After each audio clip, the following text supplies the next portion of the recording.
Welcome back, legends, and if you're new here, welcome to the ultimate world of magical what if fanfictions. This channel isn't just about retelling stories.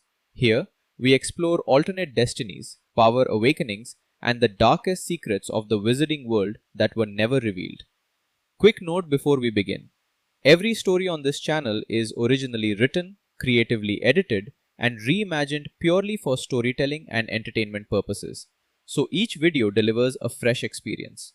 Want to skip the intro? Jump straight to 1 minute to dive into today's main twist. And if you enjoy powerful Harry Potter alternate stories, make sure to hit subscribe because we upload daily magical what if videos you won't want to miss. In today's video, we ask a single question. What if 7-year-old Harry Potter met Newt Scamander and became a master Magizoologist before Hogwarts? One that could change Harry Potter's fate forever. Let's begin. The heat of the reptile house was a thick, wet blanket. It clung to Harry's too big hand-me-down t-shirt and made the lenses of his taped glasses slide down his nose. The air smelled of musk and ammonia and something else, something wild and green that didn't belong in the concrete and glass of the Surrey Zoo. He pressed his forehead against the cool glass of the boa constrictor's enclosure, his breath fogging a small circle. The world on the other side of the glass, a painted jungle of fake rocks and plastic plants, was silent and still. Except for the snake. It was massive, a coil of beautiful, patterned muscle resting in the center of the enclosure. But it wasn't sleeping. Its head was lifted, and its dark, liquid eyes were fixed not on the gawking crowds, but on a tiny crack in the fake stone where a single, real blade of grass had stubbornly pushed through the cement floor. There was a longing in its gaze so profound it made Harry's chest ache. He knew that look. He saw it every morning in the cracked mirror above the bathroom sink at number 4, Privet Drive. Dudley's birthday party raged around him, a typhoon of shrieks, melting ice cream, and the thud of 10 pairs of feet. Aunt Petunia's shrill laugh cut through the humid air. Uncle Vernon's voice boomed about the size of the python they'd seen. They were a universe away. Here, by the glass, it was just Harry and the snake. "It's not real," he whispered, his lips almost touching the glass. He wasn't sure if he was talking to the snake or himself. "The grass. It's just one bit. The rest is all pretend." The snake's head turned, slowly. Its forked tongue flicked out, tasting the air on its side of the glass. Its eyes met Harry's. "You see." The words didn't sound in his ears. They appeared, fully formed, in the quiet center of his mind. They were smooth and sibilant, a thought that was not his own. Harry didn't jump. Strange things had always happened around him, small, impossible things he dared never mention. A jumper shrinking to doll size when Aunt Petunia tried to force it over his head. His hair growing back overnight after a brutal haircut. Once, when locked in his cupboard, he had wished so desperately for a light that a warm, golden glow had simply appeared in his palm, lasting just a heartbeat. This was like that. Strange, but real. "I see," Harry whispered back. "The grass is true," the snake thought to him. Its gaze returned to the green blade. "It remembers the earth. I remember the sun. Not this, heat from a rock in the sky. They feed you, though?" Harry asked quietly, his voice barely a breath. "They throw dead things. Cold things. I remember the chase. The warmth of life under the scales. The taste of the jungle rain." A wave of sadness, vast and ancient, washed over Harry. It wasn't his sadness, but he felt it in his bones, a hollow, homesick echo of his own loneliness. "I'm sorry," he said, and he meant it with his whole heart. The snake's great body shifted. "The small speaker is kind. His heart is not made of stone." A thunderous bang on the glass made Harry flinch. Dudley's meaty, red face was squashed against the pane, his piggy eyes alight with malicious glee. "Talkin' to the snake, freak," he bellowed, his voice muffled by the glass. "Think it'll be your friend? It's gonna eat you." The snake recoiled, not from the noise, but from the raw, stupid hostility radiating from the boy. Harry felt a spark of anger, hot and sharp.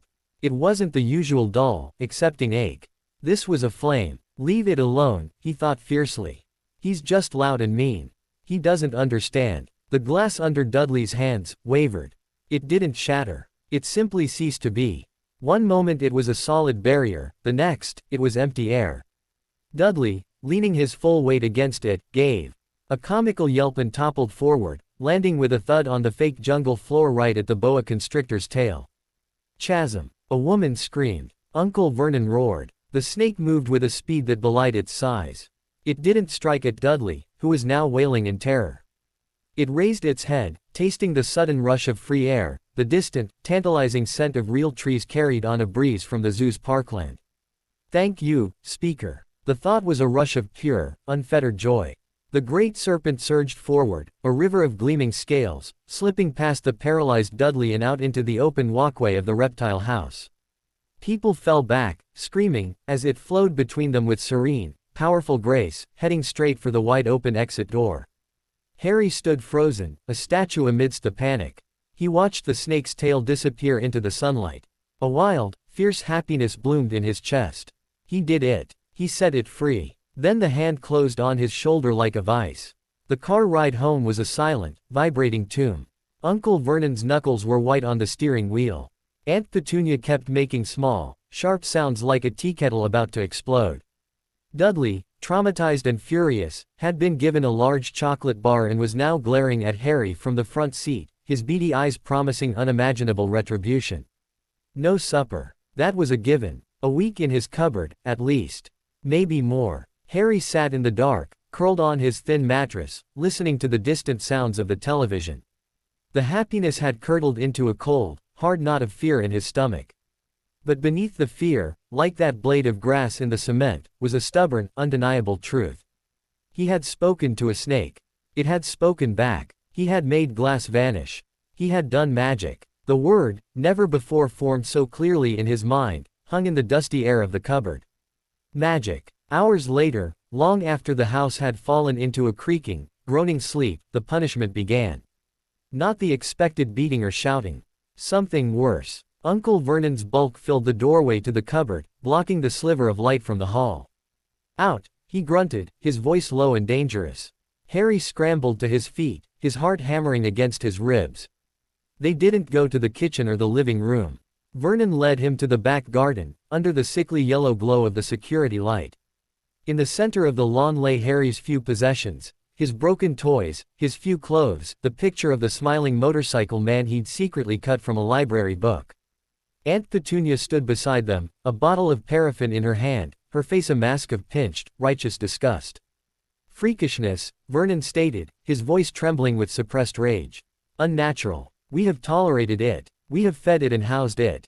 But today you embarrassed this family. You endangered our dudders. You brought attention. Petunia unscrewed the cap on the bottle. The sharp, chemical smell cut through the night air. No more, she hissed. No more of your abnormality. It ends tonight. She began to douse the pathetic pile. The paraffin soaked into the cloth of a t-shirt, darkened the paper of the picture. Harry's breath caught in his throat. The picture. The smiling man on the bike. It was his only thing. The only thing that was his. A sob tore from him, raw and helpless. Please. Vernon struck a match. The flame blossomed at the end of the stick, small and terrible in the darkness. You will be normal, boy. Or you will be nothing. He dropped the match. The pile erupted with a woof of heat and light. Orange flames danced, consuming the t-shirt, melting the plastic soldiers, licking hungrily towards the edges of the photograph. Something inside Harry broke. It wasn't anger this time. It was a vast, desolate grief. A sense of loss so total it felt like the ground beneath him was crumbling. He didn't think. He didn't wish. He simply reached out, with every fiber of his being, towards the dying flames, towards the last remnant of a world he'd never known. Stop. The fire hesitated. The flames pulling at the corner of the photograph froze, became still as orange glass. Then, as if sucked by a great breath, the entire fire bent away from his things, stretching towards Harry in a long, twisting ribbon of heat and light. It swirled around him, a roaring vortex of gold and orange, yet he felt no burn, only a tremendous, rushing wind. It condensed before his wide, tear-filled eyes, spiraling tighter and tighter until it was a single, pulsing ember, hovering an inch from his outstretched palm. With a soft snap, it went out.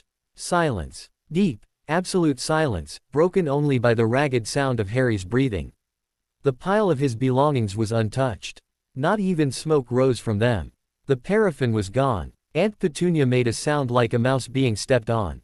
Uncle Vernon was staring, his face the color of stale porridge, his mouth working soundlessly. From the shadows at the far end of the garden, beyond the fence where the neat lawn gave way to wild scrubland, there came a soft, deliberate clapping. A man stepped into the yellow light. He was older, his hair a rumpled silver gray, but he moved with a peculiar, nimble grace. His clothes were a worn, comfortable tweed, and in his arms he carried a battered, brown leather case, covered in travel stickers and secured with complex-looking brass clasps. But it was his eyes that Harry noticed most. They were a kind, curious blue, and they held a depth of understanding that made the Dursleys' hatred seem as shallow as a puddle. "Well," the man said, his voice warm and layered with a strange accent. That was a rather impressive bit of elemental persuasion. A little dramatic for a first conscious casting, but then, the best ones often are. He looked at the Dursleys, who were statues of terror. "I'll be taking the boy now. You won't remember this. You'll only remember that he's gone to a special boarding school for the irredeemably peculiar." A relief, I should think. He turned his gaze to Harry, and his expression softened. He knelt, bringing himself to Harry's eye level. The case, Harry saw with a jolt, was gently rattling, as if something alive and eager was inside. "My name is Newt Scamander, Harry. And I believe," he said, a faint, wonderful smile touching his lips, "you have a gift that requires a rather different kind of care." He offered his free hand. Not to pull, but to invite. Behind him, the case gave a particularly vigorous shake, and one of the clasps sprang open with a click. Harry looked from the man's kind eyes, to the terrified faces of the Dursleys, to the smoldering, untouched pile of his life. He thought of the snake, flowing towards the sun. He thought of the grass in the cement. He placed his small, cold hand into Newt Scamander's warm, calloused one. The world did not spin. There was no flash of light. One moment they were in the Dursleys' garden, the next, they were standing in a place that smelled of ozone, earth, and 1,000 impossible things. They were in a small, cluttered shed, and the only door led not outside, but down a wooden ladder into the depths of the gently rattling case. Newt released his hand and gestured to the opening. "Coming." Harry took one last, long breath of the mundane night air. Then he turned his back on it, gripped the sides of the ladder, and began to climb down into the waiting, wondrous dark. The last thing he heard from the world above was the soft snap of the case lid closing, sealing him in. Or perhaps, he thought as his feet found not a bottom, but soft, warm earth, it was sealing him out. He stepped off the ladder into a twilight world. A vast, impossible space stretched before him, a miniature, bioluminescent forest, a desert glowing under a false sun, a misty marsh, all contained under a ceiling that looked like a starry sky. Creatures he had only seen in nightmares or fairy tales moved in the habitats. A shimmering, horse-like creature with a long, silvery horn drank from a moonlit pool. Small, stick-like beings clambered in a leafy tree, chattering in clicks and pops. The air hummed with magic, not the sharp, shocking magic of the fire, but a deep, old, living magic. Newt landed softly beside him, his eyes scanning the environments with a practiced, loving care. "Home," he said simply. Then he looked down at Harry, his expression serious. "It's a lot to take in. But you're safe here. This case is a sanctuary. For all sorts of lost creatures." A small, blue, reptilian creature with large, soulful eyes and 4 wings perched on a nearby rock. It tilted its head and made a soft, chirruping noise. "Sad. Little speaker is sad." The thought floated into Harry's mind, gentle as a feather. Another one. He could understand this one, too. The dam inside him finally burst. The fear, the loneliness, the shock, the desperate hope, it all rushed out in a single, silent torrent of tears that streaked down his dirty face. He didn't sob. He just stood there, trembling, the emotions too big for his small frame. Newt didn't hug him. He didn't offer empty words. He simply watched for a moment, then reached into his pocket and pulled out a handful of what looked like silvery grubs. He offered them to the blue creature, who ate them delicately. "This is a Occamy chick. She's very empathetic. Feels what others feel," Newt said, his voice conversational, as if discussing the weather. "She's telling me you've been very brave for a very long time. And that you have an extraordinary connection. Parseltongue is rare. An affinity with magical creatures, rarer still. But both." He shook his head in quiet wonder. "The world has been keeping quite a secret in a cupboard in Surrey." Harry wiped his face with his sleeve, the overwhelming emotions slowly receding, replaced by a dawning, weary awe. What is this place? My life's work, Newt said, gesturing around. A place to heal, to study, to protect. And, it seems, to teach. He fixed Harry with that clear blue gaze. They will come for you, you know. The wizarding world. A boy who lived. A legend. They have plans for you, Harry Potter. The name sounded strange in this place. It belonged to the cupboard, to the bruises, to the whispers. I don't want to be a legend, Harry whispered, his voice hoarse. I know, Newt said gently. And here, you won't be. Here, you'll just be Harry. The boy who listens to snakes and talks to alchemies. The boy who can tell a thunderbird when it's about to rain and a niffler when it's found real silver instead of tin. There's a whole, beautiful, complicated world of magical beings that most wizards ignore or fear. They focus on wands and spells and power. But this, he spread his arms wide, encompassing the forest, the marsh, the sky. This is the heart of it all. And I think, perhaps, it might be your heart too. He started walking down a winding path, beckoning Harry to follow. The choice will be yours, in time. The path of the wizard, or the path of the Magizoologist. But for now, there's a hungry mooncalf in the meadow who gets terribly lonesome, and I've found they respond wonderfully to someone with a gentle touch. Harry stood for a second longer, looking back at the ladder that led to his old life. It seemed small and very far away. He turned his back on it, and followed Newt Scamander deeper into the magic. In the quiet meadow under the artificial stars, a group of shy, large-eyed mooncalves huddled together. One, smaller than the rest, separated from the group and shuffled towards the two approaching figures.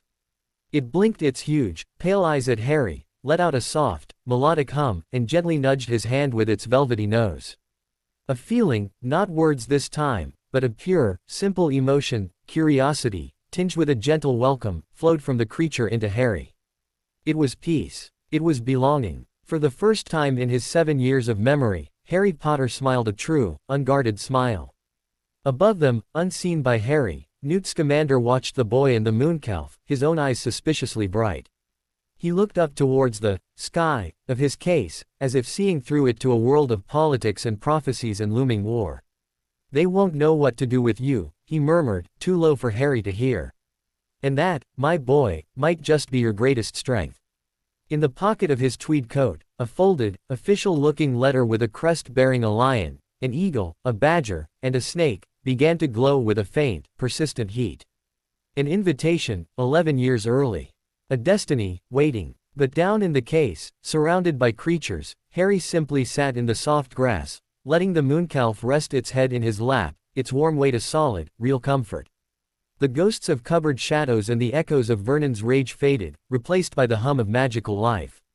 He was home. And he had no idea that his choice to follow the Magizoologist had just irrevocably altered the song of fate, setting in motion a chain of events that would leave the wizarding world forever wondering what had happened to the boy who lived, and who, exactly, had taken his place.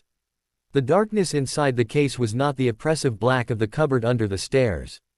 It was a velvety, living dark, soft at the edges and shot through with gentle, drifting lights like lazy fireflies. The air was a tapestry of smells, damp earth, sweet hay, strange spices, and the clean, sharp scent of ozone after a storm. Harry stood on the soft, mossy ground, his hand still warm where Newt Scamander had released it, and simply breathed. For a long moment, he did nothing else. He just filled his lungs with air that didn't smell of dust, or boiled cabbage, or Vernon's hair pomade. The space was impossible. That was the only word for it. The shed above had been small, cramped. But here a world stretched out. Directly before him, a path of worn stone led into a miniature forest where the trees glowed with a faint blue bioluminescence. To the left, a desert expanse shimmered under a warm, golden light that seemed to come from nowhere and everywhere. To the right, a misty bog burbled, and shapes moved beneath its cloudy surface. Overhead, the ceiling was a dome of deepest navy, speckled with tiny, twinkling stars that pulsed slowly, as if breathing. "It's bigger on the inside," Harry whispered, the words swallowed by the immense quiet. "A necessary expansion charm," Newt said, his voice hushed in the sanctuary-like atmosphere. He placed his case carefully on a low, wooden stool that seemed to have grown from the moss. 572 interlinked habitats, last count. Though the mangrove swamp does keep trying to annex the temperate woodland. Territorial, mangroves. He moved with a loping, attentive gait towards a makeshift workbench cluttered with vials, scales, bundles of herbs, and what looked like a very large, very empty eggshell. He shrugged off his coat, revealing suspenders over a rumpled shirt, and rolled up his sleeves.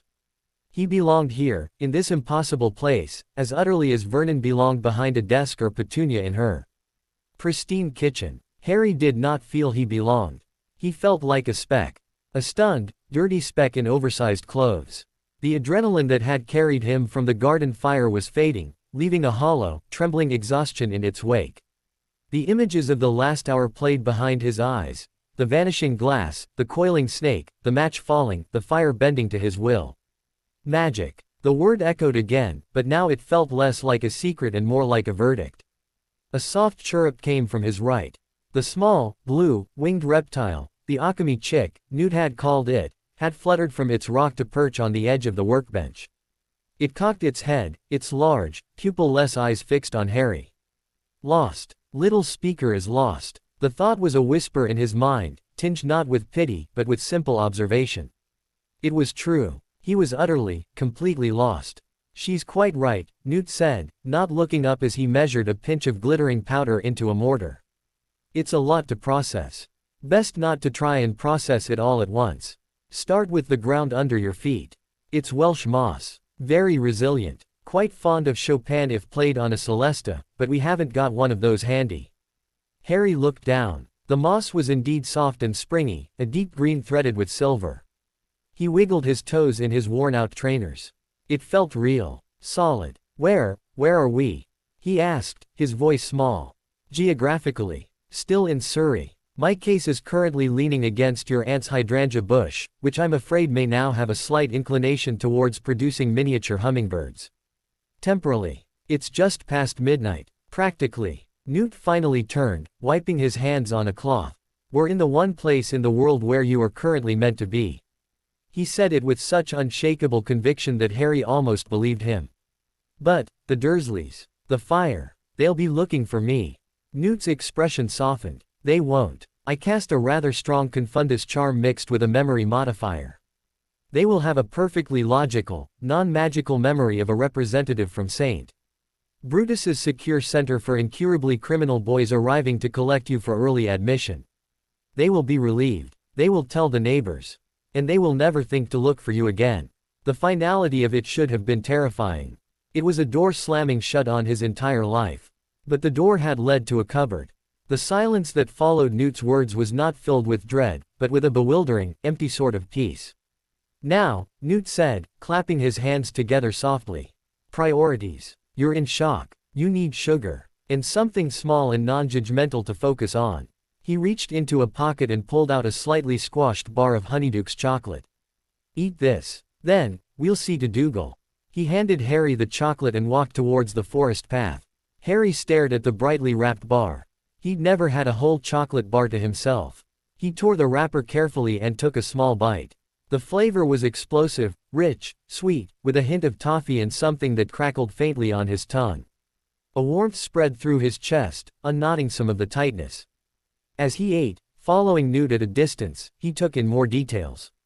Enclosures lined the winding path, not of bars, but of seamless, shimmering barriers that looked like heat haze.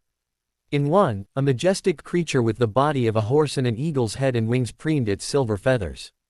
It glanced at him, and its intelligent, golden eyes held a look of regal acknowledgement before it returned to its grooming. A Graphorn, massive and rocky-skulled, slept in a rocky paddock, its rumbling snores making the ground vibrate. Everywhere, life hummed. Newt stopped before a habitat that looked like a cozy, fabricated cave. Inside, curled on a pile of blankets, was a creature that made Harry's breath catch. It was slender and silvery blue, with a face that was both canine and soulful, and large, pleading eyes that seemed to see straight into him. This is Dougal, Newt said, his voice dropping to a reverent hush. A demiguise. He's a bit poorly. A witch in Diagon Alley thought he was a funny-looking monkey, and fed him a bag of sugar quills. His system is sensitive. He can't properly regulate his invisibility when he's ill. As if on cue, Dougal's form flickered, like a mirage. He faded from view for a second, then reappeared, looking even more wan and distressed. Hurts, a thought floated from the cave, thin and pained. It wasn't directed speech like the snake or the alchemy. It was a emotional leakage, a whimper in the mind. Without thinking, Harry stepped closer to the barrier. He'd finished the chocolate. He felt the sticky residue on his fingers. He looked at Dougal's pained eyes, then at Newt's concerned profile. "What does he need?" Harry asked. Newt blinked, as if surprised by the question. Well, primarily rest. And a tincture of moondew and powdered moonstone to settle his magical core. I've just prepared it. He held up a small vial of pearlescent liquid. The difficulty is getting him to take it. Demiguises are terribly clever, and when they feel poorly, they become suspicious. He'll foresee me trying to approach and just fade away completely. Harry looked at the vial, then back at Dougal. The creature watched him, its eyes wide. Hurts. Scared. An understanding clicked into place. He knew what it was to hide when you were hurt. To curl up in the dark and wish everyone would go away. You didn't want medicine forced on you. You wanted to not be a problem. Can I try? Harry heard himself say. Newt studied him for a long moment. You may. But don't be disappointed if he vanishes. It's his nature. Harry nodded. He didn't reach for the vial. Instead, he slowly sank to his knees on the moss before the cave entrance, making himself smaller, less threatening.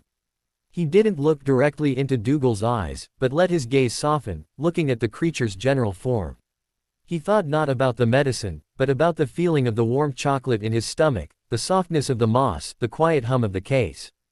A sense of calm, safety. He projected it outwards, not with words, but with a quiet, deliberate stillness. Dougal's flickering slowed. Harry then did something instinctive. He raised his hand, the one still faintly smelling of chocolate, and placed his palm flat against the warm, shimmering barrier. It gave slightly, like firm jelly. It's okay, he whispered, not in Parseltongue, but in his own, soft English voice. It's just to help the hurt go away. He didn't move. He just waited, his palm resting on the barrier, his mind a quiet pool of harmless intention. For a full minute, nothing happened. Then, Dougal uncurled. He moved slowly, with an ethereal grace, rising from his blankets. He didn't fade. He walked right up to the barrier from the inside, until his silvery fur was almost touching Harry's palm through the magical field. He sniffed the air, his large eyes blinking slowly. He saw the future in that moment, a small boy offering comfort, no grab, no trap, no force. With a sigh that seemed to come from his very bones, Dougal leaned forward and pressed his forehead against the barrier, right opposite Harry's hand. Newt, who had been holding his breath, let it out in a soft rush. He moved then, with silent, careful steps. He didn't enter the habitat. He simply uncorked the vial and, reaching through a designated feeding port in the barrier, let 3 drops of the pearlescent liquid fall onto a piece of banana he produced from another pocket. He placed it on the ground inside. Dougal looked at the treat, then back at Harry. Harry gave a tiny, encouraging nod. The Demiguise picked up the banana slice and ate it delicately. Almost immediately, a visible wave of relaxation passed over him. His silvery coat seemed to brighten, and his form stabilized, solid and real. He let out a soft, chittering sound, then turned and climbed back onto his blankets, curling up with a contented sigh. This time, when he faded, it was a controlled, complete invisibility, a choice, not a symptom. Thank you, the thought came, clear and warm, before sleep claimed him. Harry lowered his hand. His heart was pounding, but with a strange, exhilarating joy. He had helped. He hadn't broken anything or made anyone angry. He had just understood. He turned to find Newt looking at him with an expression of awe so stark it was almost uncomfortable. Remarkable, the Magizoologist breathed. Empathic connection without coercion. You didn't try to convince him. You simply offered a space where he could choose to be convinced. He shook his head, a laugh bubbling up. They have you all wrong, Harry Potter. All wrong. The name again. It felt like a label from a jar. Who does? The wizarding world, Newt said, his smile fading into something more pensive. He gestured for Harry to follow him back towards the workbench. They have a file on you. Probably a very thick one. The boy who lived. The infant who defeated the darkest wizard of all time. A symbol. A weapon in waiting. He began tidying his vials, his movements brisk. They'll want to shape you, train you for a war they're sure is coming back. They'll see your magic as power, power to duel, to defend, to attack.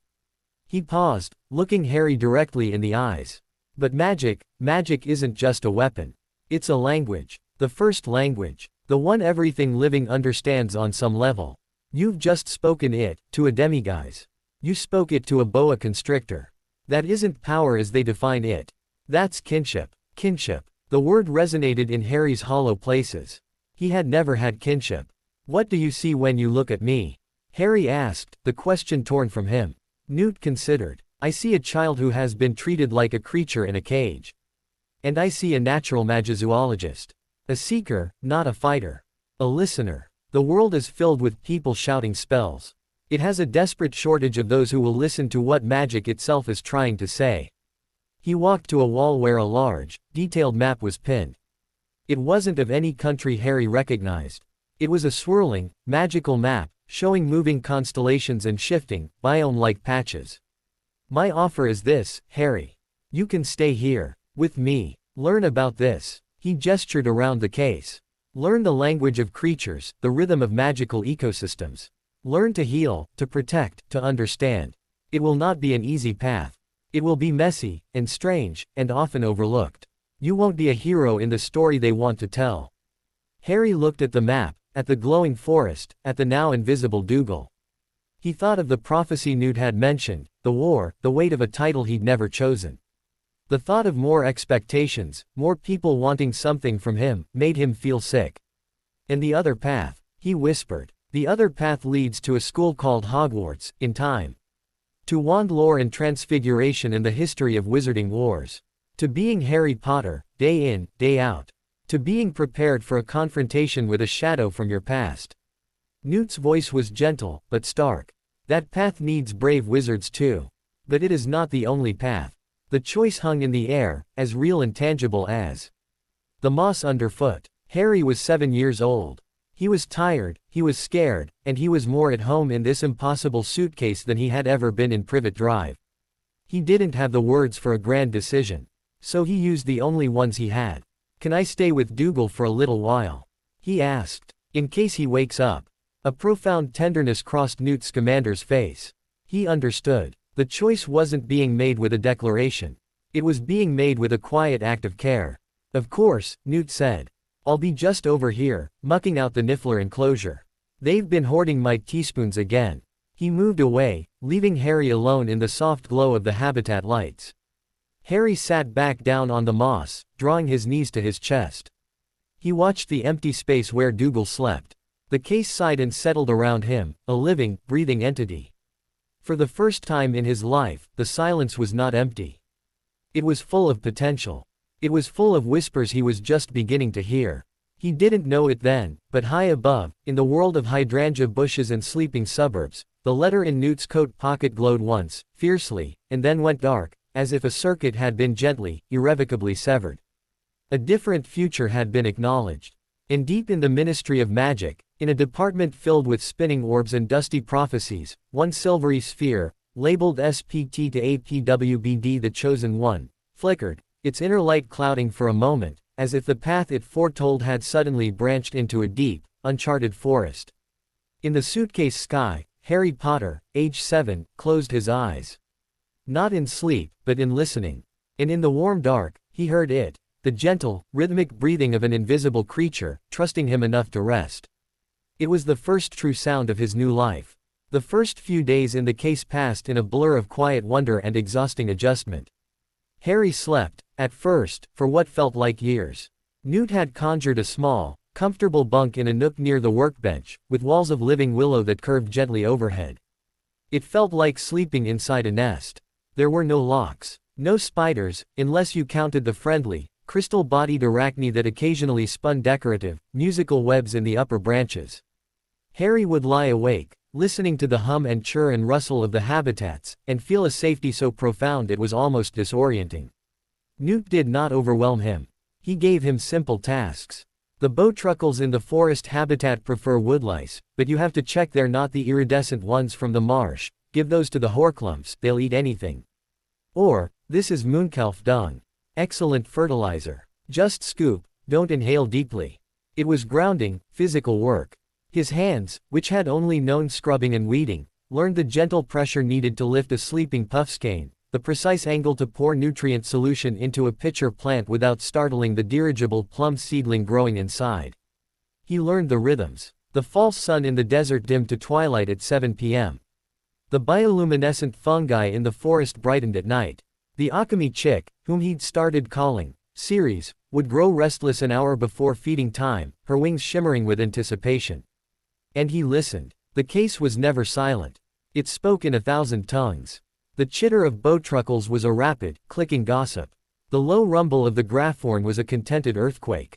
The wind chime sound of the Demiguise's fur when he chose to be visible was a soft, melodic sigh. Harry didn't understand the words, not like he had with the snake. But he was starting to understand the music. The music of hunger, of contentment, of curiosity, of fear. It was on the 5th morning that Newt introduced the concept of lessons. Magic, as the Ministry would have you learn it, is largely about imposition, Newt said, seated on a stump opposite Harry, who was carefully sorting medicinal beetles into size categories. A wizard sees a thing and wishes it to be different. A rock into a turtle. A mouse into a snuff box. It is a powerful, wonderful skill. But it is only one dialect. He picked up a beetle that had wandered out of line. It sat calmly on his thumb, its iridescent shell gleaming. This fellow doesn't understand imposition. He understands symbiosis. Mutual benefit. He knows that if he tends the fungus on tree number 4 in the woodland, the fungus will produce a sap that he can drink. He listens to the tree, and the tree, in its way, listens back. Newt placed the beetle back with its brethren. Your magic, Harry, has thus far been reactive. Fear, anger, need, it burst out of you. To truly speak the language, you must learn to listen first. Not just with your ears. With your everything. He stood and led Harry away from the workbench, towards a habitat Harry hadn't yet entered. It was a large, open savanna under a soft, perpetual dawn. Golden grass waved in a gentle breeze. In the center stood a single, majestic tree with silver bark and leaves that chimed like faint bells. Beneath the tree, grazing quietly, was a creature that stole the breath from Harry's lungs. It had the body of a sleek, powerful horse, but its coat was a shifting pattern of dappled sunlight and shadow. Its tail and mane seemed made of living, twisting mist. But its eyes were its most striking feature, vast, ancient, and the color of liquid amber. They held a wisdom that felt older than the hills. A Thestral, Newt said softly. This is Erebus. He's an old friend. Harry stared. The creature was beautiful, but there was a haunting, eerie quality to it. A solemnity. Why does he look so sad? Newt gave him a sharp, appraising look. Can you see him? Clearly, I mean, all of him. Harry nodded, unsure why that was significant. Fascinating, Newt murmured. Most cannot see a Thestral unless they have witnessed and understood death. You have, and you are far too young for that burden. He let the statement hang, but didn't press. Erebus is not sad. He is present. He exists in a space between what is seen and what is unseen. He is a guardian of thresholds. And he is very sensitive to emotion. He's been a bit listless lately. I'd like you to sit with him. Sit with him. Yes. Not to do anything. Just be in his space. See what you feel. See what he feels. Listen. Newt opened the habitat barrier, a shimmering heat haze that parted like a curtain. The air inside was cooler, crisper. The chiming of the leaves was a gentle, constant melody. Take your time. I'll be tending the foopers. They're molting, and terribly vain about it. Newt left him there, at the edge of the golden grass. Harry stood frozen for a moment, feeling incredibly small before the silent, watching creature. Erebus had stopped grazing. His great, amber eyes were fixed on Harry, unblinking. Gathering his courage, Harry took a few steps forward, then slowly sat down in the soft grass, crossing his legs. He remembered with Dougal, don't force, don't demand. Just offer your presence. So he sat. He listened to the chime of the leaves. He felt the cool breeze on his skin. He watched the Thestral. Minutes ticked by. At first, his mind raced with thoughts. Was he doing it right? What was he supposed to be listening for? Was the Thestral getting bored? But gradually, the quiet of the savanna seeped into him. His breathing slowed. The frantic thoughts stilled. He focused on Erebus. Not trying to speak, just observing. The way the mist of his mane swirled. Without a wind. The powerful muscles shifting under the sun-dappled coat. The profound, unwavering depth of those amber eyes. And then, he felt it. It wasn't a thought or a word. It was a sensation. A hollow, echoing coolness, like the memory of a vast, silent cathedral. It was the feeling of standing on the edge of a cliff at dusk, watching the last light bleed from the sky. It was not fear. It was a deep, resonant knowing. A knowledge of endings, of quiet, of the space between breaths. It was loneliness. But not the desperate, aching loneliness of the cupboard. This was the loneliness of something that exists in a realm few can perceive. A sacred isolation. A memory, sharp and sudden, pierced Harry's mind. Not his own. A flash of a dark, star-strewn sky. The feel of wind over powerful wings. The sight of a vast, moonlit forest far below, sleeping and unaware. The feeling of flying guard over a world that never looked up. The sensation was so strong, so vivid, that Harry gasped aloud. Erebus took a single, slow step forward. Then another. He moved with an unearthly grace, his hooves making no sound on the grass. He walked until he stood directly before Harry, his great head lowering. The mist of his mane curled, touching Harry's cheek. It was cold, but not unpleasantly so. It was the chill of deep space, of ancient stone. Harry didn't move. He looked up into that ancient face. The hollow, echoing feeling was still there, but now it was shared. It wasn't pressing down on him, it was flowing between them, a silent acknowledgement. You see the edge, the feeling seemed to say. You have stood there too. And Harry understood. He thought of the hollow feeling after the Dursleys, laughter died away. The quiet of the cupboard when the house was asleep. The edge of the life he'd known, looking into the abyss of being nothing, being no one. It was a different cliff, a smaller sky, but it was the same edge. Tears, quiet and understanding, welled in Harry's eyes. He wasn't crying for sadness. He was crying for the sheer, stark truth of the connection. Slowly, hesitantly, he raised his hand. He didn't reach to pet or touch. He simply held it, palm up, in the space between them. An offering. Erebus considered. Then, he dipped his head further, and the velvety, cool skin of his muzzle pressed into Harry's palm. The contact sent a jolt through Harry, not of magic, but of profound recognition. A current of mutual solitude, acknowledged and, for a moment, halved. They stood like that for a long time, boy and beast, under the chiming tree. Newt found them there an hour later. He stopped at the edge of the habitat, his face a picture of stunned reverence. He saw the tear tracks on Harry's dirty cheeks, the calm, settled look in the boy's green eyes, and the way Erebus stood, head bowed, a picture of peaceful companionship. He didn't speak. He just watched. Finally, Harry lowered his hand. Erebus gave a soft, blowing sigh that smelled of cold night air and autumn leaves, then turned and walked back to his grazing, his step seeming lighter. Harry stood up, his legs stiff. He walked back to where Newt waited. He felt scraped raw, but in a clean way, like a storm had passed. He's lonely, Harry said, his voice rough. But it's a lonely job. Watching over the in-between places. Newt's breath caught. Yes, he said softly. That is exactly his job. He placed a hand on Harry's shoulder. What you did, that is the foundation of Magizoology. It's not domination. It's communion. You shared a space with a creature most wizards fear, and you found a common truth. He led Harry back to the workbench, where a simple lunch of bread, cheese, and pumpkin juice awaited.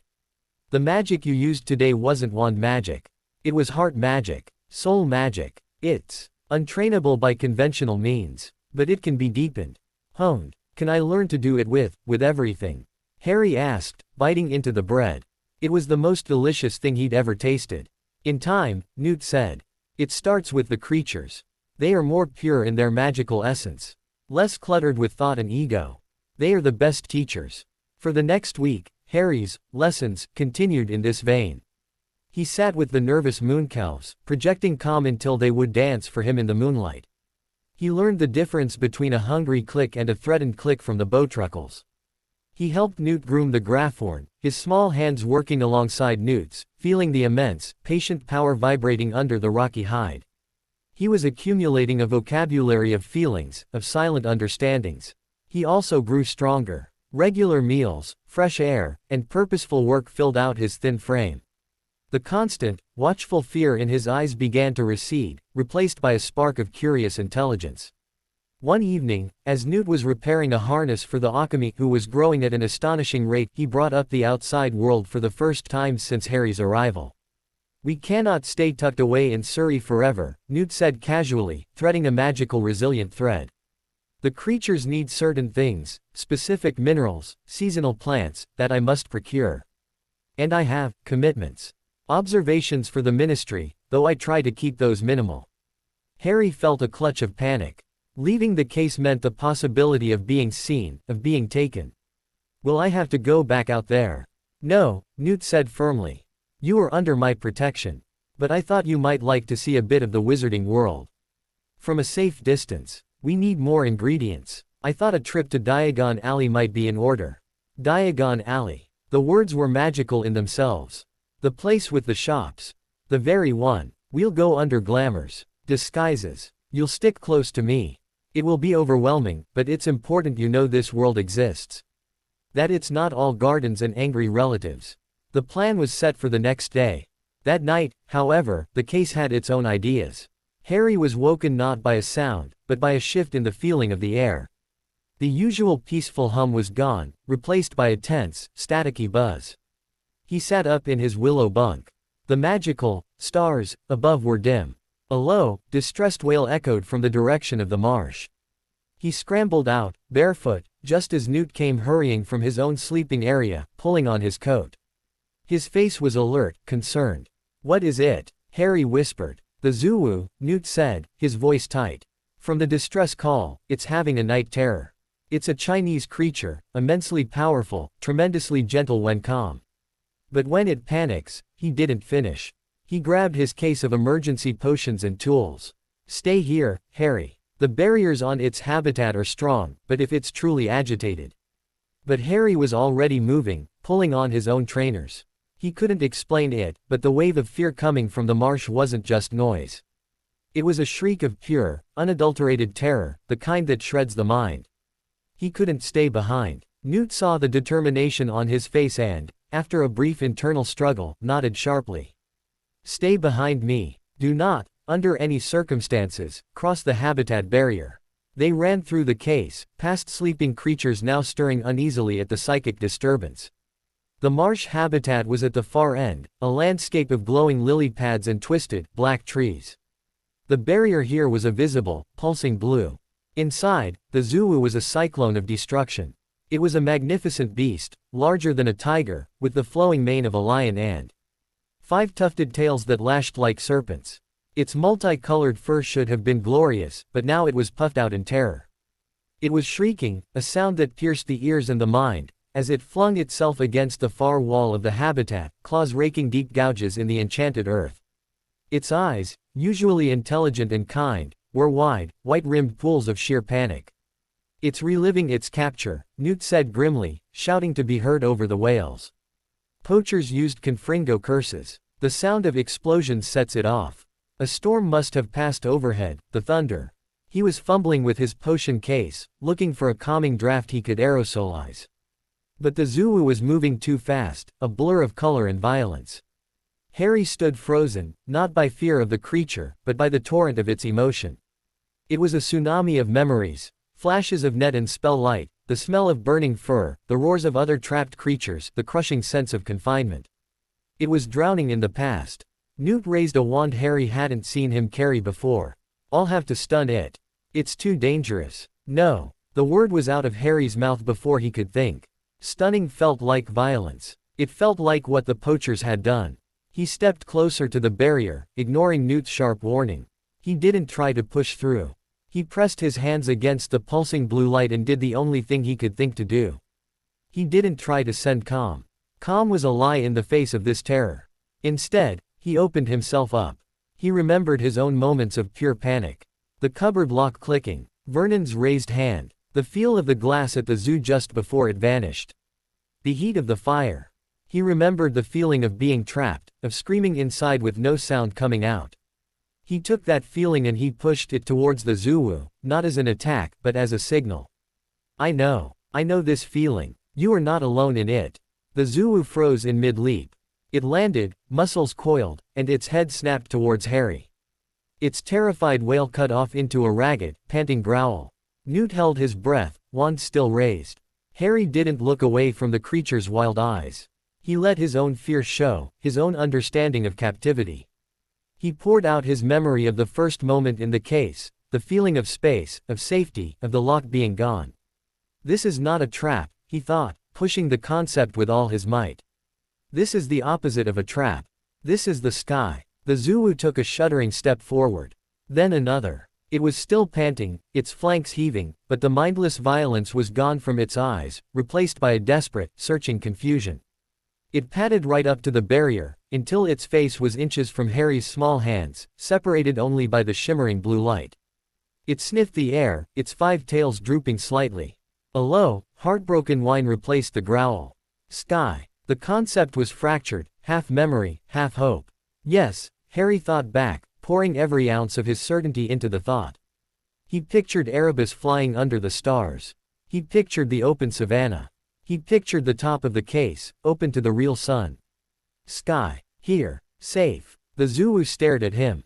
The static terror in the air began to dissolve, replaced by an exhausted, aching sorrow. Very slowly, the great beast sank to its haunches, then laid down, its massive head resting on its paws, its eyes still locked on Harry's. A single, thick tear traced a path through its colorful fur. Newt lowered his wand, his hand trembling. He looked from the subdued, grieving creature to the small, resolute boy whose hands were still splayed against the barrier, a conduit of raw empathy. Harry finally stepped back, his own energy spent. He felt shaky, drained, as if he'd run for miles. Newt approached him slowly. Harry, that was. It just needed someone to remember with it, Harry said quietly, his voice hoarse. So it knew it wasn't still there. Newt simply nodded, too full of emotion to speak. He administered the calming draft through the barrier to the now quiet Zulu, who accepted it without protest. Later, as the case settled back into its peaceful rhythms, Newt sat with Harry by the workbench, a cup of hot cocoa in front of each of them. What you did tonight, Newt began, that is not in any curriculum. That is a power of connection that defies classification. It is also incredibly dangerous. Opening your mind to such raw, traumatic emotion, it could have overwhelmed you. Swallowed you whole. Harry wrapped his hands around the warm mug. It needed help. And you helped it, Newt agreed, his voice thick. But from now on, we do this together. You are learning a language, but even languages have words that can cut. We must learn shielding as well as sharing. Harry nodded, understanding. The world of magic, he was learning, was not just about light and wonder. It was about bearing witness to pain, both beautiful and brutal.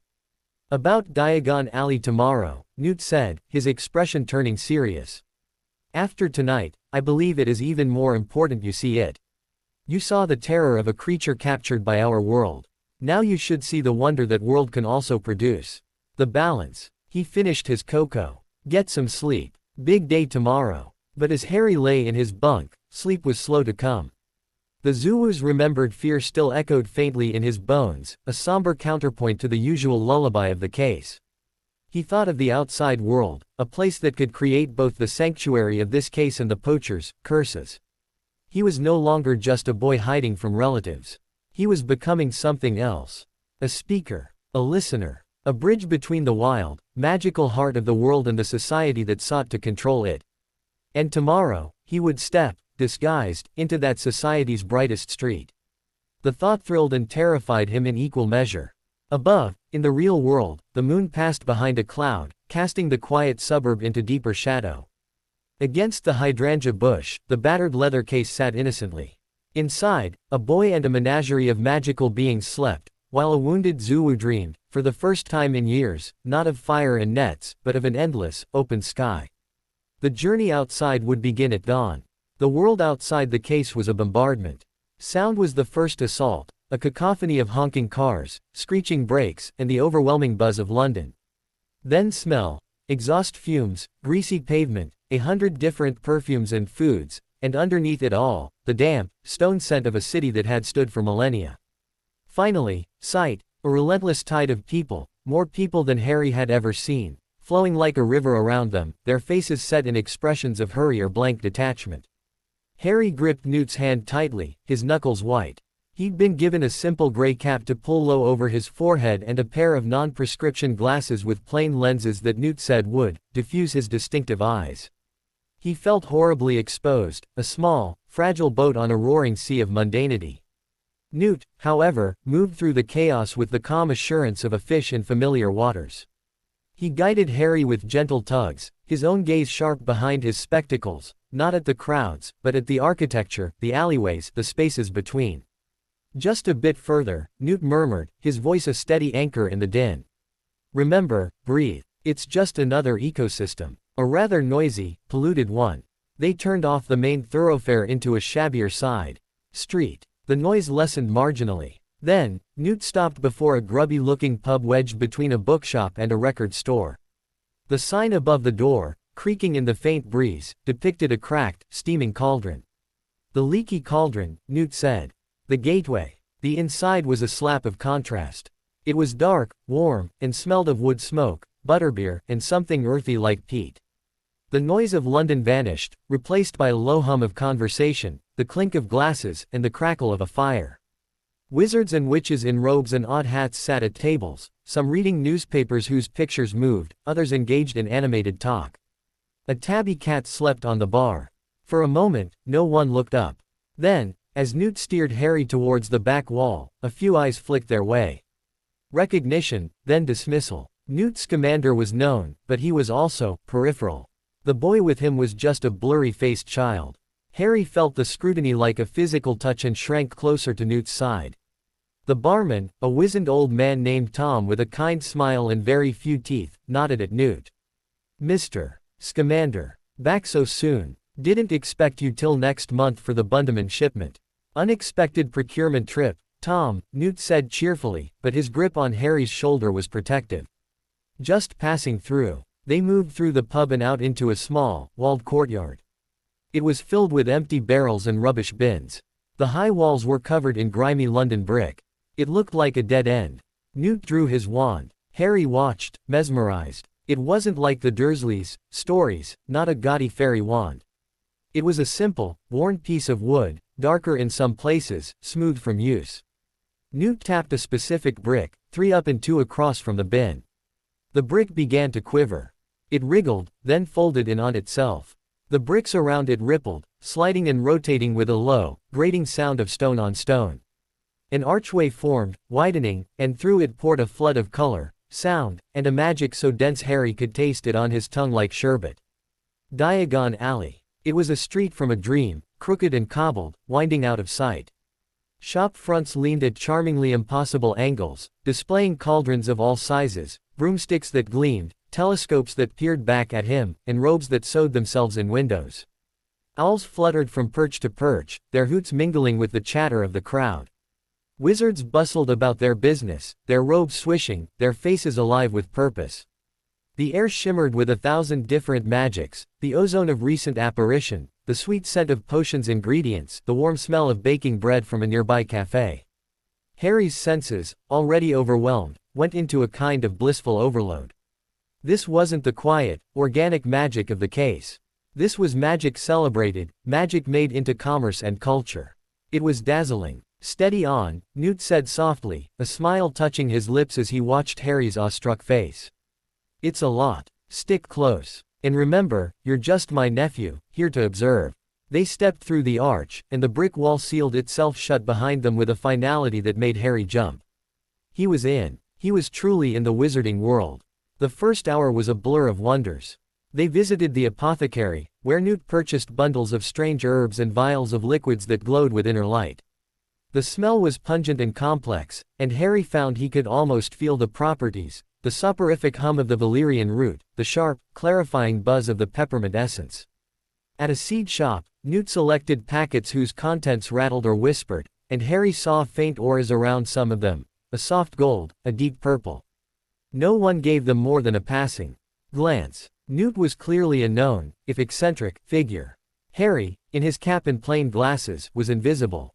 They passed Gringotts, the Wizarding Bank, a towering white building with goblins in uniform standing guard.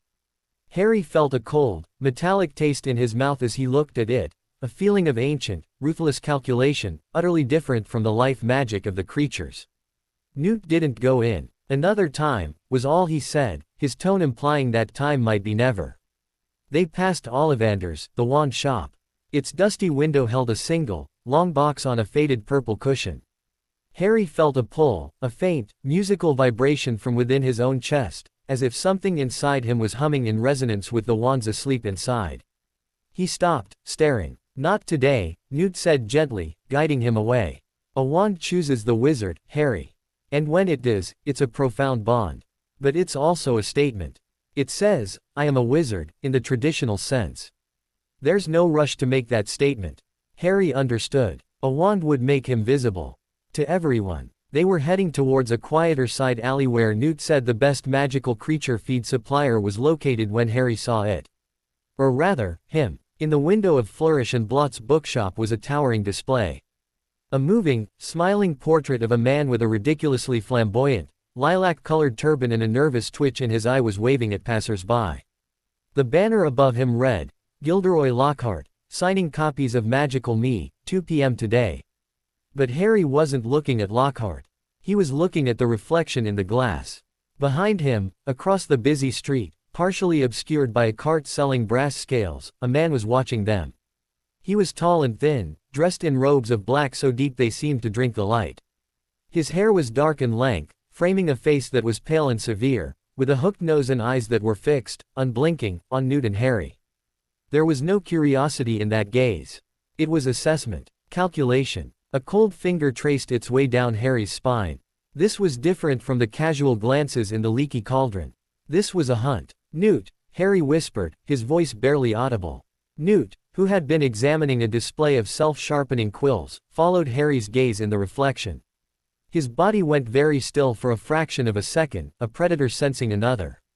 Then, he turned casually, as if to point out a nearby shop, putting himself between Harry and the watching man. "Don't look directly," Newt said, his smile still in place but now tight at the corners. "We have a shadow. Ministry. But not the friendly sort." "How do you know?" "The cut of the robes. The posture. He's from the Department of Magical Law Enforcement, but not the patrol squad. Something sharper." Newt began to walk, not faster, but with a deliberate, meandering pace towards a crowded junction.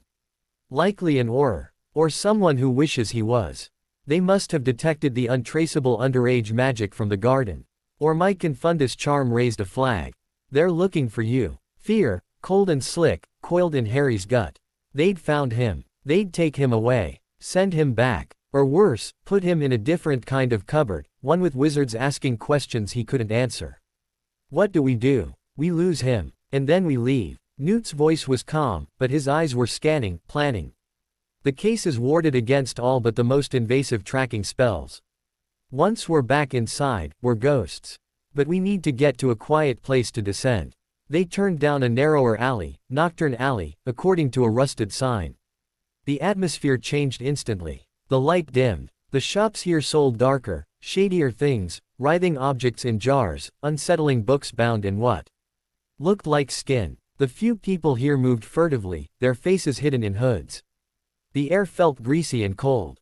This, Harry realized, was a mistake. They were now in a confined space with their pursuer. A glance back showed the black-robed man turning into the alley entrance, his silhouette stark against the brighter light of Diagon Alley behind him. He wasn't rushing. He was methodical, confident. "In here," Newt hissed, pulling Harry into a recessed doorway that stank of rot and stagnant water. He fumbled in his pocket, not for his wand, but for a small pouch. He sprinkled a pinch of silvery powder on the ground. "Cephid powder. Confuses magical tracking for a minute. It'll make our trail shimmer in 12 directions. But we need to move now." He grabbed Harry's hand and they ran, not back towards the light, but deeper into the gloom of Nocturne Alley. They dodged past a hunched witch selling live spiders, around a corner piled with broken crates. Harry's heart hammered against his ribs. This was a different kind of terror than the Zulu's panic. This was cold, intelligent pursuit. They burst into a small, dead-end courtyard. A high wall, slick with damp moss, blocked their way. A single, flickering gas lamp cast long, dancing shadows. They were trapped. The tall man stepped into the courtyard entrance, blocking their only exit. He moved silently. Up close, he was even more imposing. His eyes, a cold gray, swept over them. Newt Scamander, the man said. His voice was dry, like pages turning. Out for a stroll with, who, exactly? Your nephew, was the story Tom at the Leaky Cauldron was given. He doesn't look much like you. I'm full of surprises, Bletchley, Newt said, his voice light but his body tense, still shielding Harry. Since when does the improper use of magic office patrol Nocturne Alley? The office has broadened its interests, Bletchley said, his gaze lingering on Harry. Especially in cases of powerful, untraceable underage magic coupled with a memory charm on muggles. And the disappearance of a child of note. His eyes narrowed. That scar is rather distinctive, even under a cap and bad glasses. Harry's hand flew to his forehead. He'd forgotten about it. You're mistaken, Newt said firmly. This is just a boy I'm mentoring. Now, if you'll excuse us, we have errands. I think not, Bletchley said. He drew his wand. It was sleek, dark, and pointed unwaveringly at Newt's chest. The boy comes with me. Dumbledore will be very interested. At the name, Dumbledore, Harry felt a jolt. It was a name from the letter in Newt's pocket. The name that belonged to the other path. Newt didn't move. Albus is aware of my work. He will understand. Is he aware you've taken the Potter child? Bletchley's voice dropped to a dangerous whisper. That you're hiding him in your menagerie of monsters. Step aside, Scamander. This is beyond your expertise in flea-bitten beasts. The insult to the creature sparked something in Harry. The fear was still there, but beneath it, a hot ember of anger glowed. This man saw Newt's life's work as a sideshow. He saw Harry as a thing to be retrieved. Bletchley took a step forward. Petrificus total. He never finished the spell. From the shadows of a crumbling chimney pot above, a small, dark shape dropped like a stone. It landed on Bletchley's head with a thud and a furious chittering. It was a bowtruckle, one of Newt's, a particularly protective one named Pickett that Harry had fed that very morning. Bletchley yelled in surprise and pain as Pickett's sharp fingers yanked at his hair and ears. He swatted wildly, his concentration broken. Now, Newt yelled. But Harry was already moving. He wasn't thinking of spells. He was thinking of the feeling of the courtyard, the cold, damp stone, the slimy moss, the fear in the air. He looked at the wall trapping them. It wasn't a wall. It was a barrier. Like the glass at the zoo. Like the Dursleys' garden. A thing that said no. His anger, his desperation, his sheer need to protect Newt, to protect the safe haven of the case, focused into a single, white-hot point. He didn't shout. He didn't wave his hands. He just looked at the wall and willed it to not be there. The wall didn't vanish. It opened. A great, ragged crack splintered up from the cobbles to the top of the wall, not breaking the bricks but parting them like a theater curtain. Through the gap, Harry saw not another alley, but a familiar, misty marsh under a twilit sky, the edge of the Zoo's habitat. He had opened a doorway directly into the case. Newt's eyes widened in shock, but he didn't hesitate. He scooped up the protesting Pickett from Bletchley's head and grabbed Harry's arm. Go. They leapt through the crack. Bletchley, recovering, lunged forward, his wand spitting a stunner that sizzled harmlessly against the closing bricks. No. The last thing Harry saw as the wall sealed itself shut was Bletchley's furious, astonished face, and the distant, glowing windows of Diagon Alley behind him. Then they were tumbling onto the soft, damp earth of the marsh, the sounds of London replaced by the croaking of magical frogs and the distant, peaceful snort of the Graphorn. The crack in the fabric of space was gone. They were home. For a long moment, they lay there, panting. Then, Newt sat up, looking at Harry with an expression of sheer, unadulterated astonishment. Harry, that was a direct, intuitive apparition portal. Through multiple layers of fortified, warded space. That's not supposed to be possible. He wasn't scared. He was fascinated. You didn't just move yourself. You moved the world. Harry sat up, trembling from the effort. He felt drained, hollowed out. Will he get in? No, Newt said, certainty returning to his voice. The case's defenses are now fully alerted. He could set off a dozen muggle bombs out there and he wouldn't find so much as a seam. But he knows. And he'll report. Newt helped Harry to his feet. They were both muddy and disheveled. The peaceful ambiance of the case felt surreal after the frantic chase. The Zoo, from its resting place nearby, lifted its head and gave a soft, inquiring chirrup. Safe. The feeling came. Harry nodded, sending back a wave of exhausted reassurance. Safe. As they trudged back towards the workbench, the weight of what had happened settled on Harry. The wizarding world wasn't just shops and wonder. It had shadows, and men like Bletchley, and a man named Dumbledore who was interested. He had been seen. His safe anonymity was shattered. What happens now? Harry asked, his voice small. Newt was silent for a long time, cleaning his glasses on his shirt. Now, he said finally, they will look harder. Bletchley is a minor functionary, but he's a leak. The news that you're with me will reach certain ears. Albus Dumbledore's. Others. He put his glasses back on. We have two choices. We can run. I have contacts in other countries, remote places where even the ministry's reach is thin. We could disappear. Or we stand our ground.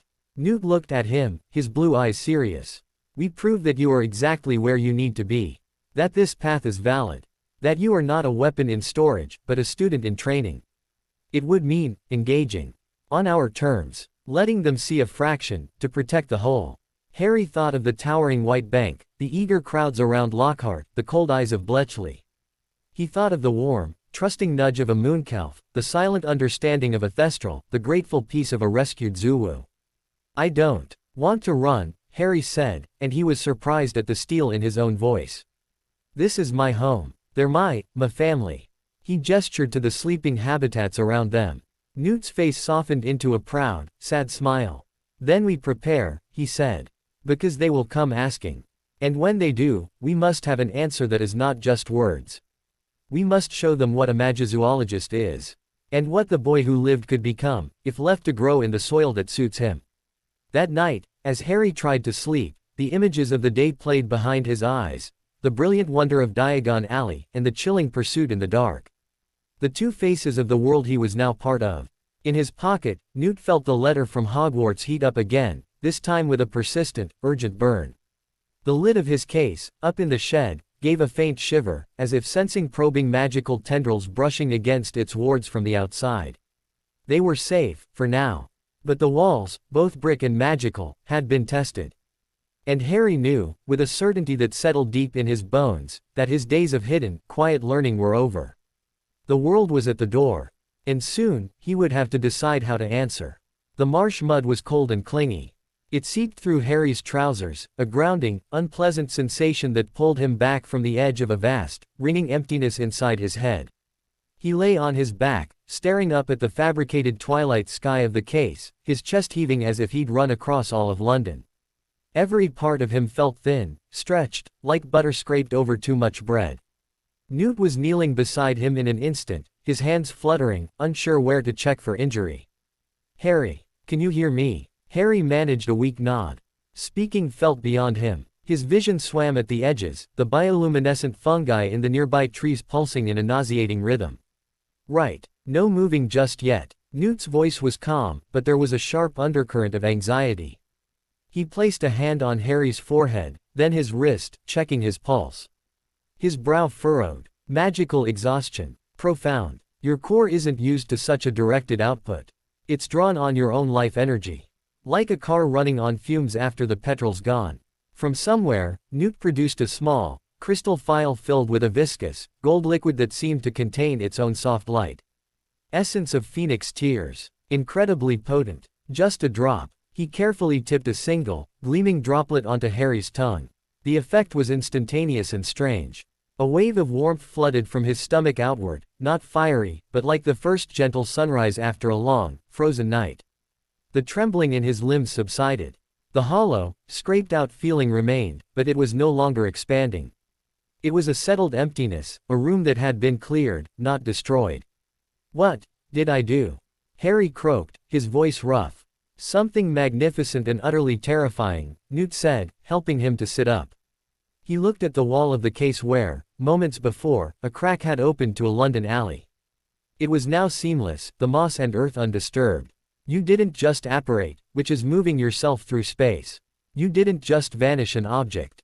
You perceived two separate, magically insulated spaces, this case, and the physical world outside, and you created a temporary, stable bridge between them. That's advanced, highly theoretical spellwork. Wards are designed specifically to prevent that. You didn't break them. You persuaded them to make an exception. He helped Harry to his feet, supporting most of his weight. Come on. To the workbench. You need proper nutrients and about a week of sleep. As they moved slowly through the habitats, the creatures reacted. The Akami chick, Ceres, let out a soft, worried trill from her nest. The mooncalves in their meadow huddled together, their large eyes wide with sympathetic anxiety. Even the Graphorn lifted its massive head and gave a low, rumbling hum that vibrated through the ground, a sound of concern. They could feel his depletion, the ragged tear in his magical aura. Newt settled him on a stool by the workbench and began brewing a restorative potion, his movements swift and precise. The cost of such magic isn't just power, Harry. It's connection. You tied your will directly to the fundamental fabric of this place. It's why the creatures feel it. You're part of the ecosystem now, more than you were before. What affects you, resonates here. Harry watched the steam rise from the copper cauldron, carrying a scent of cinnamon, oak moss, and something metallic. Will they come? The ministry. Through that hole. No, Newt assured him, grinding a moonstone to powder. The aperture was tied to your immediate, desperate need. The moment that need was met, the moment we were safe inside, it closed. And it would have left no magical trace they could follow. Bletchley will have a story about a wall cracking open to another world, which will sound like the ramblings of a confounded man. But, he sighed, he saw you. He saw your scar. He'll report. The search will become more focused, less polite. The potion was a deep, emerald green. Newt poured it into a mug. Drink. All of it. It'll taste like a bog smelled by a troll, but it'll help your magic regenerate. Harry drank. It was worse than described. It was like drinking liquid peat, stagnant water, and bitter herbs all at once. He gagged but forced it down. Almost immediately, a solid, rooted feeling began to grow in his core, as if his feet were sinking into deep, nourishing earth. Good, Newt said. Now, sleep. Real sleep. Your bunk is waiting. Harry didn't argue. He shuffled to his willow nook and collapsed onto the bed, asleep before his head fully hit the pillow. He slept for 16 hours.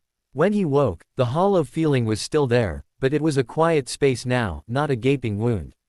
He could feel a slow, steady trickle of energy returning, like a spring refilling a pond. The case hummed its normal, peaceful tune. Newt was at his workbench, but he wasn't poring over notes or preparing feeds. He was staring at a small, ornate mirror propped against a pile of books.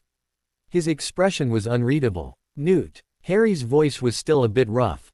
Newt started, then turned, his face softening. Ah, you're back with us. How do you feel? Tired. But, better. Empty, but not broken. A fair assessment. Newt nodded towards the mirror.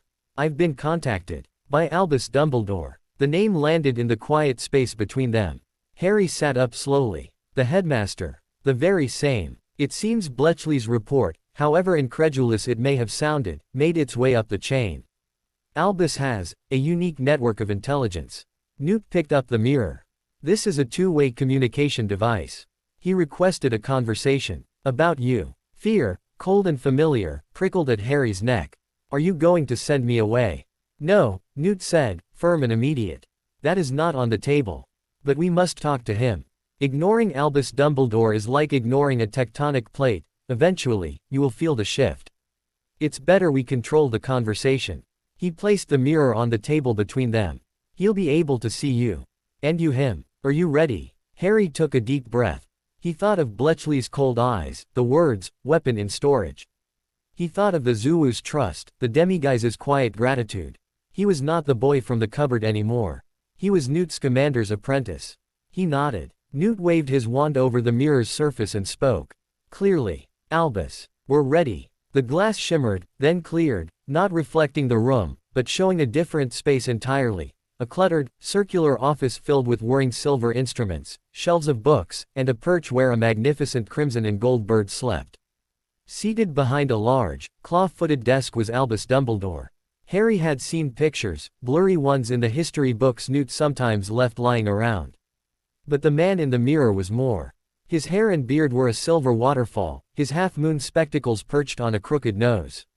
He wore robes of deep midnight blue, embroidered with stars that seemed to twinkle gently. But it was his eyes that held Harry, a piercing, vivid blue that seemed to see every thought, every fear, every hope Harry had ever possessed. They were kind, but there was an immense, weary knowledge behind them. "Newt," Dumbledore said, his voice warm and calm, carrying a weight of years. "And Harry, it is a true pleasure to see you. I am only sorry the circumstances are so fraught." "Albus," Newt greeted, his tone respectful but guarded. "I assume this is about the incident in Nocturne Alley." "It is, among other things." Dumbledore's gaze never left Harry. "Young man, you gave an Auror quite the story to tell. A wall opening onto a savannah. Most inventive." Harry said nothing. He didn't know what to say to this legend. "He is well, Albus," Newt interjected. "Recovering. The magic was unforeseen." "I should say so." Dumbledore steepled his fingers. "The reason for my contact is twofold. Firstly, to assure you that the Ministry's official investigation into the disturbance in Little Whinging and the subsequent sighting is being calmed. Bletchley is on a mandatory refresher course on the perils of overenthusiasm. As far as the Ministry is concerned, Harry Potter remains missing, likely abroad, and Newt Scamander is on another of his obscure creature collecting trips." A wave of relief washed over Harry. But Dumbledore's eyes held a caution. "The second reason," Dumbledore continued, "is that this cannot be a permanent solution, Newt. Harry cannot live his life inside a suitcase, however expanded." "He's not just living," Newt said, a defensive edge entering his voice. "He's learning. He's thriving. He has a gift, Albus. One your world does not value, but one that is remarkable." "I do not doubt it," Dumbledore said gently. "I have read your preliminary notes. Parseltongue. Empathic resonance with Thestrals and Demiguises. An intuitive understanding of magical ecosystems. It is extraordinary. But it is not the whole of who he is, nor the whole of what he may face." His eyes locked with Harry's through the mirror. "You carry a great destiny, Harry. A shadow lies over your past, and I fear, over your future. Ignoring it will not make it fade." Harry found his voice. It was small, but clear. "I'm not ignoring it. I'm just learning something else first." A smile touched Dumbledore's lips, a true one that reached his eyes. "A wise perspective, and one I would not seek to upend. However, a proposal. Newt, you have spoken for years of establishing a true Magizoology reserve, a sanctuary not bound by suitcase walls. The old Forbidden Forest Preserve on the Hogwarts grounds has lain fallow since the war. It is warded, vast, and under my direct control." Newt's breath caught. "The forest, Albus, it is the ideal location," Dumbledore finished. "You could transfer your habitats there. Harry could have the sky over his head, real sun, real seasons. He could learn in a stable, protected environment. And he would be, in a sense, under the aegis of Hogwarts.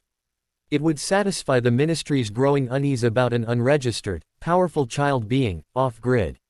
It would give you both space to breathe, and me the assurance that Harry is safe in receiving an education." The offer hung in the air, immense and complicated. "And in return?" Newt asked, his voice tight. "In return, when the time comes, Harry attends Hogwarts like any other child. Not as a weapon in training, but as a student. With a unique foundation that may well enrich our world in ways we cannot foresee." Dumbledore's eyes twinkled. "I am not asking for a soldier, Newt. I am asking for a chance to guide a rare and wonderful young mind, while allowing his true talents to flourish in the environment you provide. A hybrid path." Harry's mind raced. A real forest. Not just a simulation. But it was also a step into Dumbledore's world, onto the grounds of the school that represented the other path. Newt was silent for a long time. He looked at Harry, his face a conflict of emotions, protective fear, fierce pride, and a dawning hope. The forest, it would be a haven.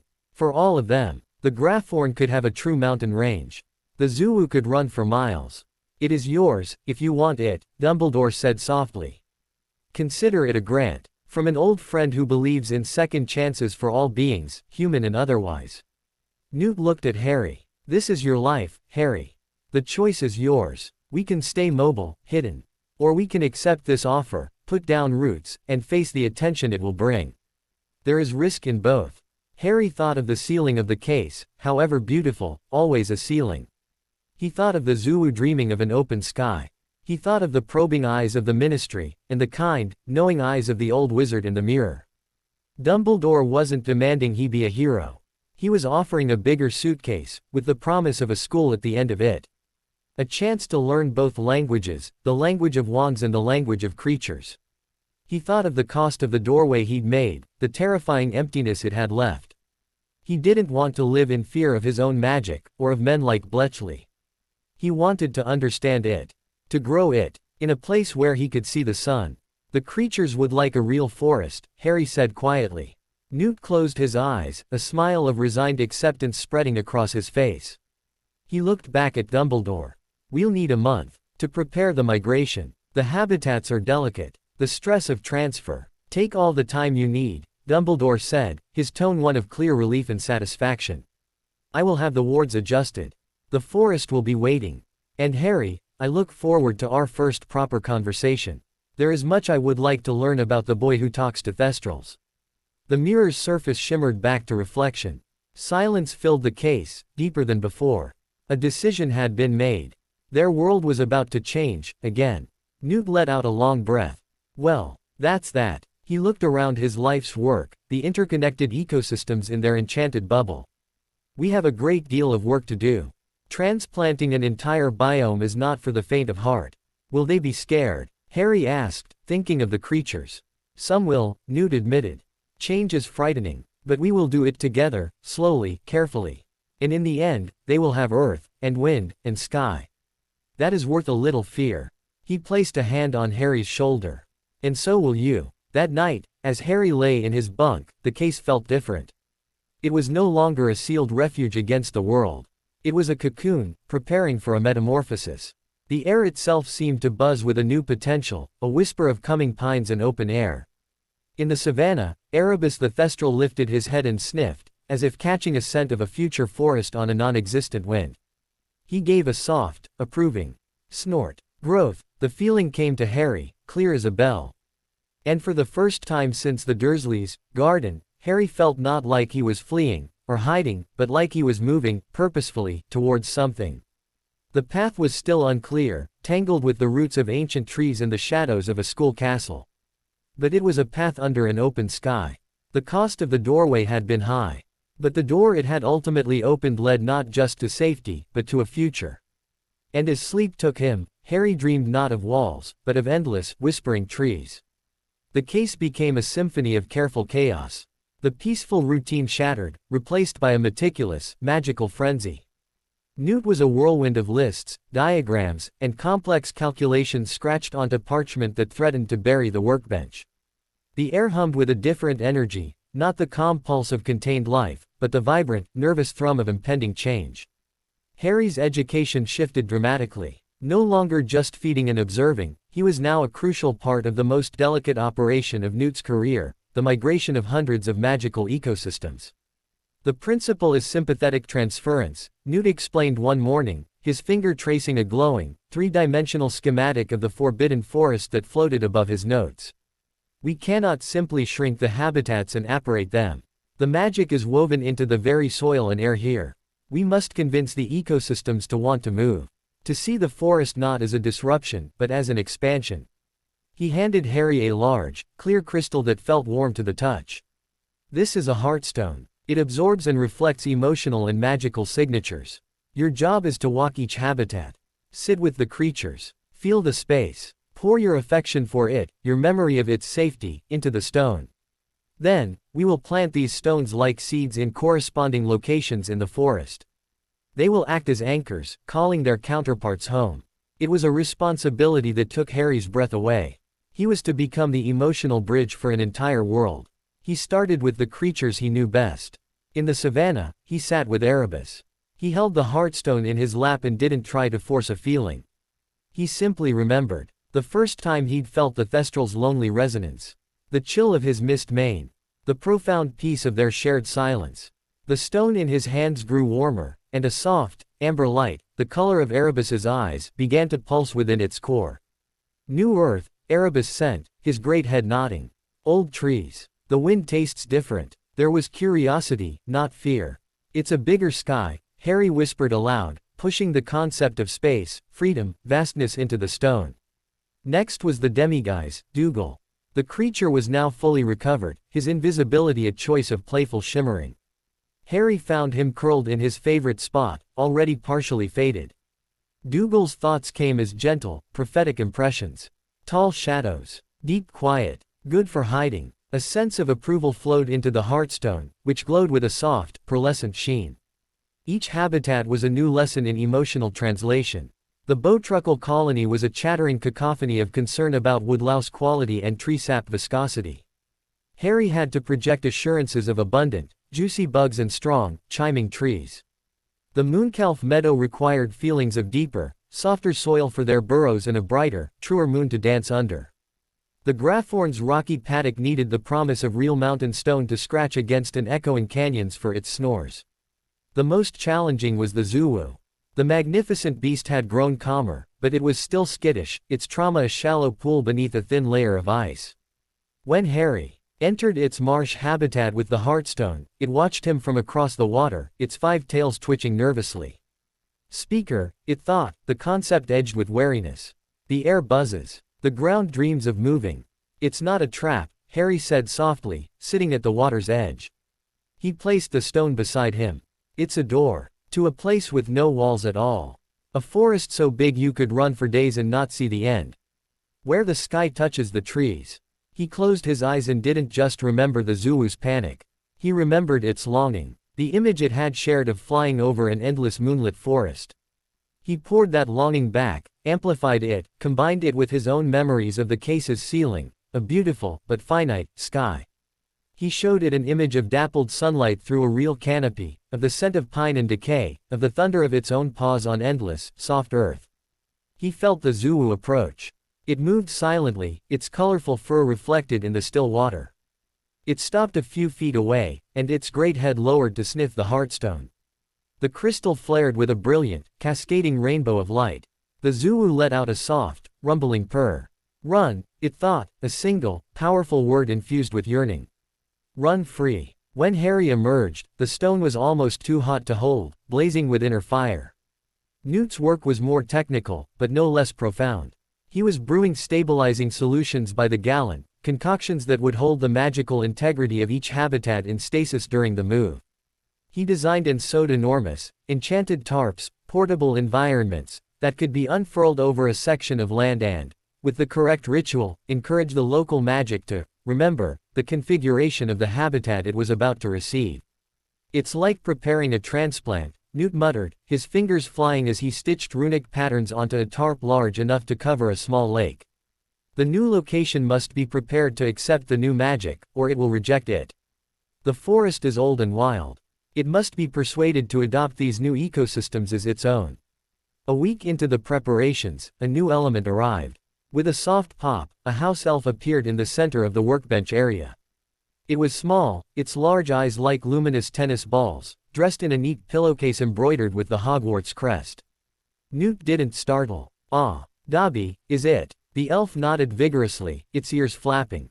Dobby, sir. Headmaster Dumbledore has sent Dobby to assist the great Newt Scamander and the young Harry Potter, sir. Dobby is to be a liaison. Dobby knows the forest. Dobby can help prepare the grounds. Harry stared, fascinated. He'd read about house elves in Newt's books, but seeing one was different. Its magic felt old and deep, tied to stone and hearth, completely unlike wand magic or creature magic. Excellent, Newt said, smiling. We need intelligence on the specific sites. The pine clearing for the Graphorn, how is the soil? The water pH in the Black Pond for the marsh transition. Dobby beamed, thrilled to be given important tasks. Dobby will investigate. Dobby will report. With another pop, he vanished. He returned hourly with detailed, passionate reports delivered in his squeaky voice. The pine clearing stones are good and hard, sir. But a nest of auguries to the west, will their crying disturb the Graphorn's sleep? Dobby can't ask them to move. Or, the Black Pond is deep and cool, but a family of Grindylows has taken residence in the southern reeds. Nasty bits of work. Dobby can persuade them to vacate. With Dobby's help, the abstract map of the forest became a real, living place in Harry's mind. He learned of the temperamental Whomping Willow, the secret paths the centaurs used, the clearing where unicorns sometimes drank at dawn. The final week was the most intense. Newt began the physical packing. Non-essential items were shrunken and crated. The workbench itself folded in on itself like a fantastic puzzle. The willow bunk where Harry slept was gently persuaded to uproot its own slender trunks and curl itself into a protective ball, ready for travel. The creatures felt the crescendo of activity. A restless energy permeated the case.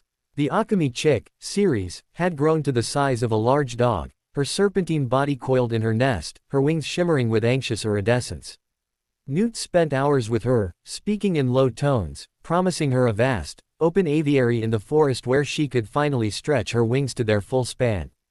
The night before the migration, Newt called Harry to the now bare center of the case. The habitats still stood, but they looked like stage sets waiting for the curtain to rise.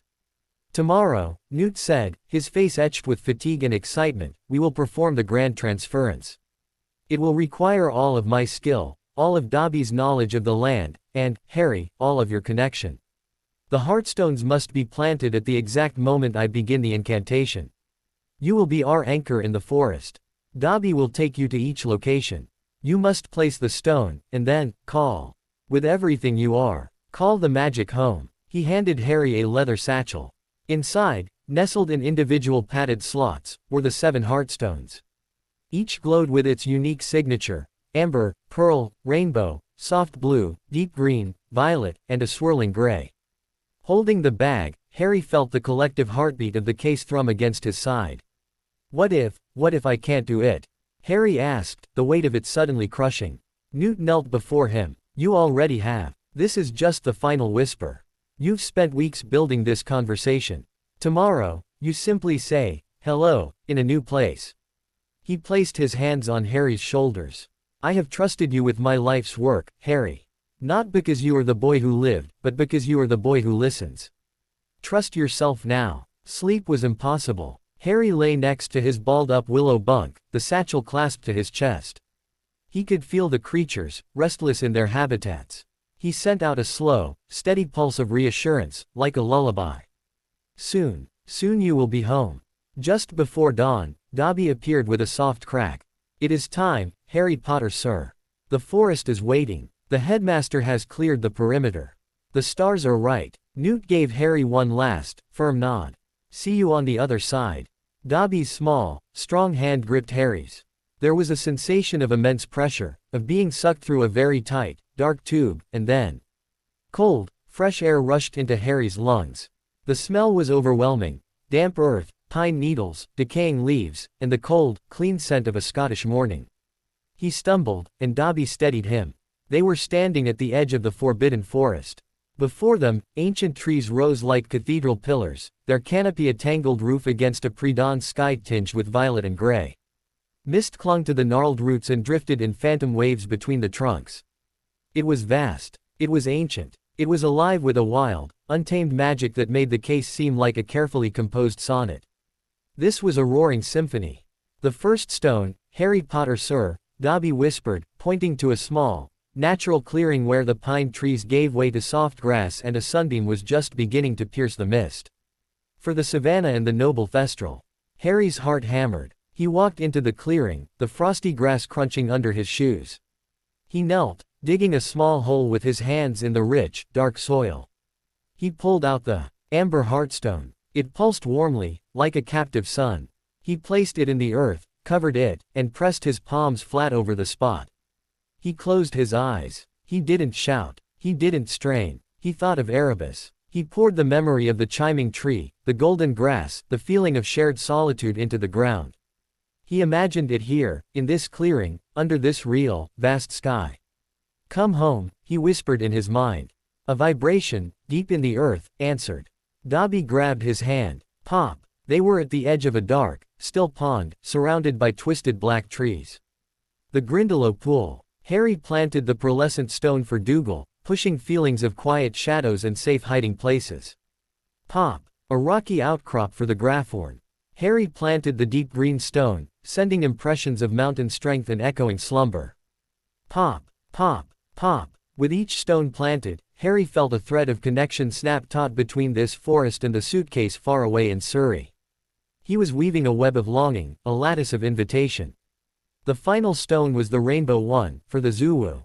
The location was a wide, flat valley deep in the forest, carpeted in moss and ferns, surrounded by towering oaks. It was perfect. As Harry planted the blazing stone, he poured every ounce of the Zoowoo's dream into the soil, the wind in its fur, the thunder of its run, the endless space. Run free, he sent, with all his might. As he covered the stone, a distant sound reached his ears, carried on the forest wind. It was Newt's voice, magnified by magic, chanting a complex, rhythmic incantation from miles away. The air around Harry began to shimmer. The threads he had woven glowed visible for a second, brilliant lines of light connecting the planted stones back towards the south. The forest held its breath. Then, it began. At the pine clearing, the air above the planted stone rippled like water. From the ripple, color and form spilled out, the golden grass, the chiming tree, the very quality of the light, pouring into the clearing, expanding, settling, becoming real. With a soft, misty exhale, Erebus stepped through, his hooves sinking into real grass for the first time in decades. He lifted his head, sniffed the pine-scented air, and let out a soft, trembling whinny of pure joy. All across the forest, it happened simultaneously. A moonlit meadow bloomed in a dappled glade. A swampy bog with glowing lilies materialized around the black pond.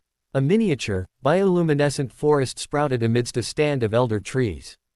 The rocky Graphorn paddock settled against the cliff face with a grinding of stone on stone. And in the wide valley, with a sound like a sigh of the earth itself, the marsh and savanna merged, creating a vast, open landscape of grass, water, and scattered trees. Through the largest ripple, the Zoowoo emerged. It didn't run at first. It stood, stunned, one paw on the moss, then another. It lifted its nose, smelling 1,000 wild scents. It saw the canopy high above, the shafts of real sunlight piercing the mist. It looked at Harry, its eyes wide. Then, it ran. It was a burst of impossible color and power.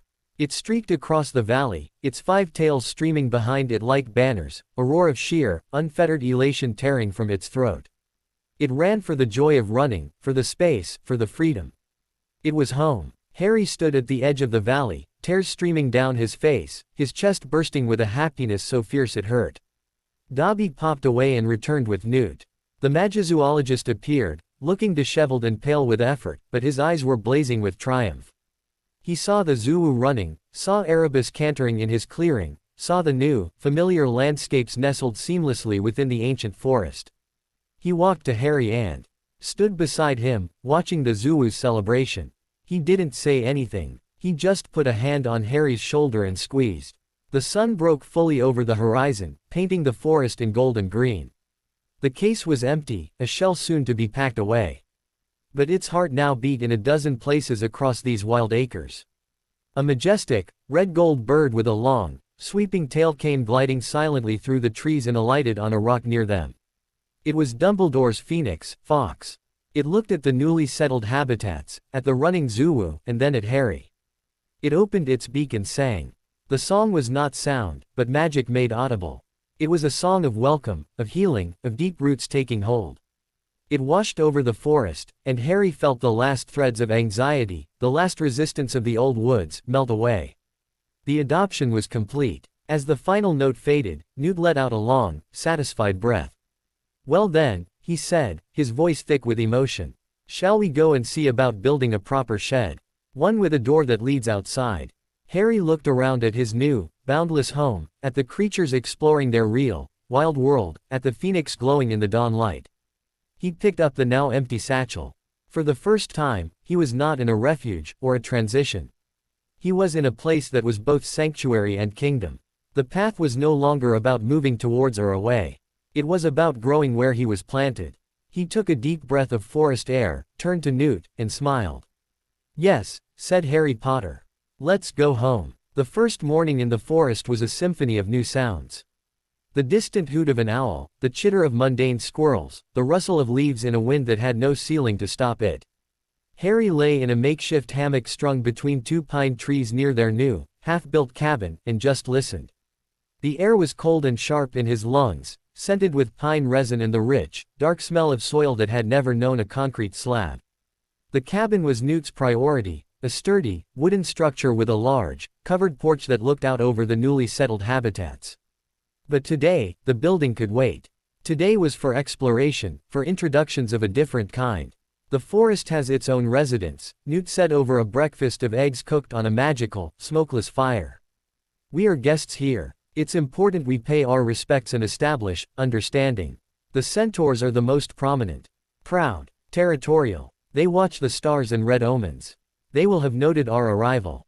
Will they be angry? Harry asked, thinking of Bletchley, of unwelcome scrutiny. Not angry. Wary. They distrust wizards. Our magic is intrusive to them. But they respect creatures. That may be our bridge. Newt finished his tea. We'll start with a perimeter walk. Introduce you to the boundaries of our grant. And see who we meet. They set out, Newt with his ever-present case now mostly empty but still a familiar weight, and Harry with a small pouch of dried fruit and nuts Newt said was, for offering, not snacking.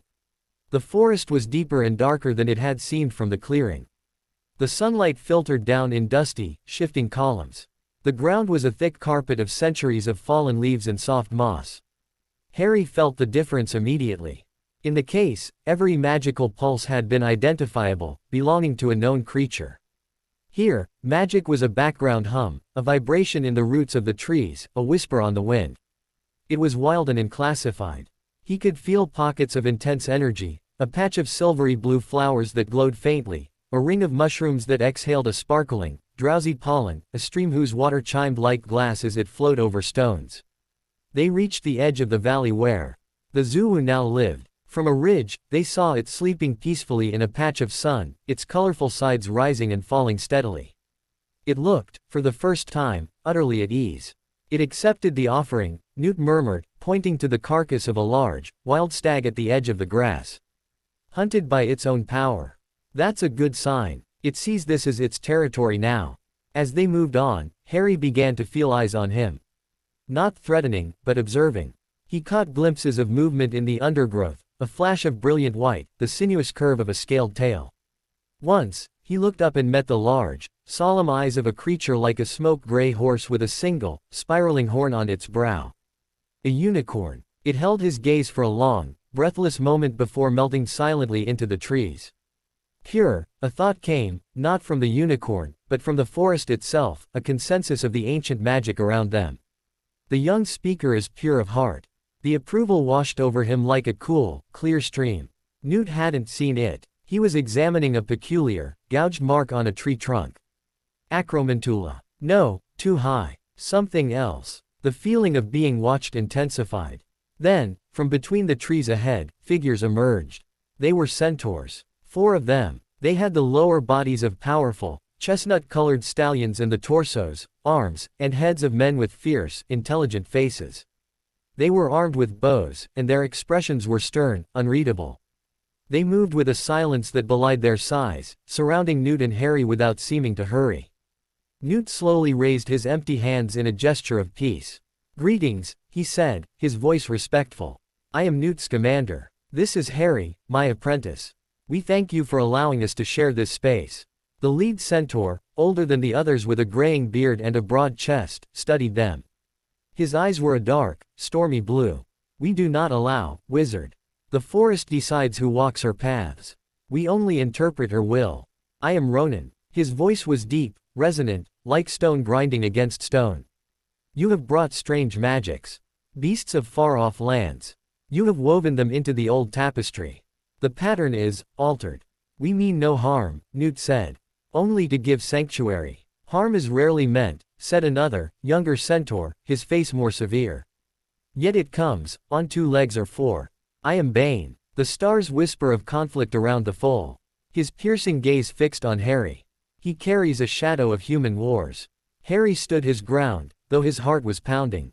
He felt the centaurs, magic, a grounded, celestial power, tied to the soil and the stars above. It was completely alien. "The shadow is not of his making," Newt said, a protective edge entering his tone. Ronan held up a hand, silencing Bane. He took a step closer, his hooves sinking silently into the moss. He looked not at Harry's face, but at his chest, as if seeing something else. "The foal speaks without words. The creatures listen. The unicorn did not flee. The forest whispers, pure. This is uncommon." He met Harry's eyes. "What do you hear now, young speaker?" Harry swallowed. He closed his eyes for a second, pushing past his own fear, listening to the space between them. He felt the centaurs' guarded curiosity, their deep-seated suspicion of the wizarding world, their fierce love for this forest. But underneath Bane's hostility, he sensed a sharper fear, a fear of fire, of shouting, of trees falling. "You're worried," Harry said quietly, opening his eyes. "Not just about us. About noise. And fire. You're afraid that the pattern will be torn, not just altered." Ronan's eyebrows lifted slightly. Bane scowled, but looked unsettled. "The full sees true," Ronan said, a note of grim respect in his voice. "The wars of wizards have scorched our borders before. Their chaos spills like poison. You bring more wizard magic. But you also bring a listener." He seemed to come to a decision. "You may tend your beasts. You may walk the paths east of the lightning-struck oak and north of the singing stream. Do not cross west into the deep valleys. Do not bring fire or axe to the living wood. The stars will be watched. If they turn dark, you will be gone." It was a tense, conditional permission. But it was permission. "We understand," Newt said, bowing his head slightly. "Thank you." The centaurs turned as one and disappeared into the forest as silently as they had come. Newt let out a long breath. "Well, that went better than it might have. They've acknowledged you. That's significant." "Bane doesn't like me," Harry said. "Bane doesn't like anything that hasn't been in the stars for 1,000 years, Newt replied, starting to walk again. "But Ronan is the elder. His word holds. And he called you a listener. From a centaur, that's high praise." They continued their walk, now within the defined boundaries. Harry felt the centaurs' eyes on them for a while longer, then the sensation faded, replaced by the general watchfulness of the forest. As evening approached, they reached the singing stream, a ribbon of crystal-clear water that genuinely emitted a soft, melodic hum as it flowed over a bed of smooth, multicolored stones. It marked the northern edge of their territory. "We should head back," Newt said, turning. "Dobby is bringing supplies for the door." A sudden, distressed cry split the twilight air. It was a high-pitched, frantic sound, coming from a thicket of brambles just beyond the stream, outside their permitted zone. It was a cry of pure, animal fear. Newt froze. "That's a juvenile. Something's trapped it." Harry was already moving, his feet carrying him across the shallow stream before he could think. "Harry, wait." The boundary. But Harry was through the brambles. In a small, muddy hollow, a scene of desperation unfolded. A young, female centaur foal, her human torso small and her brown coat speckled with white, was thrashing wildly. Her front right hoof was caught in the cruel, rusted jaws of an old, iron leg-hold trap, half buried in leaves. Blood, dark against her coat, stained the ground. Her eyes were rolling in terror, her breath coming in panicked sobs. She wasn't alone. Crouched over her, snapping viciously near her trapped leg, was a creature Harry had only read about, a red cap. A dwarf-like, malevolent being with a stumpy body, long claws, and a leathery face full of needled teeth. It wore a cap soaked in blood, hence its name, and was trying to torment the injured foal, perhaps waiting for her to weaken. It cackled as she flinched. Rage, hot and immediate, flooded Harry. This was the poison the centaurs feared. This mindless cruelty. The red cap looked up as Harry burst in. Its tiny, black eyes glittered with malice. "Another little snack," it hissed, its voice like grating stones. Newt crashed through the brambles behind him, wand out. Immobilis. The spell shot towards the red cap, but it was surprisingly fast, ducking behind the foal with a snicker, using her as a shield. The foal screamed, trying to pull away, which only made the trap bite deeper. "It's using her as cover," Newt said, his face pale. He couldn't risk another spell. Harry didn't have a wand. He had nothing but his fury and that strange, listening power. He looked at the foal, met her terrified eyes. Her pain was a sharp, white shriek in the magic around them. The red cap's glee was a oily, black smear. He didn't approach the red cap. He stepped towards the foal, ignoring the snarling creature. He knelt in the mud, right by her trapped hoof. The red cap hissed, leaning over to swipe at him with its claws. Harry didn't flinch. He looked at the iron trap. It was a dead thing. Cold, cruel, a piece of violence with no life of its own. He placed his hands on the cold metal, ignoring the red cap's breath on his neck. He didn't try to vanish it. He didn't try to break it. He spoke to it. He poured into the metal the memory of the forest song. The sound of the singing stream. The feel of cool, clean earth. The image of roots growing, of life moving freely. He showed it the opposite of what it was, a thing of constraint and pain. He showed it the foal's terror, and then he showed it the peace of release. He asked it, willed it, to remember it was once ore in the ground, part of the earth, and to let go. The iron didn't melt. The mechanism didn't shatter. It simply uncurled. With a soft, rusty sigh, the jaws of the trap relaxed, releasing the torn hoof. The metal lost its vicious tension, becoming just a twisted piece of scrap. The red cap, confused by the lack of drama, stared. The foal yanked her leg free with a cry of relief and pain. In that instant of distraction, Newt's wand shot forward. Everett statum. A jet of blue light hit the red cap square in the chest, hurling it backwards into a tree trunk. It slumped, unconscious. Harry ignored it. He was looking at the foal's leg. The wounds were deep, bleeding freely. He tore a strip from his shirt, his hands moving automatically, applying pressure as Newt had taught him for Graphorn scrapes. "It's okay," he murmured, not in Parseltongue, but in a soft, steady stream. "You're free. It's over." The foal was trembling violently, but she looked at him, her breathing slowing. Her fear was ebbing, replaced by shock and a dawning trust. Thundering hooves shook the ground. Ronan, Bane, and 2 other centaurs burst into the hollow, bows drawn. They took in the scene: the unconscious red cap, the freed foal, the blood, and Harry kneeling in the mud, pressing cloth to her wound. Bane's bow swung towards Harry. You crossed the boundary. You have harmed. Be silent, Bane," Ronan roared. He strode forward, his eyes on the discarded, open trap, then on Harry's hands, stained with the foal's blood but tending her. He saw the truth in the magic hanging in the air, the residue of iron coerced into peace, the absence of harmful spellcraft. The young foal looked up at Ronan. "Father, the trap, the bad thing, the speaker," he made the cold teeth let go. He did not use the stick. She gestured weakly to Newt's wand. Ronan's stern face underwent a profound change. The suspicion melted into something awestruck and solemn. He lowered his bow. He looked from the trap to Harry, and then he did something that made the other centaurs gasp. He bowed. Not a slight nod. A deep, formal bow from the waist, his front legs bending. "The forest spoke true," Ronan said, his voice thick with emotion. "You are a listener. And a healer. You have saved my daughter, Alara. You have faced the forest's poison and answered with its own song." He straightened. "The boundaries are changed. From this moment, you and your guardian are welcome in all the forest, wherever your feet may take you. Your magic is not the magic of fire and axe. It is the magic of root and stream. We will watch the stars for your light, Harry Potter, not for your shadow." Bane looked furious, but also confounded. He could not argue with the evidence, or with his elder's decree. He gave a curt, grudging nod. Newt helped Harry to his feet. Together, with Ronan's help, they fashioned a stretcher of branches and vines to carry Alara back to the centaur's clearing for proper healing with their herbal lore. As they walked, the forest around them felt different. The watchfulness was still there, but it was no longer a barrier. It was an acknowledgement, a belonging. That night, by their cabin fire, Newt was quiet. Finally, he spoke. "You communed with iron, Harry. Inanimate, malicious iron. I have no books on that." Harry, exhausted, stared at the flames. "It wasn't alive, but it was, a thing that had a purpose. I just showed it a better one."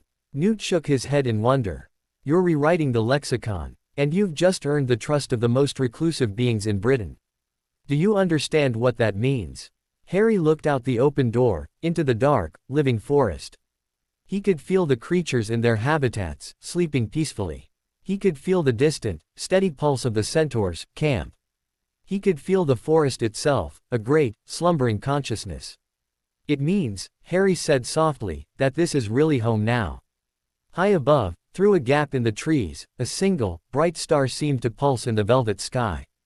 In the centaur's clearing, Ronan pointed it out to his recovering daughter. "See, Alara, the new star in the herdsman's constellation. It appeared tonight. A sign of a gentle hand that guides, not breaks." And deep in the bowels of the ministry, a parchment in the Department of Magical Creatures, detailing the restricted zones of the Forbidden Forest, quietly updated itself.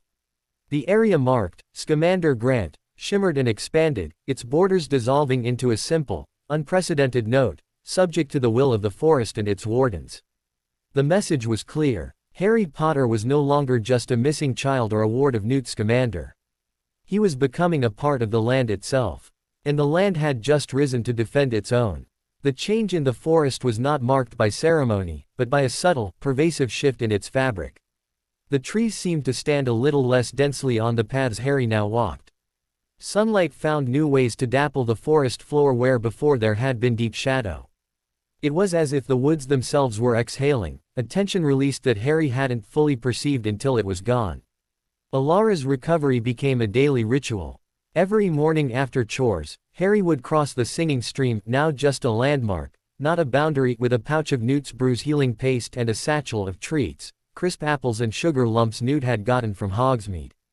The Centaur camp was in a wide, grassy clearing where the trees formed a natural amphitheater. Adult centaurs watched him with silent, measured curiosity, but the foals, Alara and 2 others, were openly fascinated. Alara's leg was healing well with a poultice of comfrey and dittany applied by the centaur healers, but she was restless, confined to the clearing. Harry would sit with her, sometimes not speaking at all, just listening to the sounds of the camp. He learned their names: Ronan, the elder; Bane, still stern but now watching him with analytical rather than hostile eyes; Megorian, a broad-chested warrior; and Firenze, younger, with paler blonde hair and a mane like moonlight, who seemed more inclined to contemplation than the others. It was Firenze who approached him on the 3rd day. "You do not look at the ground when you walk here," he observed, his voice softer than the others. "You look at the trees. At the sky." "Why?" "I'm listening," Harry said simply. "To what?" "To everything. The trees talk. Not with words. With feeling. That oak is content. It likes the sun on its western side. Those aspens over there are nervous. There's a wasp nest in their roots." Firenze's blue eyes widened. He looked at the cluster of aspen trees, then back at Harry. "You perceive the spirit of the wood. This is a gift the stars have not foretold for a human child." He seemed intrigued. "Come, I will show you what the centaurs hear." He led Harry to the edge of the clearing where a flat, moss-covered stone lay, warmed by the sun. "Sit. Close your eyes. Do not listen with your mind. Listen with your place in the sky." Harry sat, baffled. Firenze stood beside him, his hooves planted firmly. "We are creatures of earth and heaven. Our bodies are grounded, our eyes are raised. We hear the music between, the turning of the planets, the sigh of the stars as they burn. It is a slow, vast song. Do not try to understand it. Just let it be."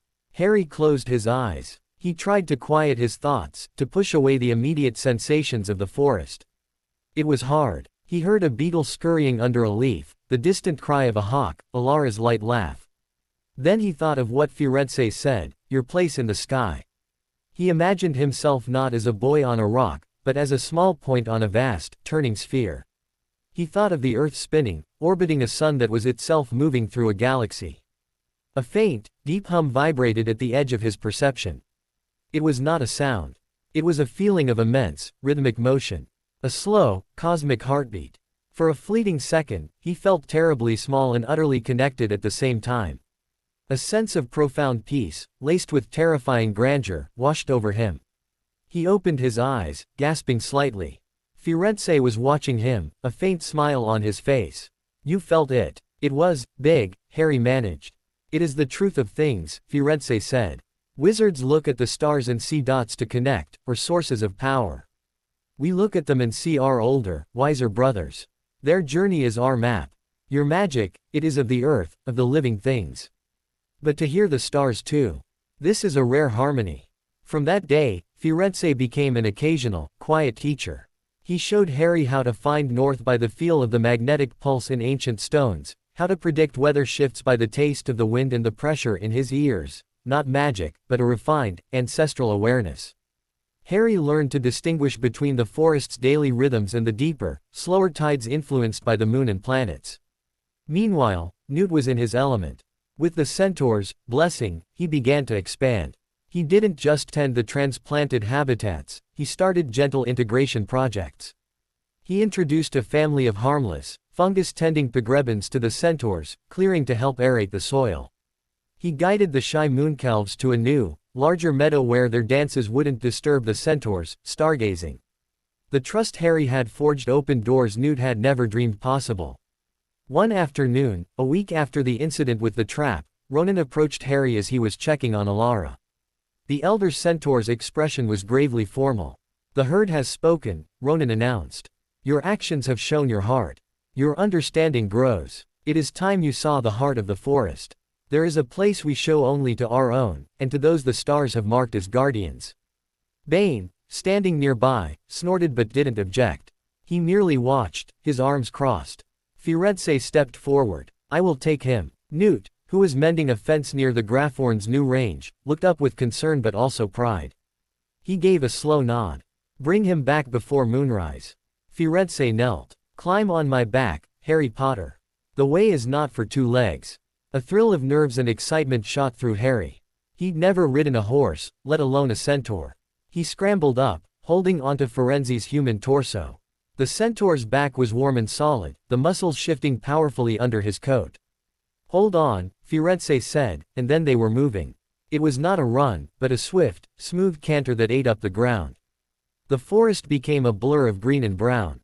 Firenze moved with uncanny grace, dodging low branches, leaping over streams and fallen logs without breaking stride. The wind whipped Harry's hair, and he laughed aloud, a pure, unburdened sound of joy.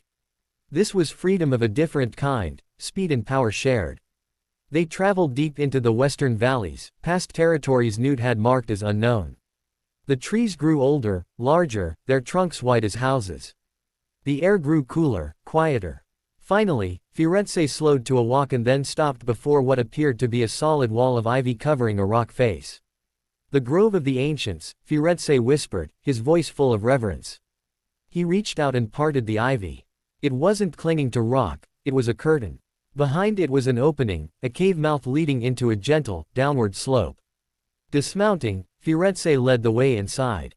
The tunnel was short, and it opened into a space that stole the breath from Harry's lungs.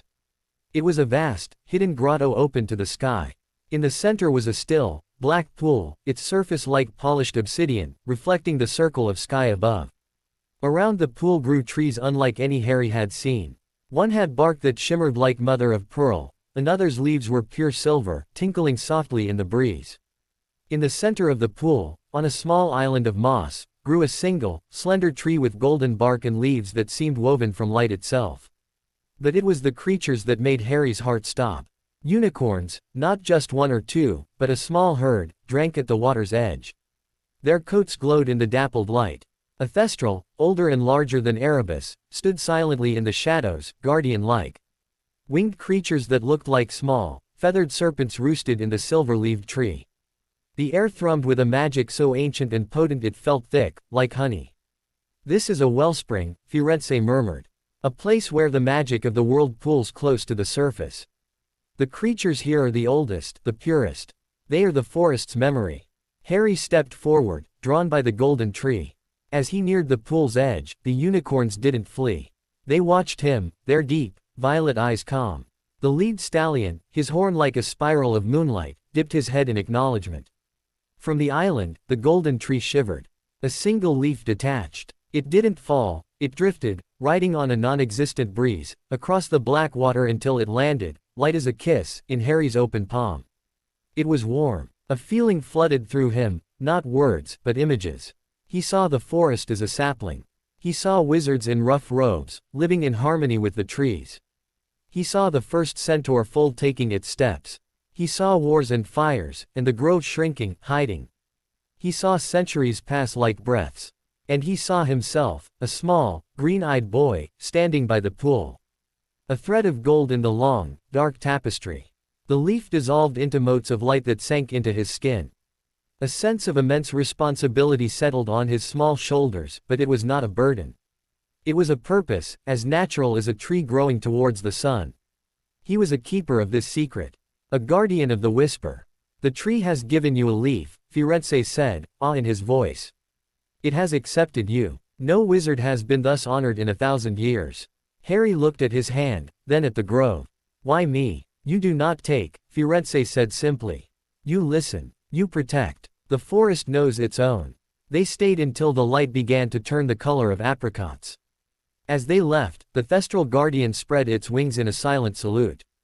The ride back was quiet, both of them lost in thought. The golden leaf's warmth was now a permanent, gentle glow in Harry's chest, a tiny sun held within. When they returned to the cabin, Newt was waiting, his face anxious. He saw Harry's expression, the wonder, the new, deep calm, and his questions died on his lips. "You've seen it," Newt stated, not a question. Harry nodded. "Firenze showed me. The heart of the forest."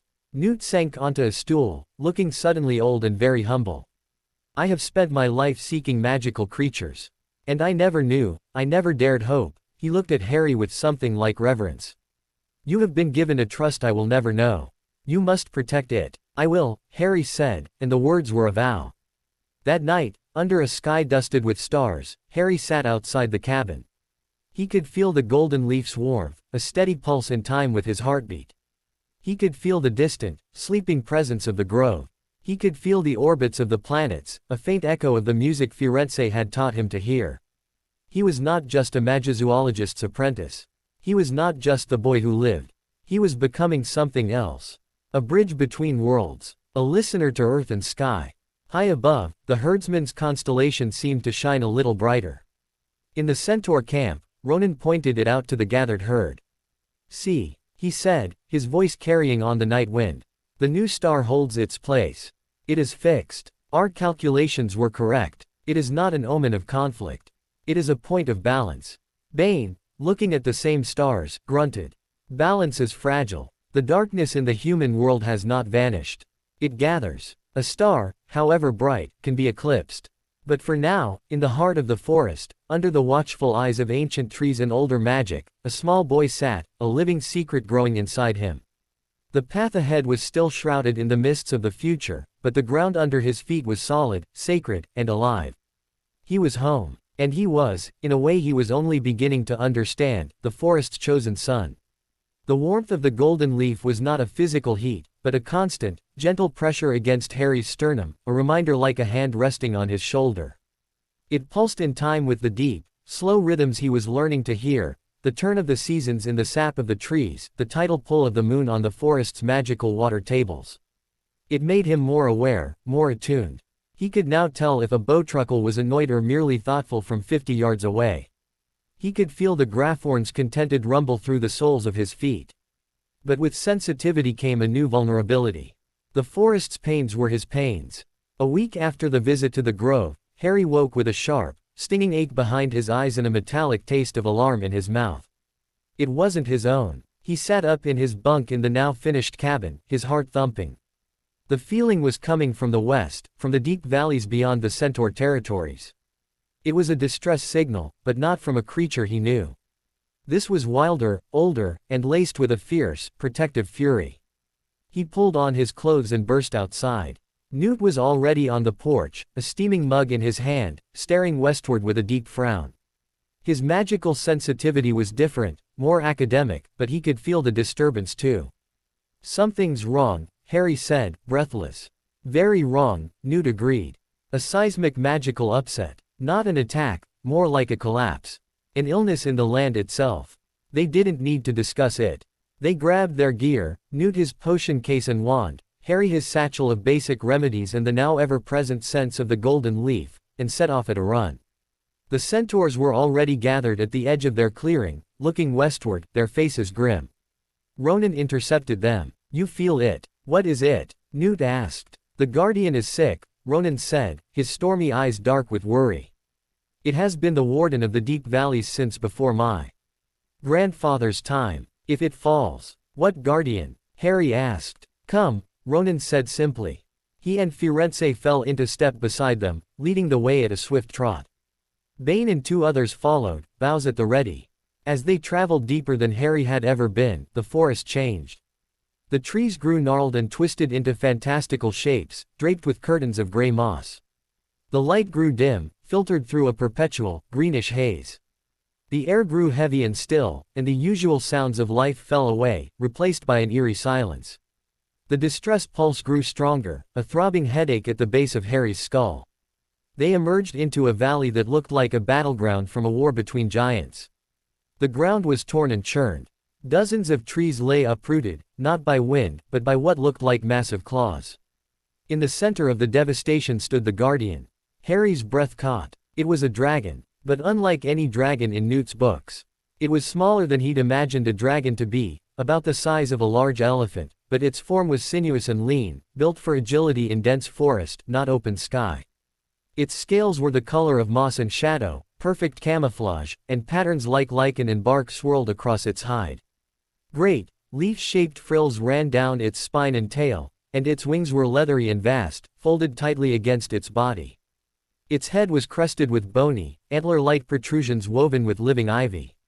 A forest dragon, a species Newt had whispered was thought to be extinct in Britain. But it was clearly dying. It lay on its side, its breathing a wet, ragged rasp. One wing was twisted at an unnatural angle. A deep, infected gash ran across its flank, oozing a pus that smelled of rot and dark magic. The ground around it was blighted, the grass blackened, the flowers withered. Its pain was a physical force, a wave of feverish heat and despair that made Harry want to vomit. A Hungarian horntail poacher, Newt hissed, his face white with rage. See the curse burn around the wound. They used a gouging spell, tried to take a scale sample. It must have fought them off, but the dark magic is poisoning it. And its magic is tied to this valley. It's poisoning the land in turn. The dragon, sensing them, let out a weak, warning growl. Smoke, tinged with green, curled from its nostrils. Its great, intelligent eye, the color of polished amber, fixed on them. Harry saw not just pain, but a profound, weary sorrow. It was the sorrow of a king watching his kingdom sicken because he could not protect it. We must put it out of its misery, Bane said, not cruelly, but with the hard practicality of the wild. Its death will be a shock to the forest, but a clean one. This slow poison will spread. It will blight the western woods for a generation. No, Harry said. The word came out quiet but absolute. All eyes turned to him. We can help it, Harry said, staring at the suffering creature. The golden leaf in his chest burned with a sudden, urgent warmth. Harry, Newt said gently, crouching beside him. This is beyond even my skill. The wound is cursed. The infection is in its blood, its magic. To try and fail would prolong its agony. Then we won't fail, Harry said. He took a step forward. The dragon's head lifted slightly, and a deeper growl rumbled in its chest. Keep away, its pain screamed. My end is mine. Harry didn't stop. He walked slowly towards the massive head, ignoring Newt's sharp intake of breath and the centaur's tense readiness. He could feel the dragon's life force, once a great, green bonfire, now guttering and stained with oily, black tendrils of curse magic. He stopped a few feet from its eye. He didn't try to project calm. How could he? The dragon's pain was a universe. Instead, he did something else. He opened the door inside him where the leaf's warmth lived. He let the dragon feel what he felt, not pity, but recognition. He showed it an image of the grove, of the golden tree, of the silent, watching Thestral. He showed it the forest as a whole, living entity. And he showed it a thread, a green-gold thread connecting the dragon's heart to the heart of the valley. A thread that was fraying, turning black. You are not just a creature, Harry pushed the thought with every ounce of his will. You are this place. If you die, a part of the forest dies with you. Let me try to mend the thread. The dragon's great eye blinked slowly. The hostility in its gaze wavered, replaced by a flicker of desperate, bewildered hope. It was so old, and so tired. It gave the faintest, almost imperceptible nod. Newt, Harry said, not looking away from the dragon. The curse first. Can you draw it out? Newt was at his side in an instant, his professional focus overriding his fear. I can try a purification draft, but it must be applied directly to the wound. And its blood is toxic now. One scratch. I'll get it there, Harry said. He turned to the centaurs. The land is sick because it is sick. We need to help the land, too. To give it strength while we work. Ronan understood. He barked orders in the centaur tongue. The centaurs spread out, placing their hands on the blighted soil, beginning a low, chanting hum, a ritual to bolster the life force of the valley, to hold the ecosystem together while its heart was on the brink. Newt worked furiously, mixing potions from his case, using his wand to distill a brilliant, silver liquid into a crystal bowl. This will burn. It will feel like tearing its soul out. It must stay still. Harry approached the gash. The smell was overpowering. He took the bowl from Newt. His hands were steady. He looked at the dragon's eye.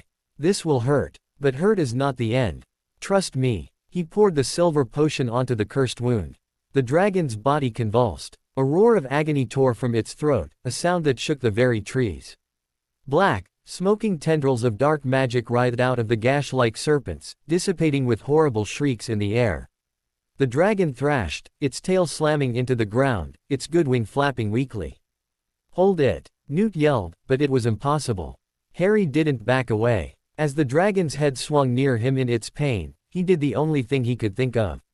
He reached out and placed his hands, not on a scale, but on the dragon's muzzle, right between its nostrils. He didn't try to absorb the pain. He couldn't. Instead, he did what he'd done with the centaur's trap, but in reverse. He poured the memory of the forest strength into the dragon. The solid depth of ancient roots. The relentless, clean flow of the singing stream. The boundless, patient sky Firenze had taught him to hear. The joyous, colorful run of the Zulu. The silent vigil of Erebus. He fed it the health of the land it protected. This is what you fight for. This is why you must live. The dragon's thrashing slowed. Its roars subsided into pained, shuddering breaths. Its eye, fixed on Harry, held a look of stunned, shared endurance. Newt seized the moment. He was a whirlwind of action, now cleaning the wound with precise spells, applying pungent, herbal poultices from his stores, setting the broken wing with splints made of living willow that curled gently around the limb. He worked with a healer's furious compassion. Harry stayed where he was, his hands on the dragon's muzzle, a conduit. He felt the black tendrils receding, felt the dragon's own magic, a deep, verdant force, begin to rally, to fight the infection with renewed vigor. But he also felt the drain. The dragon was drawing strength from him. From the golden leaf's resonance. The warm pulse in his chest grew fainter, cooler. A deep fatigue, deeper than after making the doorway, began to seep into his bones. He was giving of his own life force. He didn't let go. Hours passed. The centaur's chant was a constant, grounding drone. Newt's movements became slower, more deliberate as the critical work turned to careful monitoring. The sun climbed and began to descend. Finally, Newt sat back on his heels, wiping his brow with a trembling hand. The curse is gone. The infection is retreating. The wing is set. The rest is up to it. In the forest, the dragon's breathing had evened out. It was no longer a ragged gasp, but a slow, deep rhythm. The blight on the ground around it had stopped spreading. The blackened grass at the very edge was showing hints of green. Slowly, Harry removed his hands. He swayed on his feet. Firenze was there in an instant, a steadying hand on his shoulder. The dragon's eye opened fully. The amber gaze was clear now, though clouded with exhaustion. It looked at Harry for a long, long moment.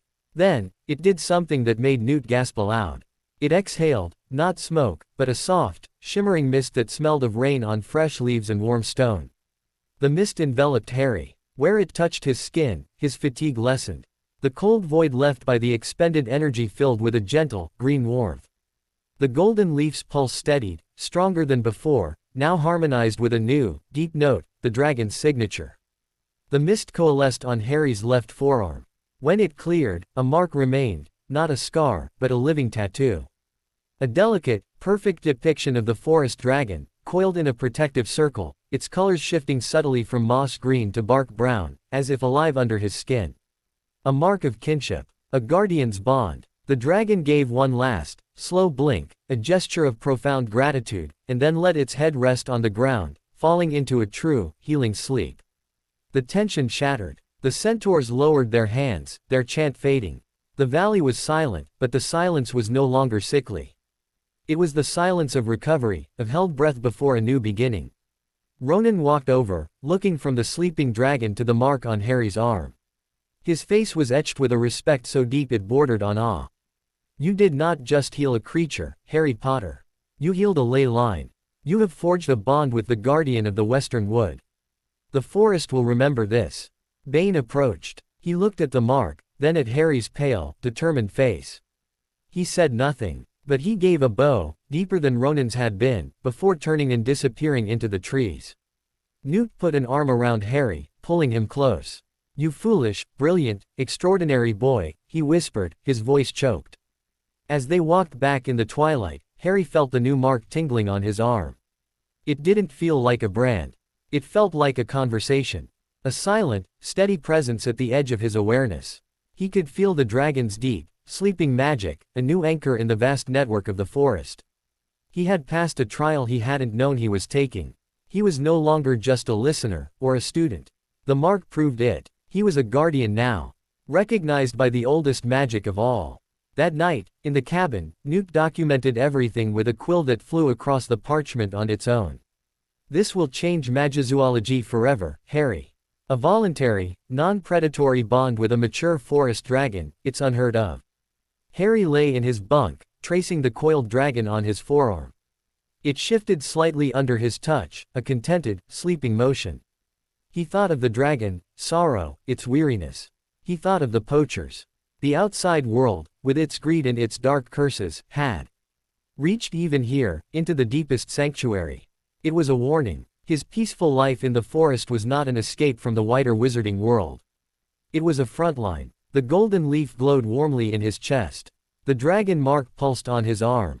Two symbols of trust. Two immense responsibilities. He looked out the window at the starry sky. The herdsman's star shone brightly. But somewhere, far away, he knew there were stars that told darker stories. Stories of shadows gathering. The dragon's wound was a reminder. The war Bane prophesied wasn't just coming. It was already here. And Harry, whether he wanted to or not, was now one of its guardians. The dragon mark did not sleep. In the quiet of the cabin, with Newt's soft snores from the loft above, Harry lay awake and felt it move.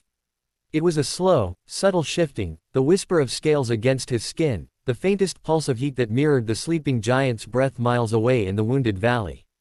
It wasn't painful. It was alive. A piece of wild, ancient magic had taken residence in him, and it was learning the shape of its new home. By morning, a change had settled over Harry. The exhaustion from the ordeal was gone, replaced by a new, hyper-awareness. His senses felt sharpened, as if someone had wiped a grimy film from the world. He could smell the individual components of Newt's breakfast tea, the black leaves, the hint of bergamot, the precise temperature of the water. He could hear the grubs burrowing under the cabin's foundation. And when he looked at the forest through the window, he didn't just see trees.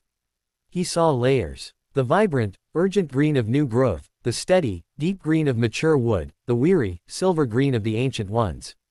He saw the flow of magic like currents in a river, streaming along ley lines, pooling in places like the hidden grove. Newt noticed the moment Harry stepped onto the porch. The Magizoologist froze, a spoon hovering over a jar of marmalade. His eyes, sharp behind his spectacles, scanned Harry from head to toe, lingering on the visible part of the coiled mark on his forearm. "You're humming," Newt said quietly. "I am. Not aloud. Magically. Your aura. It's harmonized with something vast. How do you feel?" Harry tried to put it into words. "It's like, I've been listening to a song from another room. And now I'm standing in the room with the orchestra. It's louder. More parts. I can hear the dragon sleeping. It's a deep, rumbling note." Newt set the spoon down. "Symbiosis. The bond is two-way. You gave it strength, it's giving you perceptual clarity. A draconic sensitivity to magical ecosystems. This is unprecedented. We must document, but carefully. This is your body, your magic." The daily routine was transformed. Feeding the mooncalves, Harry could now sense which ones had slight digestive upsets before they showed any signs. He could tell the bowtruckles were agitated about an approaching storm long before the wind changed.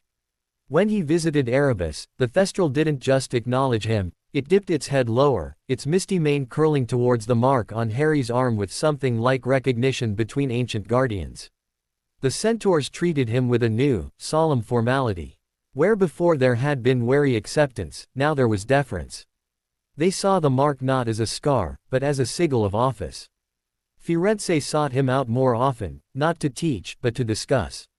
"The guardian's slumber is peaceful," Firenze reported one afternoon as they walked the perimeter. "The blight in the valley is receding. But the wound to the forest's memory remains. The poachers violated a sanctuary. Their intent leaves a stain." "Can you see it?" Harry asked. "The stain." Firenze looked skyward, his brow furrowed. "Not in the stars. This is an earthly poison, but I can feel the dissonance. Like a chord that refuses to resolve." He stopped, turning his piercing blue eyes on Harry. "The mark you bear, it is a ward. But it is also a beacon. To the guardian, and to other things that sense deep magic. A chill that had nothing to do with the weather went through Harry. What other things? The forest is old. It has many kinds of teeth. Some are physical, like the red cap. Others are conceptual, hungers that form in places of imbalance. The pain and dark magic from the attack may have drawn something, or awakened it. 2 days later, the first sign appeared. It started with the Nifflers. Newt had a small colony of the furry, long-snouted creatures in a burrow near the cabin, useful for finding lost metal objects. They were usually cheerful, greedy little things.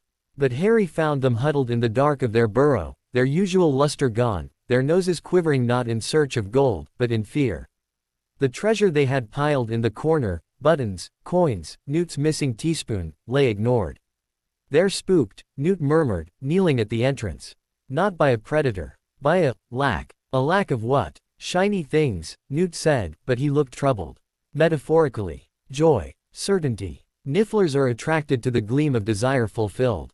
Something is dampening that. Casting a grayness. Next, the Akame series, now nearly full-grown and glorious in her iridescent scales, refused to leave her aviary.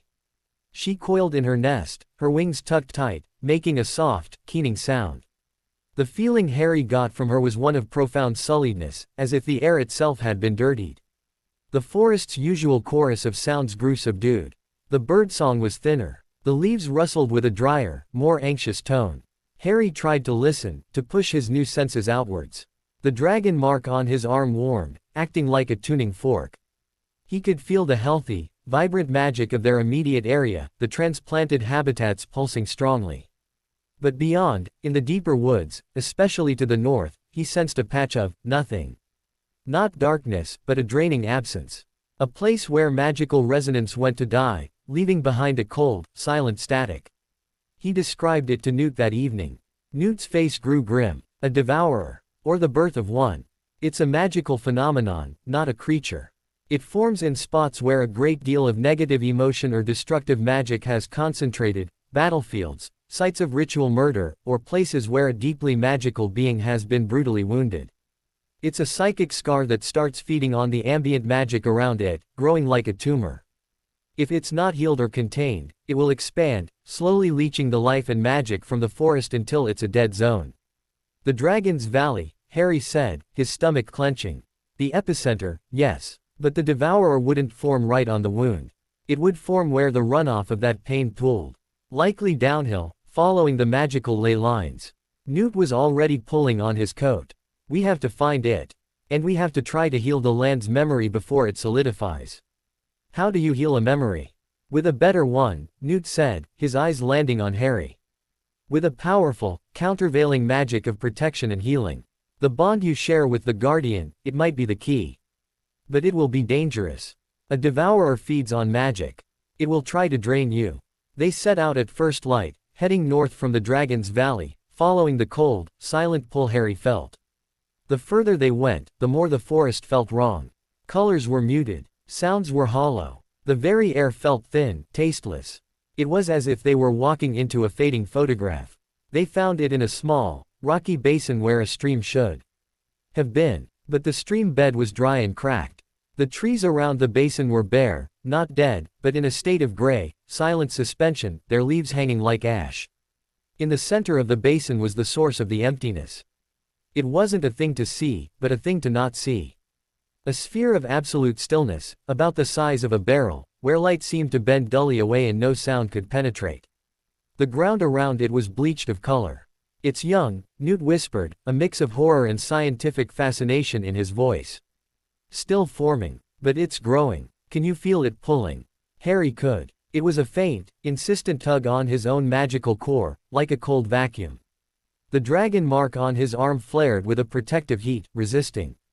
What do we do? The theory, Newt said, pulling a large, crystal phial from his case, is to introduce a concentrated burst of positive, life-affirming magic directly into the core. Overload it with the opposite of what formed it. I've prepared a blessed earth solution, water from a holy well, powdered unicorn horn, phoenix ash, infused with sunlight. But it requires a catalyst. A magical heart to pump it through the system. He looked at Harry, pained. Your connection to the Guardian is the strongest, purest link to this place's native magic. If you could channel the solution through that bond, into the land, it might remember what it's supposed to feel like, Harry finished. He looked at the chilling void. It was the antithesis of everything the grove stood for, everything the dragon protected. He nodded. Tell me what to do. Newt's instructions were precise. Harry was to hold the open phial, pour the solution onto the ground at the edge of the Devourer's influence, and then place his hands, his marked hand foremost, onto the wet earth. He was to think of his bond with the dragon, of the forest's health, and push. The moment you feel it resisting, pulling too hard, you break contact, Newt said fiercely, gripping his shoulder. No heroics. If this doesn't work, we'll find another way. Containment wards. Something. Harry took the phial. The liquid inside glowed with a soft, gold and silver light. He approached the bleached circle. The tugging sensation grew stronger, a cold ache in his bones. He uncorked the phial and poured the glittering solution onto the gray soil. He knelt, took a deep breath, and placed his hands down. The effect was instantaneous and violent. The Devourer didn't just resist, it attacked. The cold vacuum became a ravenous maw. It latched onto his magic, onto the warmth of the dragon mark, and began to suck. Harry gasped, feeling a terrifying drain, as if his life was being pulled out through his fingertips.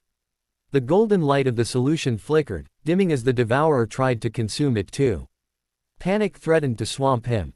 He was a tiny spark against a vast, hungry nothing. Then, the dragon mark burned. Not with pain, but with a fierce, defiant roar that echoed in his soul. From miles away, he felt the guardian, sleeping, healing, stir. A wave of green, potent magic, the essence of the ancient forest, surged down the bond, through the mark, and into Harry. It wasn't the dragon giving its strength, it was the dragon lending him the strength of the land. Harry's vision cleared. He stopped being a spark. He became a conduit. He pushed back. He didn't just think of the dragon. He poured into the greedy void the memories the forest had given him. The taste of the first morning air in the pine clearing. The sight of the zoo running free. The chiming of the silver leaves in the grove. The feel of the centaurs, starlit music. The sorrow and then the peace in the dragon's amber eye. The trust of a demiguise. The purity of a unicorn's gaze. He showed the Devourer what it was trying to erase. This is life, he roared silently into the emptiness. This is memory. You are a shadow. Be gone. The blessed earth solution ignited. The gold and silver light exploded from the ground, not in a flash, but in a slow, relentless wave that spread out from Harry's hands. It washed over the bleached soil, which darkened, becoming rich and brown. It touched the roots of the suspended trees, and their branches shuddered, releasing a cloud of gray dust as fresh, green buds pushed forth. The wave hit the core of the Devourer, the sphere of stillness. For a moment, the nothingness fought, convulsing, trying to consume the light. Then, with a sound like a sigh of release, it collapsed in on itself and vanished. The stream at the bottom of the basin gurgled to life, clear water bubbling up from the stones. Birdsong returned, tentative at first, then triumphant. Color flooded back into the world, vibrant and real. Harry fell backwards, breaking contact. He was drenched in sweat, trembling, the dragon mark on his arm blazing like an ember before slowly cooling back to its normal, shifting state. He felt drained, but not empty. The land felt grateful. Newt rushed to his side, checking him over with trembling hands. Harry, talk to me. It's gone, Harry rasped. It remembered. Newt helped him sit up, staring at the revitalized basin. The trees were now in full, glorious leaf, the stream chuckling happily. It was more vibrant than the surrounding area, as if life had overcompensated in its joy. You didn't just disperse it, Newt said, his voice filled with awe. You reconsecrated the land. This place will be a wellspring of positive magic for centuries. He looked at Harry with an expression that was beyond pride. You are a healer of places now. As they walked back, the forest seemed to sing around them. But Harry's newfound senses, still ringing from the confrontation, picked up something else. A distant, sharp, metallic ping on the edge of his perception. Not natural. Not forest magic. It was the same oily residue he'd felt on the dragon's wound, but fainter, older. A trail. He stopped, turning his head, listening with his magic. What is it? Newt asked. The poachers, they didn't just come and go. They left a path. A scar in the magic. It's old, but it's there. Harry pointed east, towards the outer edges of the forest, near the Hogwarts boundaries. They came from that way. Newt's face hardened. Then that is a trail we must follow another day. But not today. Today, you rest. That night, the dream was not his own. He dreamed through the dragon's senses, a low, rumbling, satisfied sleep, the dream images of deep roots drinking, of clean water flowing, of a young, two-legged sapling with a warm mark standing guard under the stars. It was a dream of safety, of a wound closed, of a guardian not alone. When Harry woke, the first rays of sun were piercing the canopy. The dragon mark was quiet, settled. The memory of the devourer's cold hunger was a fading echo. But the memory of that other, metallic scar, the poacher's trail, remained. It was a thread leading out of the sanctuary, into the world of men and their hungers. He had healed the forest's latest wound. But he knew, with a certainty that sat cold in his gut, that the world outside was still making more. And a guardian's work was never truly done. The whisper of the mark was a reminder. His domain was growing, and so were the threats to it. The peace of the forest was profound, but it was no longer simple. He had become part of its defenses. And defenses, by their very nature, implied something to defend against. The poacher's trail was a ghost in the soil, a faint, greasy whisper that lingered at the edge of Harry's new senses like a bad smell in a clean room. He tried to ignore it, throwing himself into the comforting routine of the forest. He helped Newt expand the Occamy's aviary, gathering supple willow branches for her to weave into her nest. He collected moondew at dawn with the Demiguise, Dougal, who would often predict the exact leaf a drop would form on. He sat with the centaur foals, helping them identify medicinal herbs, their hooves stamping with happy impatience. But the mark on his arm itched when the wind blew from the east.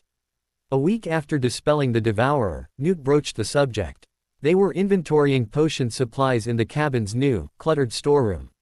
The trail, Newt said, not looking up from a jar of billywig stings. It preys on your mind. Harry didn't deny it. It's a tear. It shouldn't be there. The forest wants to heal it, but it can't. The magic is foreign. Dark magic often is, Newt said quietly. It corrupts rather than cooperates.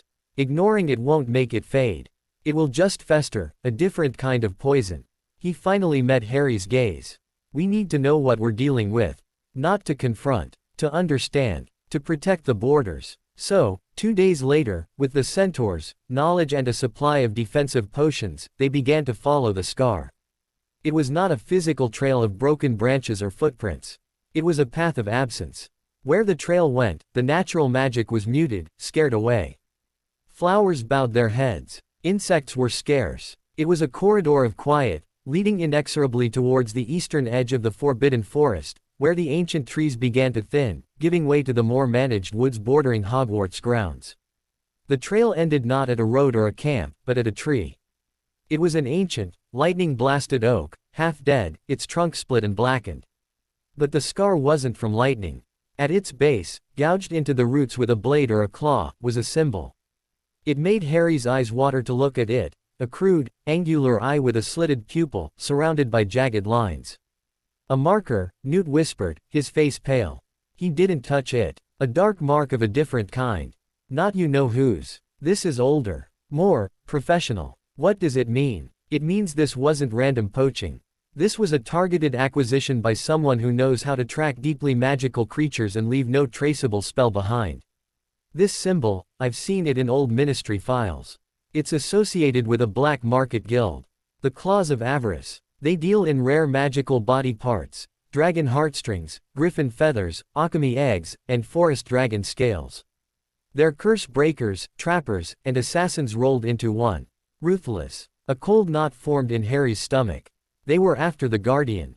Not just a scale. They wanted it. And they failed, Newt said firmly. But they'll know it's wounded.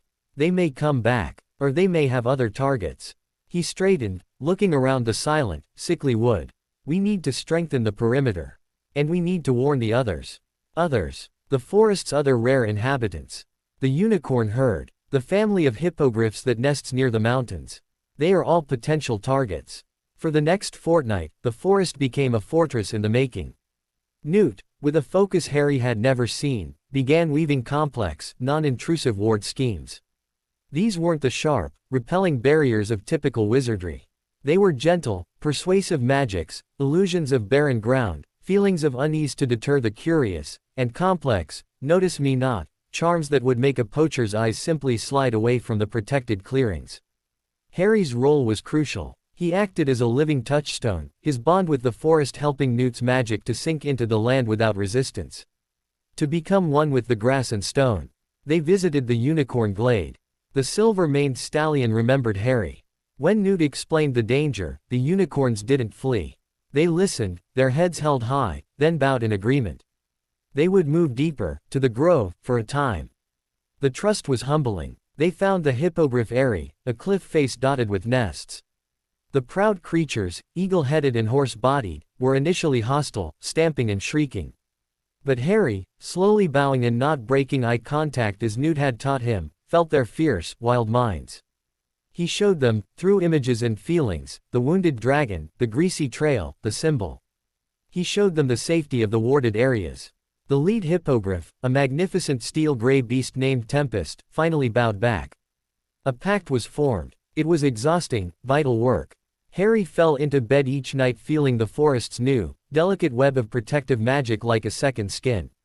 The dragon mark was a constant, warm pulse, a central knot in the net. Then, the first test came. It was a moonless night. Harry woke from a dream of running through brambles, his skin catching on thorns. But it wasn't his dream.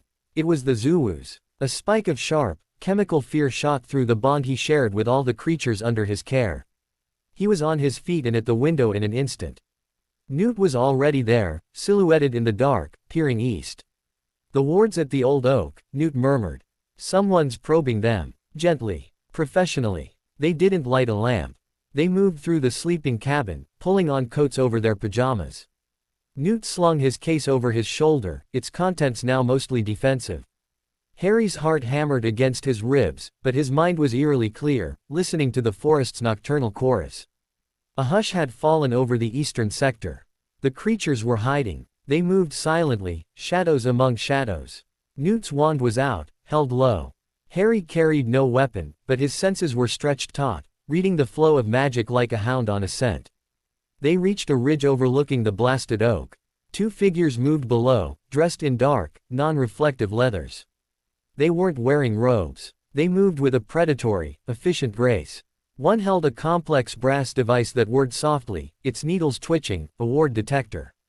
The other had a long, cruel-looking rod that glowed faintly at the tip, sweeping it over the ground like a dowsing stick. Trace tracker, Newt breathed into Harry's ear. Looking for the dragon's blood signature. They've come back to finish the job. The man with the detector cursed softly. The wards are organic. Weaved into the life force. Can't dismantle them without setting off an alarm to everything in a mile radius. Clever. Just find the weakness, the other growled. The client wants that scale sample. The beast was bleeding enough, the trail was strong. It's here somewhere, hold up. Harry's blood ran cold. They were so sure, so professional. The Guardian, still weak, was asleep in its valley, unaware. Newt's jaw was tight. He was weighing options. A confrontation could turn violent, could reveal their presence fully. But letting them continue. Harry had a different idea. It was reckless, born of a fierce, protective anger. He touched Newt's arm and pointed not at the men, but into the deeper woods to the north. Then, he put a finger to his lips and began to move, not towards the poachers but in a wide circle around them. Newt's eyes widened in understanding, and fear. But after a second's hesitation, he gave a sharp nod and melted away in the opposite direction, preparing to act as a distraction if needed. Harry ran, his feet sure on the familiar paths. He didn't go to the dragon. He went to the Zoowoo's valley. The great cat beast was already awake, pacing, its 5 tails lashing. It had felt the intrusion. Its colorful fur was puffed out, its eyes reflecting the starlight with a feral glow. Intruders. Metal smell. Hate smell. Harry didn't try to calm it. He stepped into the valley, directly into the Zoowoo's line of sight. He poured into his mind not peace, but a shared, focused purpose. He showed it the 2 men. He showed it the cruel rod, the probing device. He showed it the memory of the dragon's wound, the pain, the poison. They have come back, Harry thought, the image clear and sharp. They want to hurt the Guardian again. They will hurt the forest. The Zoowoo's lips pulled back from teeth as long as Harry's hand. A low, vibrating growl started in its chest, a sound of pure, territorial fury. This was its home now. These were its woods. Show them, Harry urged, directing the feeling towards the ridge where the poachers were.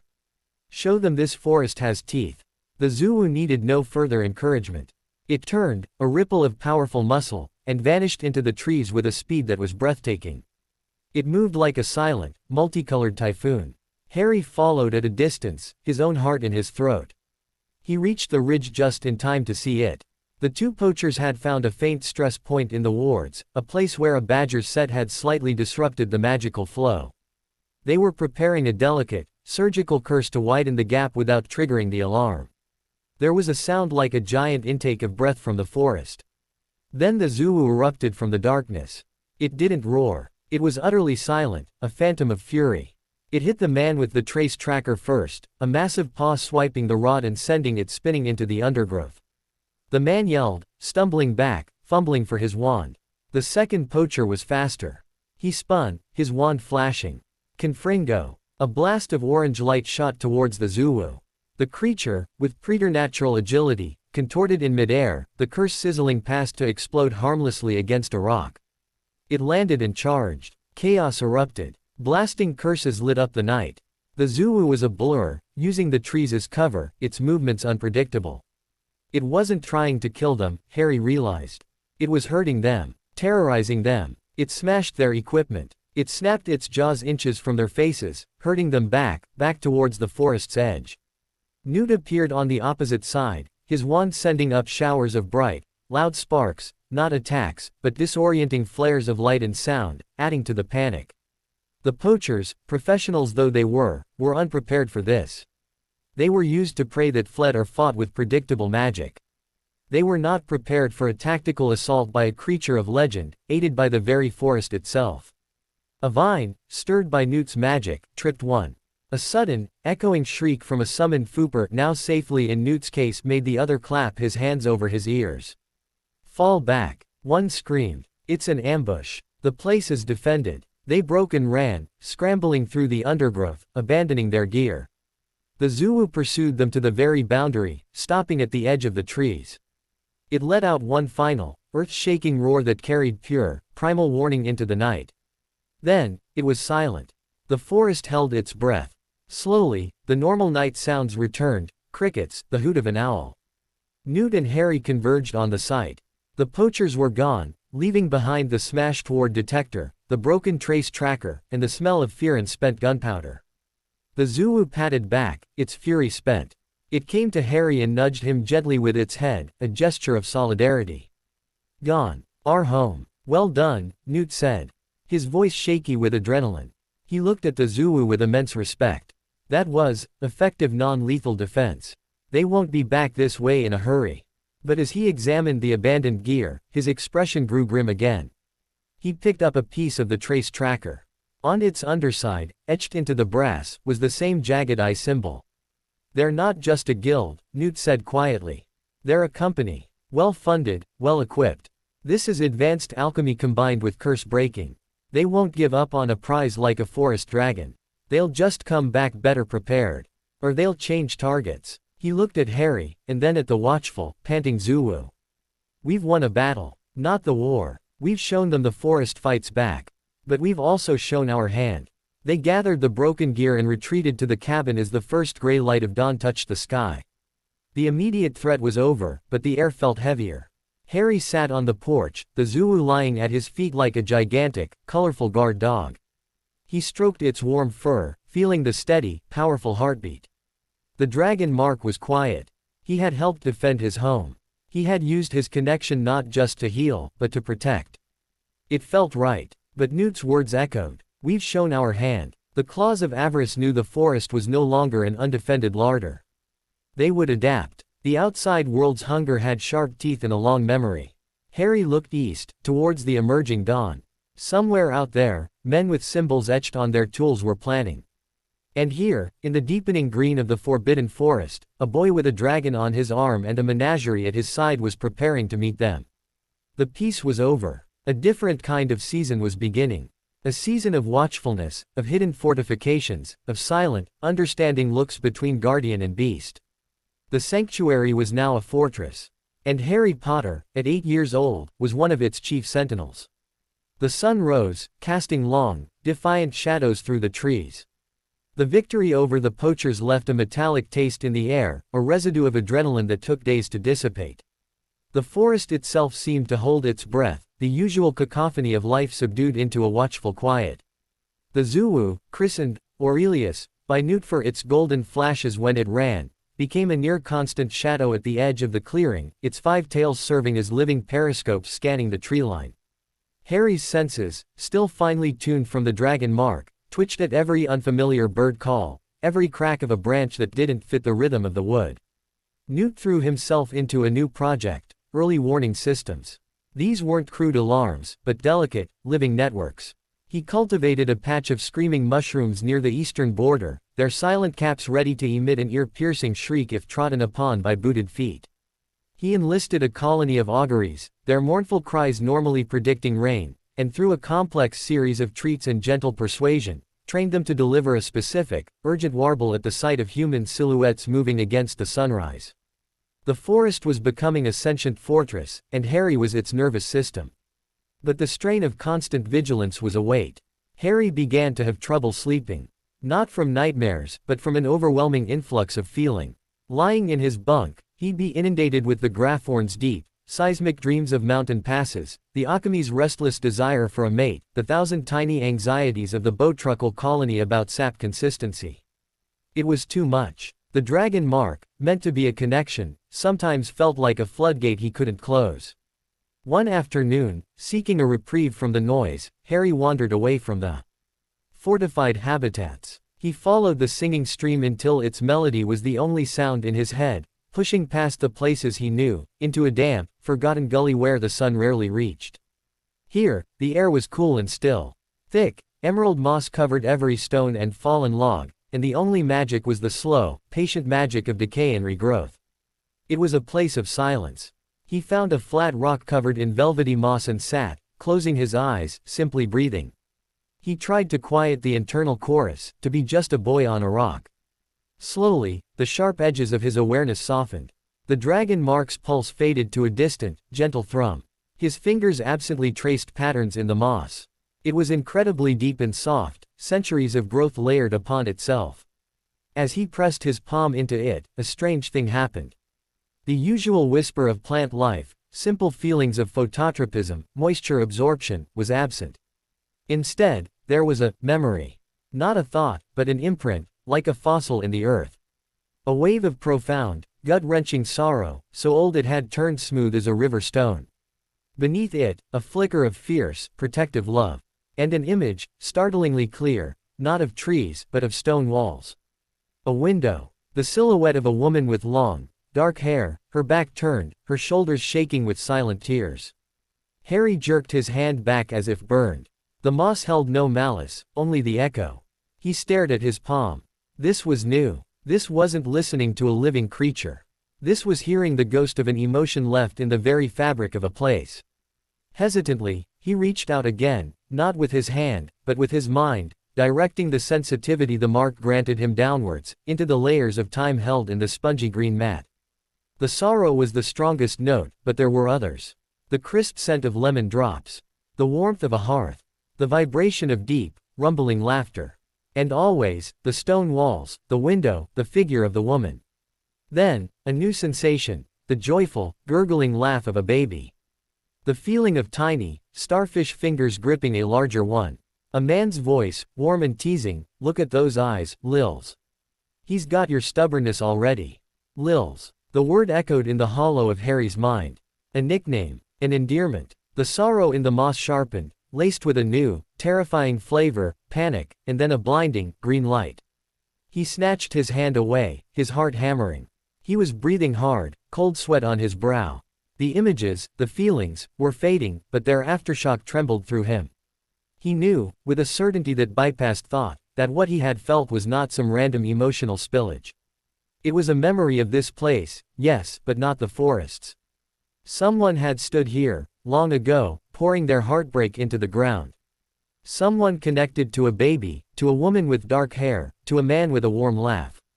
Someone connected to him. He ran. He didn't go back to the cabin. He went to the only beings he thought might understand layers of time. He found Firenze at the centaur clearing, polishing a piece of telescope lens with a soft cloth.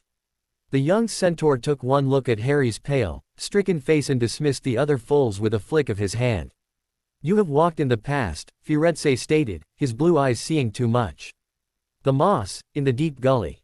It remembered. It remembered people. I think it was my family." The words felt both too large and too small. Firenze nodded slowly. "The earth absorbs more than water. Great joy, great grief, they sink down, stain the substrate.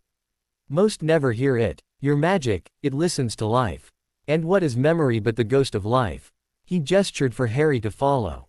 "Come, Ronan should hear this." Ronan listened to Harry's fragmented account, his stormy face grave. When Harry mentioned the green light, the elder centaur's eyes closed for a moment.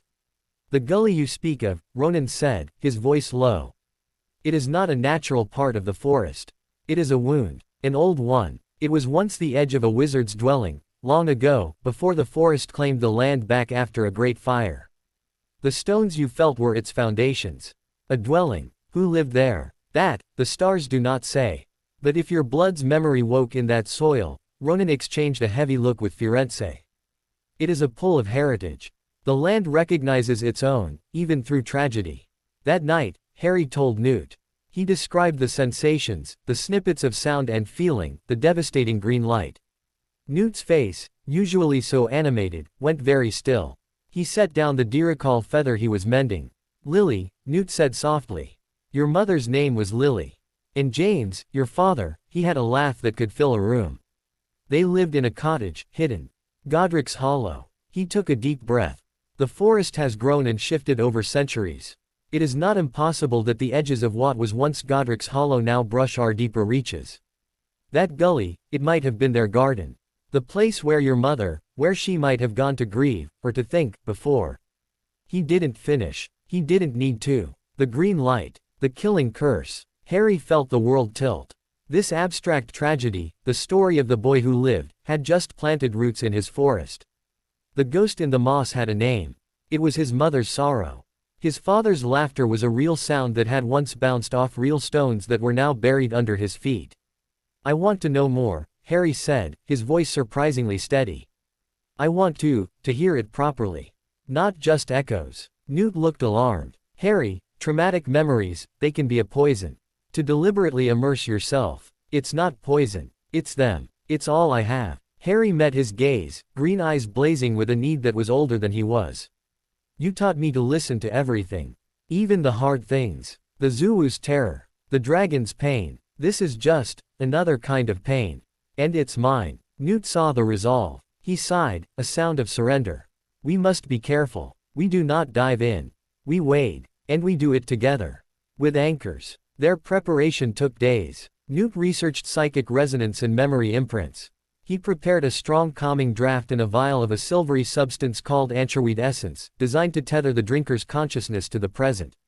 Harry practiced shielding, not against outside magic, but against emotional overwhelm, building mental walls with doors he could choose to open. Finally, on a still, overcast morning, they went to the gully.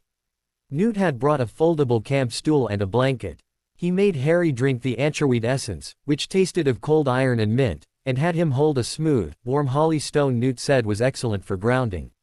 "The moment it feels like too much, you squeeze the stone, and you open your eyes," Newt instructed, his hand on Harry's shoulder. "I will be right here. You are in the present. The past cannot hurt you. It can only show you." Harry nodded. He knelt on the blanket, facing the thickest bed of moss. He took a few deep breaths, reaching for the quiet focus he used with creatures. Then, slowly, he placed both hands palm down on the cool, living surface. He didn't push. He let his awareness sink, layer by layer, through the centuries of green. The general sorrow was there, a constant baseline. But now, with intention, he could separate the threads. He found the laughter first, James's laughter. It was infectious, bright, full of mischief. He felt it in his own chest, a phantom joy. He saw flashes, a pair of glasses askew, Messy black hair, a hand waving a wand that produced silly, colorful sparks to make a baby laugh. He found Lily's love. It was a fierce, bright, solar warmth. It felt like the golden leaf in his chest, but magnified 1,000 times. It was directed at the baby, at the man, at the very walls of the home she was protecting. He felt her intelligence, a quick, sharp spark, and her stubbornness, a solid oak of will. Then, he found the specific memory imprinted deepest in this spot. It was later. The joy was strained, threaded through with fear. Lily was standing at the window, looking out into the night. Her fear was a cold, sharp knot. But beneath it, as she turned from the glass, was a resolve so absolute it was like diamond. She walked away from the window, towards where the crib would have been. She was making a choice. A sacrifice. Not a passive victim, but a warrior stepping onto a battlefield only she could see. Love. The word wasn't heard, it was the substance of the memory itself. A love so vast it planned to become a shield. The memory shifted. The panic. A blast at the door. A high, cold voice laughing. Then, the green light. But from this memory, buried in the earth where Lily might have stood days before, there was no impact. Only the echo of the spell's color, and after it, not nothingness, but a final, desperate, magical surge from Lily. Not a spell to stop the curse, but a spell to weave it, to twist it, to anchor it to the love she had poured into her son's very skin. Love, her voice, a real whisper from the past, brushed his mind. And then, something else. Something the history books never mentioned. As the green light flared and her magic made its final, impossible demand, a tiny, secondary pulse shot from her, not at Harry, but into the house itself, into the stones, the floor, the very earth. A legacy. A message in the bedrock. A mother's last act, to leave a record of her love in the only permanent thing she could think of, the ground beneath her feet. The memory ended. Harry was sobbing. Great, heaving, silent sobs that racked his small frame. Tears dripped from his chin onto the moss, which seemed to drink them gently. He wasn't crying from the horror. He was crying from the sheer, monumental scale of the love he had just witnessed. It was a love that had defied death itself to leave a fingerprint on the world for him to find. Newt's arms were around him, holding him tight. He didn't shush him or tell him it was all right. He just held him as the boy wept for the parents he had never known, but could now, finally, feel. When the storm passed, Harry lay exhausted on the blanket, staring at the gray sky through the canopy. The holly stone was warm in his clenched fist. The ancherweed essence had held, he was firmly in the present. But the past was now inside him, not as a story, but as a living, emotional truth. She didn't just die, Harry whispered, his voice raw. She fought. With love. She put it here. For me. A mother's magic is the most powerful and least understood, Newt said, his own eyes suspiciously bright. It seems Lily Potter invented a new kind of curse. One that inscribed her heart into the earth. Harry sat up. He felt hollowed out, but also solid, in a way he never had before. The cupboard, the Dursleys, neglect, the vague legend of his past, they were shadows compared to the vibrant, painful, beautiful reality he had just touched. He had a mother who was clever and stubborn. A father who was loud and joyful. They were real people, and they had loved him enough to make magic history. The grief was there, a vast ocean. But on its surface now floated pieces of them, James's laugh, Lily's resolve. He could visit that ocean. He could even swim in it. He wouldn't drown. He looked at the moss, now no longer just a plant, but a sacred text. Can others hear it? I doubt it, Newt said. It was keyed to her blood, to her intention. And it took a listener of rare ability to hear it. You were the lock. And the key. Harry placed his hand gently on the moss once more. No memories surged forth, the major imprint had been received. But a deep, quiet warmth remained. A connection. He had come to the forest to escape his past. Instead, he had walked right into its heart. The sanctuary wasn't just protecting him from the present, it had been preserving his past for him all along. As they walked back to the cabin, the forest no longer felt like just a refuge or a fortress. It felt like an inheritance. The trees had sheltered his mother's tears. The earth had held his father's laughter. He wasn't just a ward of the forest. He was its legacy. And that knowledge, as heavy as it was, settled inside him with the weight of a foundation. For the first time, Harry Potter knew where he came from. And in knowing that, the question of where he was going suddenly seemed less terrifying. He carried a mother's fierce love in his skin and a father's defiant joy in his heart. Whatever came next, he would face it not as a legend, but as their son. The cliffhanger of his life had just been rewritten, not with a flash of green light, but with the slow, enduring whisper of moss on stone. The knowledge did not settle quietly. It reverberated through Harry like a struck bell, its echoes touching everything. The forest was no longer just a sanctuary or a kingdom, it was a memorial. Every rustle of leaves carried the ghost of his father's laughter. The stubborn resilience of an oak root pushing through stone held the echo of his mother's will. The world had shifted from monochrome to a profound, aching technicolor. He moved differently through the woods. Before, his steps had been careful, reverent. Now, they were possessive, familial. This was not just Newt's grant, or the centaur's, territory. Parts of it were, in a way he could never fully explain, his. A legacy written in sorrow and love beneath the soil. The magic within him responded. It became less reactive, more assured. When Aurelius the Zulu brought him a still twitching rabbit it had caught, a gift, Harry didn't just thank it. He looked at the small life, felt the brief, bright spark of it going out, and found himself humming a low, hummed tune, something between a lullaby and a dirge. The rabbit's body stilled, and a sense of peaceful release, rather than violent end, washed over the clearing. The Zulu blinked its great eyes, then nudged the offering closer, a ritual completed with newfound respect. Newt watched these subtle evolutions with a scientist's eye and a guardian's heart. He began leaving books open on the cabin's rough-hewn table, not on Magizoology, but on ancient, foundational magics. The symphony of the soil. On ancestral resonance. Ley lines and legacy. Harry devoured them, not as academic texts, but as translations of what he already felt. Your mother's magic, Newt said one evening as they repotted venomous tentacula seedlings, was a sacrifice of specific intent. It wasn't just a generic love. It was a targeted, brilliant piece of spellcraft that weaponized a soul's final breath into a protective ward.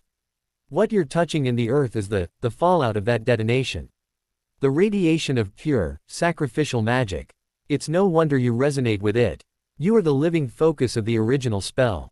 Harry carefully tamped soil around the squirming plant. So the forest here, it's like it's soaked in her magic. In that specific gully, yes. And magic like that, it doesn't just sit. It interacts. It's been seeping into the ecosystem for over a decade. It might be why the forest accepted you so readily. You were a familiar tune it had been hearing faintly for years. This idea lit a fire in Harry's mind. If the land remembered his mother, and he was of her, then his connection to the creatures wasn't just empathic, it was potentially amplified by that lingering magic. He was living in a place supercharged with his own familial protection. He decided to test it, quietly. He went to the Dragon's Valley. The Guardian was awake. It lay in a patch of sunlight, its moss-green scales healing, the great wound now a knotted ridge of shiny new tissue. Its amber eye opened as Harry approached. The deep, rumbling note of its presence in Harry's mind was stronger, clearer. Little Root, it greeted him, the concept rich with earth and kinship. Little Root, Harry sent back, placing a hand on the warm scales of its foreleg. The dragon mark on his arm shimmered in sympathy. You are of the deep earth here now. You are of the sorrow stone and the love seed. Your roots are in this ground. The dragon's thoughts were slow, geological. The two-legged she-dragon who wept magic here, she is your sprout source. The confirmation stole Harry's breath. The dragon could sense it too. He wasn't just imagining the connection. Her magic is a vine around this place, the dragon continued. It holds the poison at bay. It sings a song of, mine, protect. When you touch the earth, you pluck the vine. It sings louder. An idea, daring and bright, formed. Can I use it? Not just feel it. To help you heal faster. To strengthen the wards. The dragon considered. The vine does not obey. It simply is. But you are a new growth from the same seed. You may channel the sunlight it has stored. It was a metaphor, but Harry understood. The residual magic was passive, a battery. He was the circuit. He sat with his back against the dragon's leg, his palms flat on the soil of the valley, the very soil that had drunk his mother's final, magical tear. He closed his eyes. Instead of reaching out to listen, he turned his awareness inward, to the golden leaf's warmth, to the dragon Mark's pulse, and then deeper, to the strange, new solidity he'd felt since the gully, the sense of roots. He imagined those roots spreading down from his core, through his body, into the earth. He didn't pull or push. He just connected. And he remembered his mother's resolve. Not the sadness, but the fierce, unwavering choice. A vibration began, not in him, but in the ground. A low, harmonic hum that made the dragon's scales tremble. A soft, green-gold light, the exact color of the killing curse, but warm, alive, seeped from the soil where Harry's hands met the earth. It flowed up his arms, mingling with the dragon Mark's own light, and then gently poured into the dragon's body along the line of the healing wound. The dragon let out a shuddering sigh. The shiny, new scarred tissue seemed to smooth, becoming less angry, more integrated. The weariness in its presence lightened. Harry broke the connection, panting. The effort wasn't of strength, but of focus, of holding a specific emotional frequency. He had just consciously tapped into his mother's legacy and used it as a healing force. The dragon lifted its head, looking at him with an expression of ancient wonder. You mend the tapestry from both sides, little Root. The past and the present weave together. Word of this experiment, of course, reached Newt. The Magizoologist's reaction was a storm of excitement and terror. Channeling ambient sacrificial magic through a bloodline connection for focused thaumaturgic healing. It's groundbreaking. It's also incredibly dangerous. What if you'd drawn on a corrupted memory? What if the emotional backlash had? But it didn't, Harry said simply. He felt calm, certain. It knew me. It's her. It won't hurt me. Newt sighed, running a hand through his silvering hair. The confidence of a true intuitive. Very well. But we proceed with caution. And documentation. If this is repeatable, it could revolutionize magical healing for creatures tied to specific locales. This new understanding of his place, as a bridge between a tragic past and a living present, coincided with the next phase of the poacher threat. The claws of avarice did not return in force. They were too professional for that. But their probes changed. It started with the auguries. Their trained warning cry sounded one dawn, not from the east, but from the south, near the Hogwarts boundary. Newt and Harry found the place, a stand of young alders, their leaves subtly discolored, not by poison, but by a complex, alchemical tracer dust, invisible to the naked eye but glittering under a Revelio charm. It was a test, a way to map air currents and magical flow within the forest's wards. A few days later, Dobby popped into the cabin, wringing his ears in distress. Dobby was checking the pumpkin patches near the castle, Harry Potter, sir. Dobby felt a nasty, sneaky magic.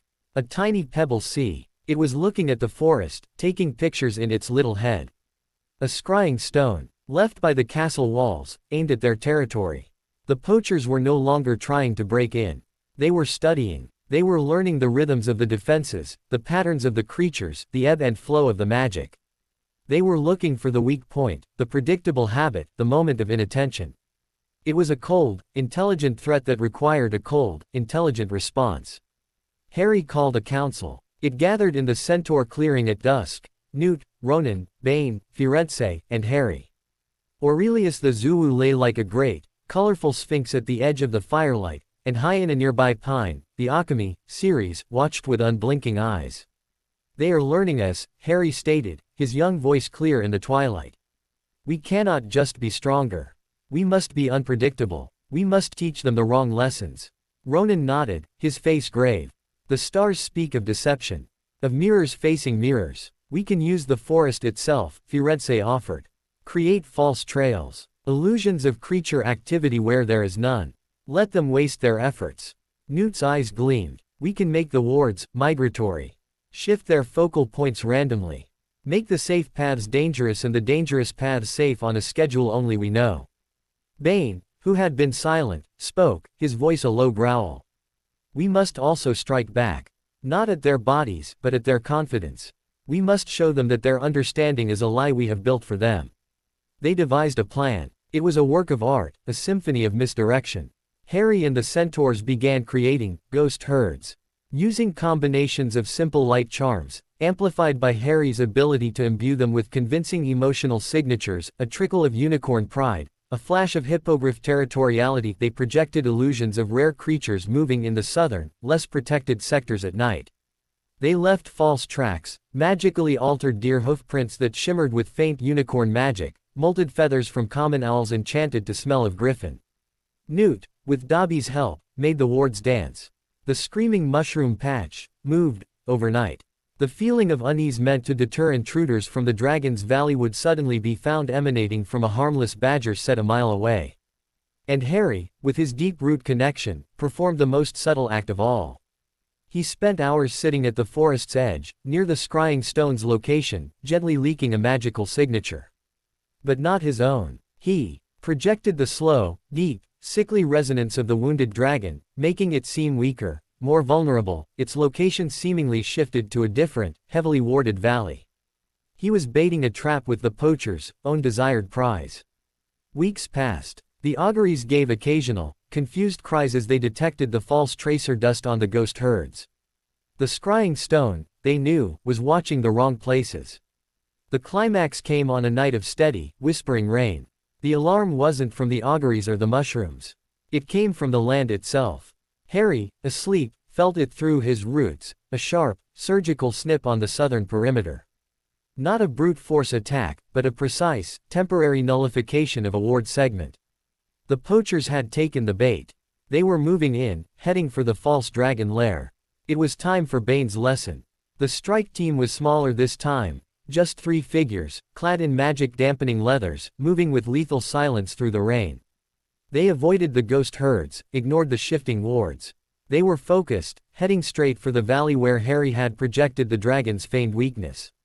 They never reached it. As they entered a narrow defile, the very trees seemed to sigh. From the shadows above, where no creature should have been able to perch, Aurelius dropped. But he didn't roar. He was utterly silent, a specter of rain-slicked color.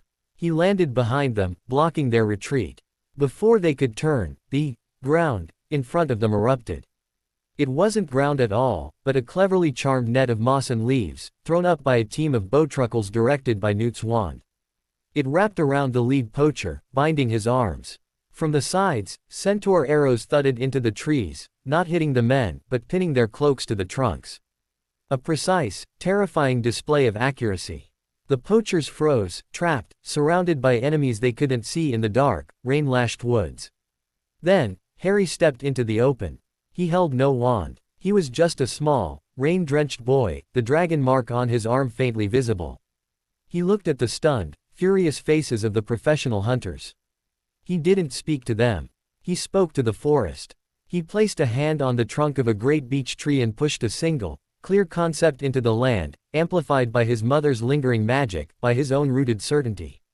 Show them. Every ward, every illusion, every defensive charm in a half-mile radius flared to life at once. Screaming mushrooms shrieked. Auguries wailed. Illusory creatures of light and sound flickered in every direction. The very air hummed with aggressive, layered magic. It was a cacophony of perfect, coordinated defense, a display of absolute dominance. It lasted 10 seconds. Then it vanished, leaving only the sound of the rain and the heavy breathing of the trapped poachers.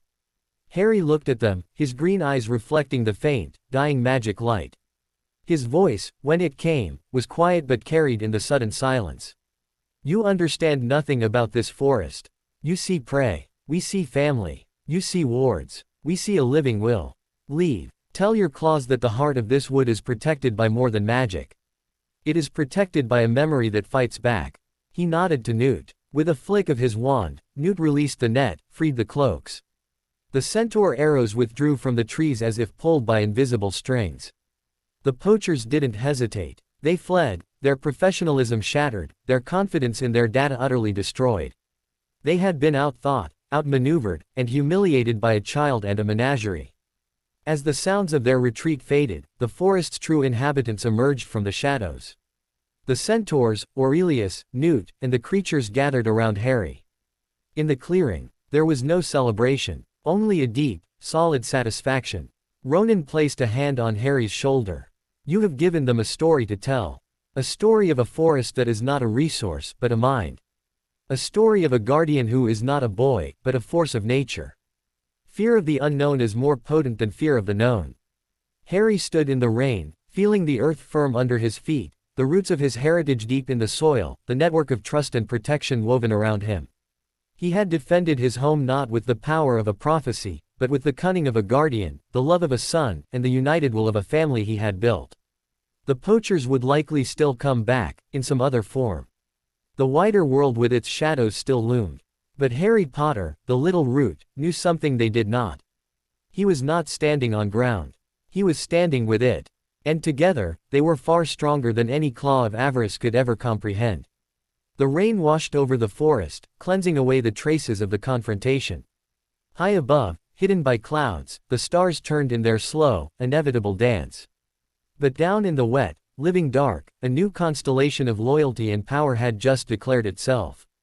And its heart beat in the chest of a small boy with a dragon on his arm and a forest in his soul. The victory in the rain-soaked defile left no spoils but silence. The poachers fled, not just from the forest, but from the story they would have to tell. Newt spent the next week meticulously checking the perimeter for any lingering tracers, curses, or observational charms. He found nothing but the clean, sharp scent of fear magic, already being broken down by the forest's natural processes. The claws of avarice, for now, were gone.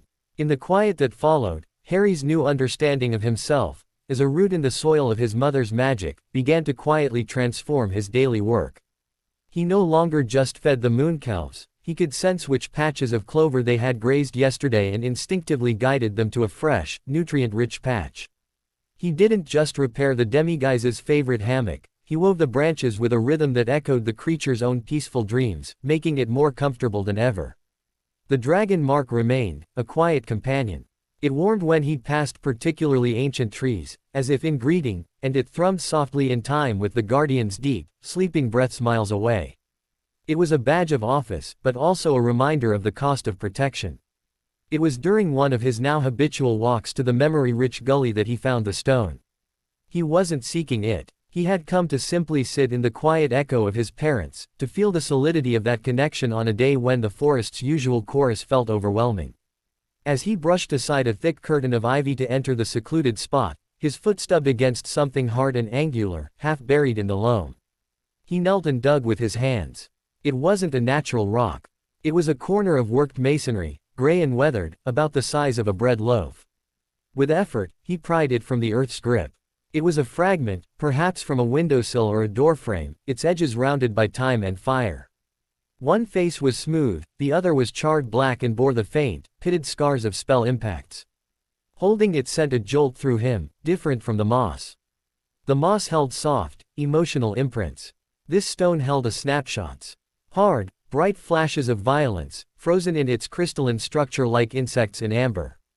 He saw a blinding flash of red light, stunner. Blasting curse. Impacting inches from where the stone had been. He felt the shudder of the house's magical wards failing under relentless assault. He heard a man's voice. Not James's warm laugh, but a shout of pure defiance. "Run, Lily. It's him." And underneath it all, a terrible, rising cold, a presence that felt like the devourer, but sentient, malicious, and hungry for more than magic. This was not his mother's memory. This was the stone's memory of the attack itself. The fragment grew heavy in his hands, almost burning with the intensity of the frozen moments. Harry dropped it, breathing hard.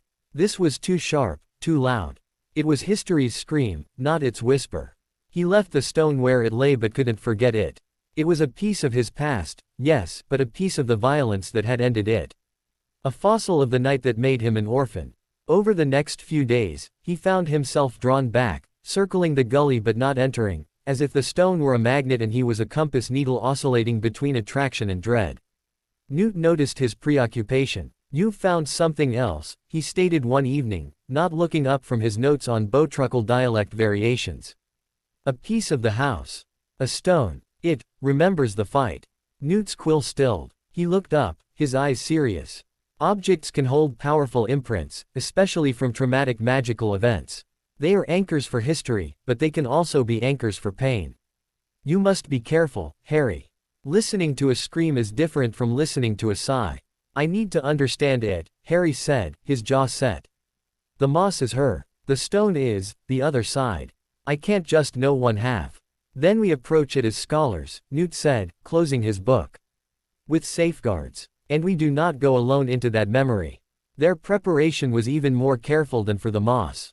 Newt devised a trio of protective measures: a time-turner sandglass not to turn time, but to create a temporal buffer around Harry's mind, a dose of draft of peace to keep his emotions from resonating too wildly, and a small, silver mirror of reflection, designed to bounce back any overwhelming psychic feedback.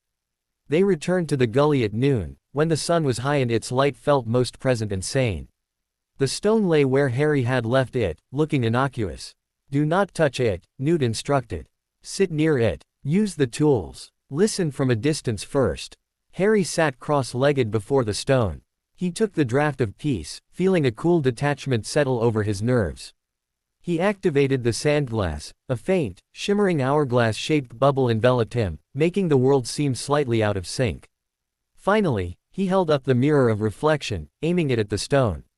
He closed his eyes and reached out with his mind, not diving into the stone's memory, but skimming its surface. The flashes came again, but muted, filtered through the protective magics. The red spell blast, the shattering wards, the defiant shout, the creeping cold. But now, with the mirror's help, he could see reflections within the memory, glimpses of what the stone itself hadn't directly seen. He saw a flicker of James Potter, not laughing, but standing firm in a hallway, wand raised, his face a mask of fierce love and desperate courage. He was buying time. The image was brief, seen as a reflection in a glass picture frame that shattered an instant later. He felt the house's magic, a simple, homey protection, shred like paper under a surgical, hate-filled onslaught. And he felt the moment the killing curse was cast. Not the one that hit his mother. The first one. The one that hit his father. The stone didn't record the green light, but it recorded the hole it left, a sudden, awful silence where a vibrant magical presence had been, replaced by that same, hungry cold. Harry gasped, his detached state wavering. The draft of peace fought against a surge of raw, orphan's grief he hadn't known he still had in such a primal form. "Steady," Newt's voice came from a million miles away. "You are an observer. You are here, now." Harry clenched the mirror, focusing on its cool surface. He pushed deeper, past the violence, to what came after. The stone's memory was chaotic now, the cold presence moving through the house, the sound of a woman's voice pleading, then firming into that final, absolute no. Then, two more flashes, reflected and distorted. A high, cold voice, laced with triumph and a terrifying, childlike curiosity. "Not Harry, please." And then, not a sight or sound, but a reverberation. As Lily's sacrificial magic detonated, as the killing curse rebounded, the stone fragment recorded a shockwave of a different kind. It wasn't just love or protection. It was a severing. For a fraction of a second, Harry perceived what the stone had perceived in that cataclysmic instant. A connection, a dark, umbilicus of power and soul that linked the high, cold voice to something else, something parasitic and hidden, was violently torn. A piece of that invading, cold presence was not destroyed, but sheared off, trapped by the backfiring magic and the mother's sacrifice, and then it was expelled, not into nothingness. The rebounding curse and Lily's magic acted like a cosmic loom, weaving the fragmented piece of dark soul into the only living thing in the room that had not been directly targeted, Harry himself. The scar on his forehead, seen in the reflection of a shard of blackened glass within the stone's memory, flared with an ugly, parasitic light for one impossible second before settling, dormant, into his skin. Harry broke the connection. He threw the mirror aside and scrambled back, the temporal bubble popping. He was crying, shaking, the draft of peace utterly overwhelmed. "Harry." Newt was beside him, hands on his shoulders. "It's in me," Harry choked out, clawing at his forehead. "A piece of him. The cold. It's in my scar. She didn't just save me. She trapped it. In here." Newt's face went parchment white. He understood instantly. Horcruxes were the stuff of the darkest legends, but a living, accidental Horcrux. A piece of soul violently cleaved off and anchored to a baby by a combination of murder, sacrificial love, and a rebounded curse. It was an abomination. A paradox. "Oh, my boy," Newt breathed, pulling Harry into a tight hug. "Oh, my clever, brave, unfortunate boy." The revelation was a different kind of devourer, one that lived inside his own skin. The weight of it was suffocating. The shadow Bane had spoken of wasn't just a prophecy or a past event. It was a literal fragment of the darkest wizard of all time, nesting in his scar, connected to him. For days, Harry moved through the forest like a ghost. The creatures sensed his turmoil. Aurelius followed him with a soft, worried whine. The Demiguise, Dougal, would become visible just to pat his hand with slender fingers, his large eyes full of uncomprehending sorrow. Even the centaurs gave him a wide berth, their gazes heavy with a newfound, pitying understanding. The knowledge changed how he saw everything. His occasional headaches weren't just stress. The Parseltongue wasn't just a rare gift. They were symptoms. Leakages. The dragon mark on his arm felt like a clean, wild counterpoint to the foul, hidden stain on his soul. He avoided the gully. He avoided the stone. He couldn't face the echo of the moment he became a container for poison. It was Firenze who found him, days later, sitting by the singing stream, listlessly skipping stones. The stars have always spoken of your scar as a mark of twin destinies, Firenze said, his hooves silent on the soft bank. A mark of death, and a mark of life. You have only just learned the shape of the death. It's not a mark. It's a cage, Harry said, his voice flat. And I'm what's inside. Are you? Firenze knelt, his unusual posture bringing his face level with Harry's. The stone showed you an invasion. A fragment forced into a vessel. But tell me, little root, when you listen to the forest, what do you hear? The cold, or the green? When you calm the Zuwu, what flows from you? The hunger, or the peace? The fragment is a parasite. But it does not define the tree it clings to. Your mother's magic is in your blood. Your father's courage is in your bones. The forest's trust is in your hands. These are your roots. The other, it is just a dark bird that has built a nest in your branches. It does not own the tree. The metaphor was simple, but it struck a chord. The parasitic soul piece was foreign. It was the invader. He was the ecosystem, complex, alive, rooted in love and earth. Can it be removed? Harry asked, a spark of desperate hope igniting. Firenze looked up at the sky, visible through the canopy. The stars do not show such a thing. But they are stars. They deal in vast movements. You are earth and blood and will. Your path is your own to carve. Perhaps the answer lies not in removal, but in integration. In making your tree so strong, so vibrant, that the dark bird is silenced, its influence choked out by the sheer density of life around it. Harry considered this. Making himself stronger. Filling his life, his magic, with so much light and connection that the dark fragment became insignificant, a dormant speck. It wasn't a solution, but it was a strategy. A way to live. He returned to the cabin with a new resolve. He asked Newt, not about Horcruxes or dark magic, but about occlusion. About shielding the mind, not just from external emotion, but from internal whispers. Newt, relieved to see him engaged, taught him occlumency not as a brutal mental discipline, but as an ecological practice. Think of your mind as the forest, Newt said. The intrusive thought, the dark feeling, is an invasive species. You do not fight it directly with fire. You cultivate the native species so vigorously that the invader has no room to grow. You build dense, healthy mental undergrowth of happy memories, of Aurelius running, of the mooncalves dancing, of your mother's love in the moss. You root yourself in the present moment, the feel of this bark, the smell of this soil. You make your inner landscape inhospitable to the cold. Harry practiced. He built mental groves of the forest's peace. He fortified them with the warmth of the golden leaf, the steady pulse of the dragon mark. When a flicker of anger or fear that felt too sharp, too hungry, arose, he didn't panic. He gently redirected his focus to the feel of Erebus's misty mane, or the taste of Newt's cocoa. It was a constant, quiet battle. But with each day, his inner forest grew thicker, greener. The scar on his forehead ached less.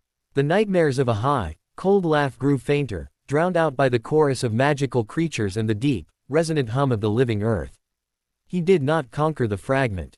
He outgrew it. One afternoon, weeks after the discovery, he went back to the gully.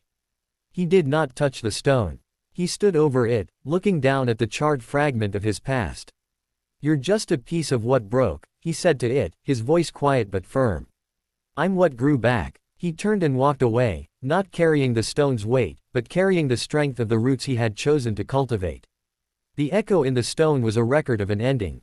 But Harry Potter was a story that was still being written, on his own terms, in the rich, dark, forgiving soil of the Forbidden Forest. The knowledge was a cold stone in his gut, but Harry did not let it sink him. He did as Firenze advised. He grew his tree. His days became an intentional cultivation of life, a deliberate defiance of the dead thing nesting in his scar. Occlumency, as Newt framed it, was less like building walls and more like tending a garden. Each morning, before even opening his eyes, Harry would lie in his bunk and mentally walk the paths of his forest. He would feel the phantom sun of the savannah on Erebus's back, hear the chitter of the bowtruckles in their chiming trees, taste the clean, cold water of the singing stream. He built a sanctuary within his own mind, tree by tree, memory by memory. The invasive species, the cold, sharp edges of that foreign fragment, found less and less purchase. When a tendril of unfamiliar anger or a spike of cruel thought surfaced, he would gently, firmly, redirect his focus to the warm weight of a mooncalf resting its head in his lap, or to the vibrant, rainbow blur of Aurelius running for pure joy. It was working. The headaches that had plagued him since childhood became rare, fleeting things. The world retained its sharp, magical clarity, but now without the occasional, oily smear at the edges of his perception. The dragon mark on his arm became his barometer. When he was centered, rooted in his own magic and the forest song, it was warm and quiet, its colors shifting like dappled sunlight. On the rare occasions when the fragment stirred, usually in moments of fatigue or sudden fear, the mark would grow hot, almost branding his skin, as if the guardian's magic within it was rising to challenge the intruder. Newt watched this internal struggle with a hawk's concern and a naturalist's fascination. He discreetly consulted ancient, dangerous texts locked in his case, not for ways to destroy a Horcrux. The very idea of harming Harry was unthinkable, but for precedents of symbiotic containment, of benevolent magical entities overwhelming parasitic ones. There are legends, he told Harry one evening as they sorted beetles, of healing spirits that inhabited blighted lands and slowly purified them from within. Not by battle, but by persistent, gentle presence. That is what you are doing. You are a healing spirit in your own mind. Harry nodded, placing a large, iridescent beetle in the potent jar. It doesn't feel gentle. It feels like holding my breath underwater for a long time. But the breath is mine, and the water is trying to get in. A perfect analogy, Newt said softly. And you are learning to be a remarkable diver. The creatures were his salvation. They knew nothing of Horcruxes or Dark Lords, but they were exquisitely sensitive to the state of his magic. They could feel the difference between his energy, the green, rooted, listening magic they trusted, and the cold, sticky echo of the fragment. Their reactions were a constant, honest feedback. Aurelius, the Zuu, would sometimes stop mid-play, his 5 tails going still, and nuzzle Harry's chest, right over his heart, as if to remind him of its steady, living beat. The Akami, Ceres, would coil around his shoulders, her iridescent wings humming a low, vibrational tune that seemed to soothe the occasional prickling under his scar. Even the proud hippogriff, Tempest, allowed Harry to preen his feathers more often, a ritual of grooming that was as much about checking for parasites as it was an act of trust. It was through the creatures that the next challenge arose. Deep in the forest, in a fog-shrouded hollow Newt had marked as ambiguous, investigate when stable, lived a creature even Newt approached with extreme caution, a sorrow spinner. It was not inherently evil, but it was a psychic amplifier, a large, spider-like being that fed on potent negative emotions, weaving them into beautiful, despairing webs that could trap the unwary in loops of their own grief. It was, in Newt's words, an emotional cleaner-upper, but one with very sharp cutlery. The sorrow spinner had always kept to its hollow, its influence self-contained. But one damp, gray morning, an alarm from the augmented auguries brought Newt and Harry to the hollow's edge. The creature was agitated. Its usual, melancholic webs, which normally glimmered with soft silvers and blues, were shot through with streaks of ugly, pulsing black and acid green. It was skittering in distressed circles, and the very air around the hollow tasted of amplified fear and a specific, icy hatred. It's feeding, Newt whispered, face grim, but not on the forest's ambient sadness. Something is pumping a powerful, foreign negative emotion directly into its environment. It's gorging, and it's becoming corrupted. Harry didn't need to ask the source. The dragon mark on his arm was ice cold, a warning. The fragment in his scar was leaking. Not consciously, but in his sleep, perhaps, or in unguarded moments, the parasite's inherent malice was seeping out, drawn to the sorrow spinner like iron filings to a magnet. He was poisoning it. Guilt, sharp and bitter, lanced through him. This was his fault. His internal invader was hurting the forest. We have to help it, Harry said, his voice tight. It's volatile, Newt warned. Its webs are now keyed to that dark emotion. One touch could inundate you with the very thing you're trying to contain. Then I won't touch the webs. I'll touch it. Before Newt could argue, Harry stepped into the hollow. The effect was immediate. The corrupted webs shivered, the black and green streaks pulsing hungrily towards him. The sorrow spinner, the size of a small pony, halted its frantic circling. Its multiple, crystalline eyes, usually pools of deep blue sadness, were now flecked with the same venomous green. It sensed the source of the feast. More, a thought, slippery and hungry, brushed against Harry's mind. Give us more of the cold feast. Harry stood his ground. He closed his eyes, not to the creature, but to the pull of the fragment. He pushed past the guilt, the fear, and reached for his roots. He thought of the golden leaf's warmth. He poured the memory of his mother's protective love, not as a shield against this creature, but as an offering. He showed the sorrow spinner images of what it was meant to be, a tender of the forest's quiet grief, a weaver of beautiful, cathartic sorrows, a necessary part of the emotional ecosystem. He showed it the silent understanding of Erebus, the playful joy of the mooncalves, the clean, wild run of Aurelius. This is your true food, he pushed, sending waves of clean, natural melancholy, the sigh of an ancient tree, the fleeting grief for an ended season, the quiet loneliness of the mist. Not this poison. This poison hurts you. The sorrow spinner hesitated. The corrupt streaks in its webs flickered. It was torn between the addictive, potent feast of dark hatred and the familiar, wholesome diet of natural sorrow. Harry took another step forward, his hand outstretched, not toward the creature's body, but towards the space between them. He made himself vulnerable. He let the sorrow spinner feel his struggle, the foreign cold thing nestled in him, and his own fierce, green determination to surround it with life. He didn't hide the parasite, he showed it being contained, being outnumbered. Help me, Harry thought, the concept simple and clear. Help me keep it quiet, and I will give you the true sadness. The clean kind. It was a pact, a bargain between a guardian and an emotional custodian. The sorrow spinner's legs, needle-sharp and gleaming, slowly lowered. The avaricious gleam in its eyes faded, replaced by a dawning, weary recognition. It was a creature, a feeling, and it felt the truth in Harry's offer. The dark emotion was a drug, the natural sorrow was sustenance. It reached out one delicate, chitinous leg and touched Harry's outstretched palm. A torrent of emotion flooded into Harry, not the fragment, hatred, but the sorrow spinner's own essence. Centuries of absorbing the forest's gentle griefs, the beautiful, tragic cycle of life and death, the bittersweet majesty of time passing. It was profound, deep, and utterly clean. In return, Harry let a trickle of his own carefully managed, natural sadness flow back, his grief for parents he never knew, his fear for his home, his constant, low-grade worry. Real, human sorrow, unpolluted by venom. The corrupted webs shuddered. The black and green streaks dissolved like ink in clear water, leaving behind webs of stunning, luminous silver and twilight blue.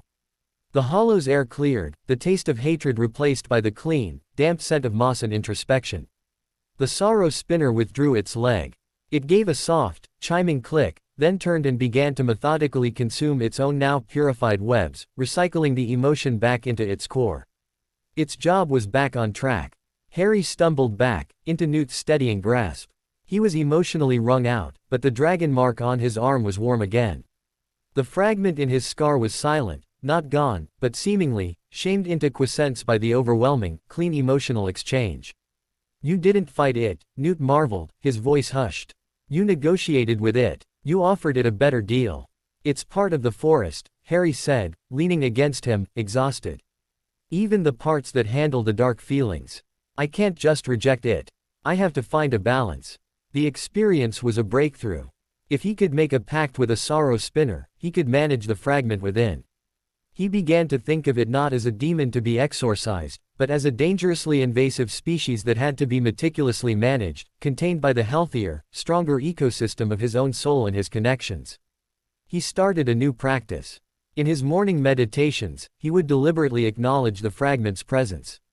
Not with fear, but with the detached observation of a naturalist noting a blight on a single leaf.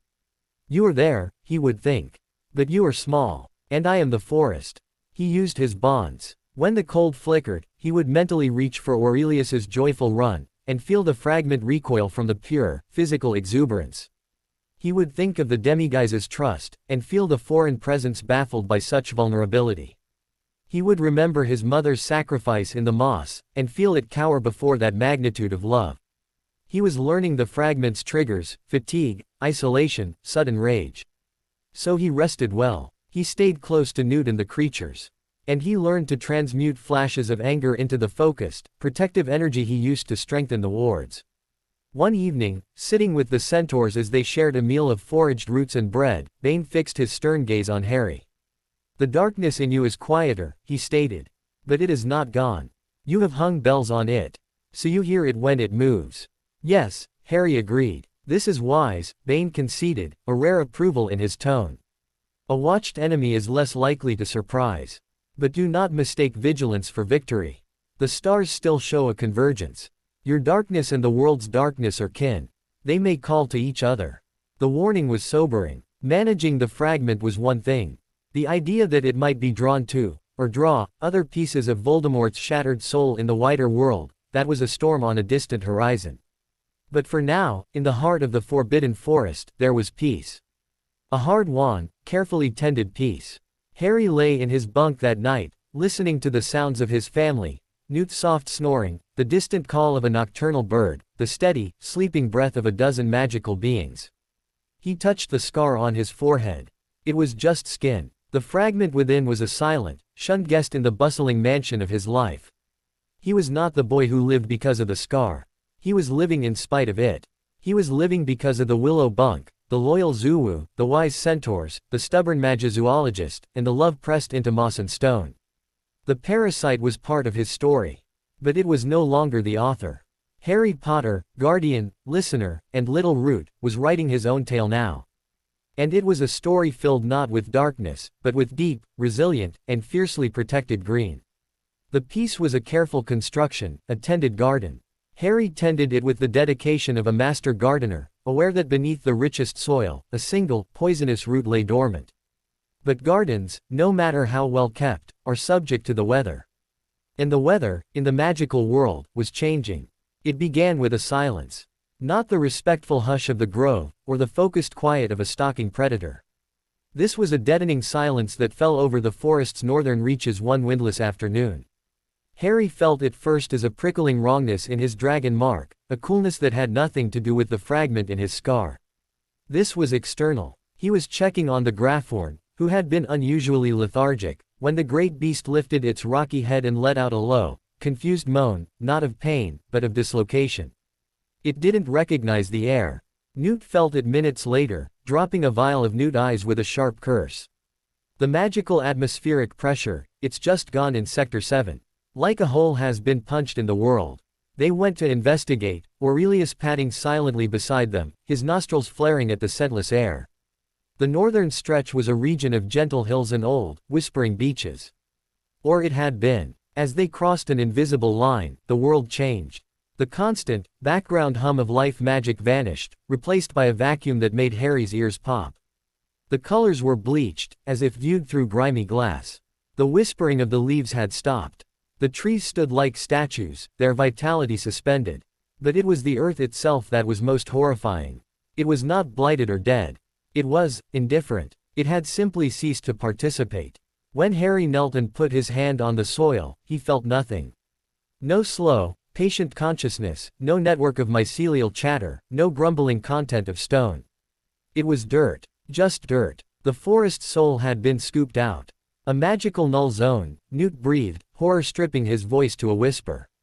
But natural ones form over centuries in places of great magical exhaustion. This is surgical. Recent. Aurelius growled, the sound thin and strange in the dead air.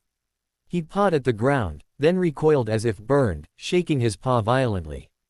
The earth had rejected his magic. Then, Harry saw it. At the base of the largest, now silent beech tree, the soil was disturbed. Not by an animal. It was too precise. A circle about a foot across had been excavated, and in the hole, something gleamed dully. Not a magical object. It was a chunk of rough, grayish ore that seemed to swallow the faint light. Harry recognized the feel from his nightmares and his studies. It was the same essence as the Devourer, but concentrated, solidified. A battery of negation. A siphon, Newt said, crouching but not touching it. A manufactured one. This is alchemy of the highest, darkest order. It's not just drawing magic, it's severing the connection between the land and its own inherent power. It's making the forest forget how to be magical. Rage, clean and hot, burned through Harry's shock. This wasn't an attack on a creature, but on the very essence of his home. It was a violation deeper than any curse. He reached for the siphon. Harry, don't. Newt grabbed his wrist. Direct contact could drain you permanently. It's killing the land, Harry snarled, a ferocity in his voice that was entirely his own. He shook off Newt's grip, but he didn't grab the oar. He placed his hands on the wounded earth beside it, on the roots of the great beech. He closed his eyes and pushed with everything he had. He pushed the memory of the forest into the silent soil. He poured the sound of the singing stream, the taste of the morning mist, the feeling of moss underfoot, the stubborn, life-seeking push of a root-cracking stone. He screamed silently of the guardian's strength, of the centaur's star song, of his mother's love in the gully. The dead earth did not respond. It was like shouting into a void. His magic, his memories, hit the null zone and dissipated, absorbed by nothing. He felt a draining pull, faint but insidious, coming from the siphon. It was starting to taste his magic, too. He broke the connection, panting, despair clawing at his throat. We can't fight nothing with something, Newt said, his face ashen. We need to understand the mechanism. We need to remove it without being consumed. Removal was a problem of terrifying complexity. The siphon was both incredibly fragile and dangerously stable. Physical force might shatter it, potentially releasing a wave of null magic that could permanently scar a wider area. Magical force would be eaten. It was a perfect trap. They retreated to the cabin, the weight of the silent zone of physical pressure at their backs. Newt descended into his case, now a portable library and lab, and began frantically researching. Harry sat on the porch, Aurelius's great head in his lap, and stared at the vibrant, living woods just beyond the dead line. He felt helpless. His gift was connection, communication. How do you talk to a wall? Firenze found him there as the sun dipped low. The young centaur's face was strained. The stars are obscured in that sector. It is as if a blind spot has been drawn across the sky's eye. This is not a weapon of conquest. It is a weapon of erasure. Why? Harry asked, his voice hollow. Who would do this? To create a blank canvas, Firenze said, his eyes distant. To make a place where foreign magic can be imposed without resistance. To build something the forest would never allow. Or, he hesitated, to starve something that depends on the forest's magic. The guardian. The dragon was still healing, drawing strength from the land. If enough siphons were placed. Harry shot to his feet. They're not after scales anymore. They're trying to cut it off from its power source. To weaken it for a full capture. It made a terrible sense. The claws of avarice had been outmatched by the forest's active defenses. So they had changed tactics. Instead of fighting the ecosystem, they were trying to delete it, square foot by square foot. They had to be stopped. But how? That night, as Newt mumbled over alembics and ancient scrolls, Harry had an idea. It was born of his pact with the sorrow spinner and his understanding of the fragment in his scar. You couldn't fight nothing with something. But you could fight a vacuum with, a different kind of nothing. The fragment was a void, too. A hollow, hungry thing. What if he could use it? Not as a weapon, but as a countermeasure. A targeted, controllable void to disrupt the larger, mindless one. It was the most dangerous idea he'd ever had. Inviting the parasite to the surface, directing its hunger. It was playing with fiend fire to put out a common blaze. He didn't tell Newt. He knew the Magizoologist would lock him in the cabin. So he waited until the deep watches of the night, when Newt had finally succumbed to exhaustion, slumped over his notes. Harry slipped out, a small, determined shadow. He went not to the null zone, but to the sorrow spinner's hollow. The creature was calm, its webs gleaming with soft, silver melancholy. It clicked gently as he approached. I need your help, Harry whispered, sitting at the edge of the clearing. Not to feel. To not feel. To make a shield of absence. He opened his mind, not to the clean sorrow, but to the carefully walled-off chamber where the fragment resided. He didn't let it out. He showed the sorrow spinner its shape, its taste, its cold, negating nature. He projected the image of the siphon, the dead zone. They are the same, he pushed. But mine is small, contained. Can you weave a thread of this? A single strand of this nothing. To touch the other nothing. The sorrow spinner went very still. It was a creature of emotion. This was a request to handle anti-emotion, the corpse of a feeling. It was abhorrent, but it understood the threat. The siphon, if left unchecked, would eventually drain even the clean sadness from the world, leaving the spinner with nothing to eat but dust. After a long, tense moment, it lifted a spinneret. From it did not produce silken thread, but drew out a thin, hair-like line of darkness. It was not black, but the absence of light, a slit in the world. It was a filament woven from Harry's carefully offered glimpse of the fragment's essence, refined and focused by the spinner's art. It was a scalpel made of void. The creature delicately laid the 3-inch thread across Harry's palm. It was weightless and cold, a tear in reality. Holding it made his dragon mark flare in protest and the scar on his forehead throb with a sudden, eager interest. The fragment had felt its own kind being manipulated. Hurry, the sorrow spinner thought, recoiling from its own creation. It wants to grow. Harry ran. He cradled the thread of void in his hand, feeling it whisper to the thing in his scar, a siren song of emptiness. He pushed back with every memory of life he had, building a dam in his mind. He reached the edge of the null zone. In the moonlight, the bleached trees were ghostly. The siphon in its hole gleamed like a dead eye. Taking a shuddering breath, Harry stepped across the line. The silence pressed in, suffocating. He walked to the beech tree, knelt, and without giving himself time to think, he laid the thread of void directly across the siphon. The reaction was instantaneous and soundless. The siphon, designed to absorb active magic, had no defense against a crafted absence. The thread of void acted like an acid on the ore's structure. Where they touched, both simply cancelled. The siphon didn't shatter or explode. It unmade itself in a localized, silent negation. The thread of void vanished with it. But the backlash was not physical. It was psychic. A wave of pure, deafening silence erupted from the point of cancellation. It was the scream of nothingness dying. It hit Harry like a physical blow, slamming into his mind. For a second, his own thoughts were erased. He was a blank slate. And in that blankness, the fragment in his scar saw its chance. Freed from the pressure of Harry's constant, vigilant garden, it surged. The cold, hungry presence flooded his senses, not with images or words, but with a pure, compelling directive. It was not Voldemort's consciousness, but his foundational impulse: consume. Dominate. Erase. Harry saw, through a lens of borrowed malice, the forest not as a home, but as a resource. The creatures as assets or obstacles. The magic as fuel. He felt a craving to place more siphons, to drain the life for a distant, glorious purpose, to make the world a silent, obedient monument to a single, triumphant will. It was the most seductive, terrifying thing he had ever experienced. It was power without responsibility. Purpose without doubt. It promised an end to loneliness, not through connection, but through the absolute certainty that nothing else had the right to exist but him and his will. He teetered on the edge, the void left by the siphon's destruction echoing in his soul, offering a home for this darkness. Then, from the edge of the clearing, a roar split the unnatural silence. Aurelius. The Zulu had followed him. The great beast stood at the boundary, refusing to enter the dead zone, but his cry was a lance of pure, loyal fury.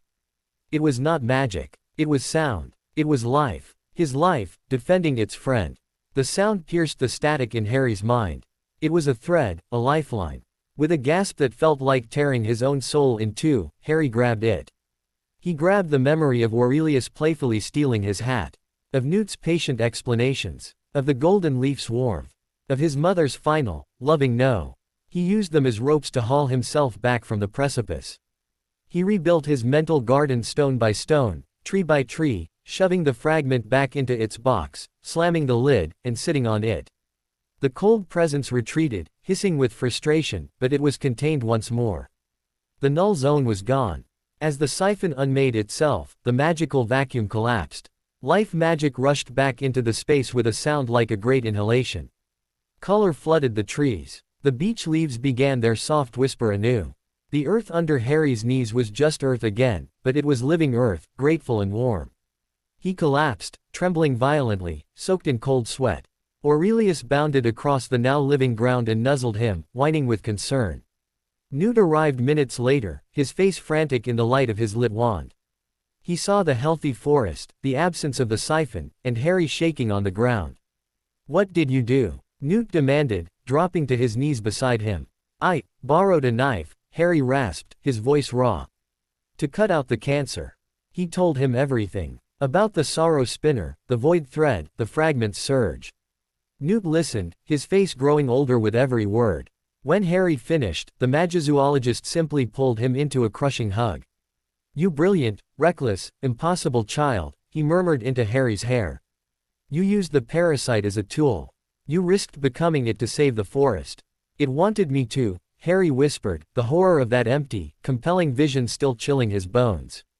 "It showed me a world with no noise. It almost made sense. That is its only argument," Newt said, holding him at arm's length, his eyes deadly serious. "And it is a lie.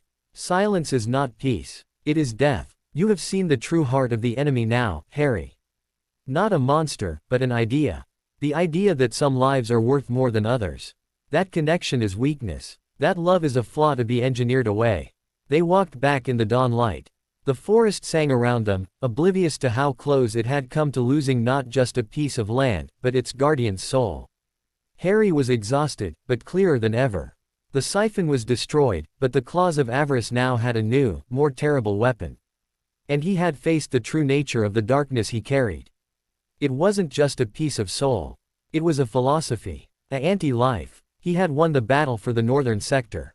But he now knew the war was not just for territory, or even for creatures. It was for the very principle of life itself, messy, connected, defiantly individual, and magically alive. He looked at his hands, still faintly tinged with the psychic cold of the void thread. He had wielded darkness to protect the light. The line was thinner than he'd thought. And he had just danced on its edge. The forest was safe. For now. But Harry Potter knew, with a certainty that settled deep into his newly tested bones, that the next attack would not be on the land. It would be on the gardener. And he would need to be ready to fight for his garden with more than just love. He would need to understand the weeds. The victory tasted of ashes and ozone. Harry slept for 14 hours, a thick, dreamless sleep more akin to a coma. When he woke in his willow bunk, the morning sun felt like an accusation. His body ached with a profound weariness that went beyond muscles, seeping into his magical core. The dragon mark on his arm was pale, its usual shifting colors muted to a dull, bruise-like gray. It felt thin, stretched. Newt was at his bedside, a steaming cup of something that smelled of ginger and lightning root in his hands. His eyes were shadowed, but his gaze was sharp. "Drink. It'll help with the magical depletion. You siphoned off a portion of your own life force to rebuild your mental barriers after that encounter." Harry drank obediently. The potion was fiery, jolting his system awake. The memory of the previous night returned in a sickening rush. The crafted void, the siphon's negation, the fragment's seductive, icy surge, the vision of a silent world. He shuddered. "The forest," he croaked. "The northern sector is fully restored. Thriving, even. The sudden reinfusion of magic seems to have caused a minor bloom of luminous fungi and accelerated bud growth on the beaches. A rebound effect." Newt's tone was clinical, but his hand on Harry's shoulder was gentle. The cost, however, was not to the forest. Harry looked away, guilt a lead weight in his stomach. "I lost control. It almost made sense to me. That is its nature," Newt said, no judgment in his voice. "It is a paradox, a piece of soul that hates life itself. Its only logic is consumption. You looked directly into its logic and resisted. That is not a failure, Harry. That is a monumental act of will. But," he added, his voice hardening, "we cannot risk it again. Using the fragment as a tool, even through a filter like the sorrow spinner, is like using a starving Grindylow to clean a fish pond. It might eat the algae, but it will never stop being hungry for fish." The next few days were a quiet, shaky return to routine. Harry moved through his chores with a careful deliberateness, as if afraid a sudden movement would crack the fragile calm inside him. The creatures were subtly different around him. They were not afraid, but attentive. The bowtruckles brought him their shiniest beetle shells as gifts. The mooncalves nuzzled him with unusual persistence. Aurelius shadowed him so closely that Harry nearly tripped over him twice. They could feel the frayed edges of his magic, the lingering chill of the void, and they responded with a silent, collective effort to warm him back to himself. It was Erebus, the Thestral, who offered the most profound solace. Harry visited him in the savannah clearing, now under a true, open sky. He didn't try to speak, just leaned against the creature's cool, misty side. Erebus stood perfectly still, his wing extended slightly to shelter Harry. The Thestral's magic, that solemn understanding of endings and the spaces between, didn't offer comfort. It offered perspective. It said, "You have touched the edge. You have seen the void that waits. And you chose to turn back towards the living. This is what matters." The dragon mark slowly regained its color, but a new sensitivity remained. Harry could now feel not just the life of the forest, but the subtle absences, the places where magic was thin, where a tree's spirit was weary, where a small death had recently occurred. It was a double-edged clarity. He could better understand the ecosystem's needs, but he was also constantly aware of its fleeting fragility. A week after the Siphon incident, the centaurs requested a council. The meeting was held not in their clearing, but at a neutral, rocky outcrop that overlooked the western valleys. Ronan, Bane, and Firenze were there, their faces grave. Newt stood beside Harry, a steadying presence. "The stars have shifted their song," Ronan began, his voice echoing off the stone. "The void you created and destroyed sent ripples through more than the earth. It was a tremor in the celestial fabric. The claws of avarice, they did not just use alchemy. They used a knowledge that bends the rules of magic itself. Such knowledge leaves a signature." Bane stepped forward, his hoof striking the rock. "We have scried the aftermath. The trail is cold, but the intention is now clear. They do not merely seek to capture or kill the Guardian. They seek to unmake its habitat. To create a tabula rasa of dead magic where they can construct a prison, or a laboratory, impervious to the forest's resistance." The Siphon was a prototype. A test. A successful test, Firenze added, his voice quieter but no less urgent. "They now know it works. The next one will not be a single stone. It will be a network. They will try to strangle the heart of the western woods, to isolate the Guardian completely before moving in." A cold that had nothing to do with the fragment spread through Harry. A network of siphons. A cancer of silence spreading through the forest, section by section, until the dragon was trapped in an island of dead earth, unable to draw strength, unable to flee. It would be a slow, terrifying execution of a place. "We must find their base," Newt said, his jaw tight. "We must discover how they are making these siphons and stop it at the source." "The stars do not reveal mortal workshops," Ronan rumbled. "But they show a confluence. A gathering of shadows near a place of twisted ambition. A place where magic is forced, not nurtured." "The Ministry?" Harry asked, thinking of Bletchley. "No," Firenze said. "This is a private ambition. A singular, obsessive will. The stars point north. Towards the old, black family holdings perhaps. Or towards the sea cliffs where solitary minds fester." The discussion turned to strategy, expanding patrols, creating magical tripwires that would detect the specific null signature of a siphon, even the risky idea of trying to trace the alchemical components. Harry listened, but his mind was elsewhere. He was thinking about the siphon's effect, the way it didn't just drain magic, but made the land forget it had ever been magical. It was a form of magical obliviation. An idea, fragile and dangerous, began to form.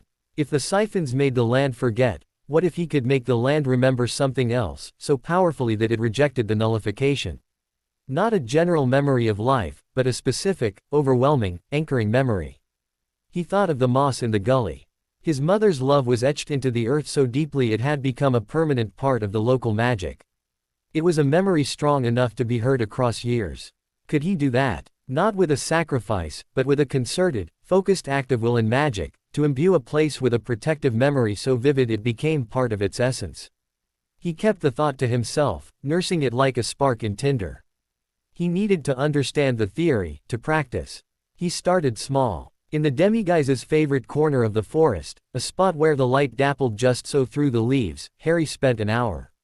Each day, he didn't just sit. He actively poured a simple memory feeling into the spot, the sensation of absolute safety.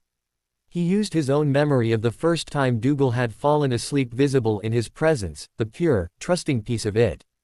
He pushed the feeling into the soil, the bark of the tree, the very air. Days passed. At first, nothing seemed different. Then, Newt mentioned offhandedly that the Diagon he'd been trying to coax out of its nervous hiding had suddenly taken to roosting in that exact spot. Odd, Newt mused. They usually prefer thicker cover. It's as if they feel invisibly safe there. Encouraged, Harry tried again. In the Graphorn's rocky paddock, he imbued a particular sun-warmed boulder with the memory of deep, contented strength, the feeling of the Graphorn's invulnerable hide, its mountain-like stability. Soon, the Graphorn began using that boulder as its primary scratching post, wearing the stone smooth with what seemed like particular satisfaction. He was creating magical anchors. Tiny, localized talismans of feeling, woven into the landscape.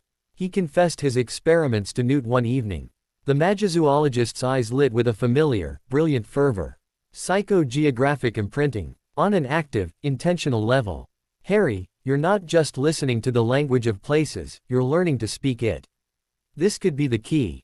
If we can anchor the key locations, the Guardian's Valley, the heart of the Unicorn Grove, the Centaur's Star Mound, with such powerful, positive memories, they might resist the Siphon's effect. The land would have a core identity too strong to erase. It was a race against time. They began identifying the most vital, vulnerable nodes in the forest's magical network. Harry, with Newt's guidance and the Centaur's knowledge of ley lines, started the long, exhausting work of singing these places into resilience. He anchored the Guardian's Valley with the memory of the dragon's first, joyful flight after its healing, a feeling of soaring freedom. He anchored the Unicorn Grove with the memory of purity he'd felt from the lead stallion's gaze. He anchored the Centaur's main star reading mound with the memory of the cosmic music Firenze had taught him to hear. Each anchor took a piece of him. He would emerge from the trance-like state trembling, drained. But the dragon mark on his arm glowed with a steady, proud warmth during the process, and the forest around these anchored places seemed to hum with a newfound, profound solidity. They were preparing for a siege. But they were also weaving a deeper magic of belonging. 2 nights after anchoring the Star Mound, Harry had a dream. He was standing in a vast, dark space. Before him floated the forest, not as trees, but as a glittering, 3-dimensional web of golden light, ley lines, creature auras, the pulsing anchors he'd placed. From the north, tendrils of hungry grayness, like the Siphon's essence, crept towards the web, seeking to snuff out the lights. But as the gray tendrils touched the anchored nodes, they didn't go out. They flared, brighter than before, and the grayness recoiled, repelled. The anchors held. He woke not with a start, but with a deep, calm certainty. They were ready, or as ready as they could be. The next morning, Firenze arrived at the cabin, his expression urgent. The stars have gone quiet around the northern horizon. It is not peace. It is the silence before a storm. The convergence is imminent. They are coming. Newt straightened, his face set in lines of grim resolve. Then we stand at the anchors. Harry, you must be the conductor. If they place multiple siphons, you will need to feel it through the network and reinforce the anchors simultaneously. It will be like holding multiple Thestrals by the reins in a lightning storm. Harry nodded, his heart a steady drumbeat in his chest. He was afraid, but the fear was clean. This was not the seductive void. This was the clear, sharp fear of a guardian for his home. He touched the dragon mark, now vibrant and warm. He felt the quiet pulse of the golden leaf in his chest. He felt the deep, singing roots of his mother's magic in the earth below.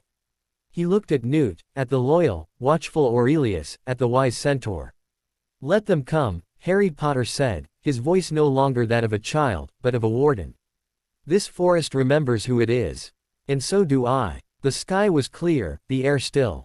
But in the magical currents, a pressure was building. The claws of avarice were moving. In the forbidden forest, with a Magizoologist, a herd of centaurs, a menagerie of magical beings, and a small, rooted boy at its heart, was ready to answer. The battle for the soul of the woods was about to begin. The silence was the worst part. Not the peaceful quiet of the grove, or the focused hush of a predator, but the thick, muffled silence of a world holding its breath. For 2 days after Firenze's warning, the forbidden forest existed in a state of suspended animation. Birds sang, but their songs were short, clipped. The wind moved the leaves without whispering through them. Even the buzzing of insects felt subdued. It was the calm of a trapped animal, waiting for the snake to strike. Harry's senses, sharpened by strain and the dragon mark, were stretched to a breaking point. He felt every tremor of anxiety through the network of anchors he'd woven. The soaring freedom in the dragon's valley thrummed with restless energy. The purity in the unicorn grove felt brittle, like frosted glass. Only the cosmic music at the centaur's mound held a steady, grim note, a drumbeat counting down to an unseen climax. He stood with Newt at the central anchor point, a natural stone circle deep in the woods, a place where 3 ley lines crossed. It was their command post, though it held no maps or weapons, only the living pulse of the forest. Newt had his wand out, but his true tools were laid on a mossy rock. Vials of reinforcing potions, bundles of herb-laden cord for quick ward mending, and a small, chiming bell that resonated with the health of the magical ecosystem. "They'll come at the weak points," Newt murmured, his eyes scanning the treeline not with sight, but with magical intuition. "Where the ley lines are thinnest. Where the ancient trees sleep deepest. They've studied us. They'll be precise." Harry nodded, his palms resting on the cool stone of the circle. He was the conductor, his mind the nexus of the forest's defensive symphony. He could feel the positions of their allies like notes on a staff. Aurelius, a chord of fierce loyalty, prowling the eastern perimeter; the centaurs, a stern, rhythmic melody stationed at high ground; the herd of unicorns, a shimmering harmonic of light, hidden but ready near their grove; and the guardian, a deep, basso profundo rumble of power, awake and aware in its valley, its healing strength now a weapon held in reserve. The attack began not with a bang, but with a sigh. A cold tremor, faint as a dying echo, shivered through the western ley line. Then another, to the northeast. Then a third, directly south. They were planting the siphons not at the borders, but inside the territory, using the forest's own magical currents to mask their insertion. Surgical. Insidious. Harry's eyes snapped open. 3. Now. West, northeast, south. They're triangulating the Guardian's Valley. Newt's wand was already moving, tracing complex patterns in the air that glowed gold before sinking into the earth, sending reinforcing magic streaming along the ley lines towards the incursions. But it was like trying to patch 3 burst pipes at once with tape. Harry didn't follow the magic. He sank into his anchors. He became the soaring freedom of the valley. As the first siphon, a larger, more malevolent version of the last, began to gnaw at the edges of the dragon's domain, Harry didn't fight the nullification. He amplified the anchor. He poured every memory of flight he had, Aurelius running, Ceres the Akame stretching her wings, the feel of wind on his face from the back of a Thestral, into that central point. The siphon's gray hunger hit a wall of defiant joy. It stalled, sputtering, unable to make the land forget the ecstasy of the sky. But the other 2 were advancing. The northern siphon targeted the network of routes connecting the centaur's lands. The southern one aimed for the heart of the lesser creature habitats, the web of life that fed the whole system. "Harry, I can't hold all 3. Newt gritted out, sweat beading on his forehead as his reinforcing spells strained. Harry split his focus, a terrifying, vertiginous act. He sent the memory of unshakable strength, the Grathorn's mountain certainty, coursing north. He sent the memory of interconnected trust, the Bowtruckle colony's gossip, the Mooncalf's group dances, flooding south. For a moment, the symphony held. A desperate, beautiful counterpoint, freedom against consumption, strength against erosion, trust against isolation. Then, a 4th tremor. Colder, deeper. It came from directly below the stone circle. They had been outmaneuvered. The triangulation was a feint. The true target was the command post itself, the nexus of Harry's control. The ground beneath them turned gray and silent. The moss died instantly. The reinforcing potions on the rock lost their glow, becoming inert liquids. Newt's chiming bell let out a final, sickly clang and went quiet. The nullification hit Harry like a physical blow. The connection to his anchors frayed, the music of the forest fading into a terrible, ringing silence. He gasped, clutching his chest, feeling the golden leaf's warmth sputter. The dragon mark went icy. From the trees around the stone circle, figures emerged. Not the grunt poachers from before. These 3 moved with an air of cold authority, their dark leathers etched with the jagged eye symbol in silver. The lead figure, a witch with a face like a sharp blade and hair the color of cold ash, held a complex brass astrolabe that was drinking the ambient magic with a visible, swirling pull. A Siphon master. The little root, she said, her voice devoid of inflection. The anomaly. You've been quite the nuisance. But all roots wither when the soil is made sterile. Newt moved to stand in front of Harry, his wand raised. You won't take him. We don't want him, the witch replied, almost bored. We want the silence he's preventing. Remove him. The two other claw members raised not wands, but cruel, hooked rods that glowed with the same nullifying energy as the siphons. Tools designed to sever magical connections permanently. This was it. Not a capture, but a magical execution. They would cut Harry off from the forest, turn him into just a boy, and then let the siphons do their work unopposed. As the null rods hummed to life, Harry did the only thing he could think of. He abandoned defense. He let go of the straining anchors, let go of the symphony. He dropped to his knees and slammed his hands, palm down, onto the dead earth of the stone circle. And he screamed, not with his voice, with his magic, with every ounce of grief, love, fear, and fury inside him. He didn't project a feeling. He projected a raw, unfiltered need. The need of the bowtruckle for its tree.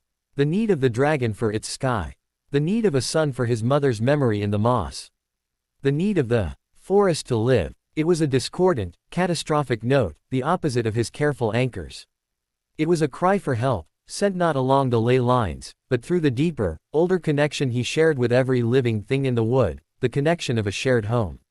The null rods faltered. The siphon master's astrolabe stuttered.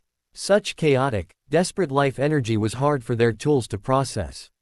But it wasn't enough. The silence was closing in. Then, the forest answered. It did not answer with magic. It answered with family. A roar shook the trees. Not from the distant valley, but from the eastern perimeter. Aurelius had broken his patrol. The multicolored Zulu crashed into the clearing, a living hurricane of fury. He didn't attack the claws directly. He barreled into the ground around the stone circle, his powerful claws tearing up the dead earth, disrupting the nullification field at its source. From the south came a sound like chiming glass. The herd of unicorns, led by the silver-maned stallion, burst from the trees. They did not lower their horns to charge. They simply stood, their collective aura of purity hitting the nullifiers like a wall of white light. The gray earth began to green again at their hooves. Arrows thudded into the ground, forming a perfect, threatening circle around the claws. The centaurs had arrived, Ronan and Bane side by side, their bows drawn. The stars foretold your intrusion, Ronan boomed. They did not foretell your departure. And then, the sky darkened. Not with clouds, but with wings. Ceres the Akame, grown to her full, magnificent size, her serpentine body coiling through the air, her wings blotting out the sun. And on her back, clinging to her shimmering scales, was Newt's entire colony of bowtruckles, their tiny voices raised in a unified, chittering war cry. The claws of avarice, professionals to the core, froze. This was not in their calculations. They had planned for wards, for traps, for a Magizoologist and a sensitive boy. They had not planned for a unicorn herd acting as a battery of light, for a centaur army appearing from the trees, for a flying serpent delivering an infantry of stick creatures, or for a Zulu performing tactical excavation. Their greatest miscalculation was the Guardian. It did not leave its valley. But as the nullification field broke, Harry's connection to it snapped back into place, stronger than ever. Through their bond, the dragon did something it had not done in centuries. It lent its voice to the land. A deep, seismic pulse of raw, green magic rolled out from the valley, a wave of pure life force that washed over the forest. Where it passed, the siphons didn't just stop. They shattered, their null cores unable to contain the sudden, violent resurgence of the world they were trying to silence. The siphon master's astrolabe exploded in her hands. The null rods cracked, their energy backfiring and sending the two claw members sprawling. In the sudden, ringing silence that followed, a true, peaceful silence, the witch stared at her bleeding hands, then at the assembled might of the forbidden forest. She saw the boy, now standing, the dragon mark on his arm blazing like a beacon, the golden light of the unicorns reflecting in his determined green eyes. She saw the Magizoologist, not triumphant, but solemn, standing shoulder to shoulder with centaurs and creatures. She saw a family. This is not a preserve, she whispered, her voice shattered. This is a nation. Leave, Harry said, the single word carrying the weight of the woods behind it. Tell your claws that the forbidden forest is not for sale. Its magic is not for taking. It is alive, and it defends its own. The claws did not need telling twice. They helped their injured comrades and fled, disappearing into the trees, broken not just in equipment, but in understanding.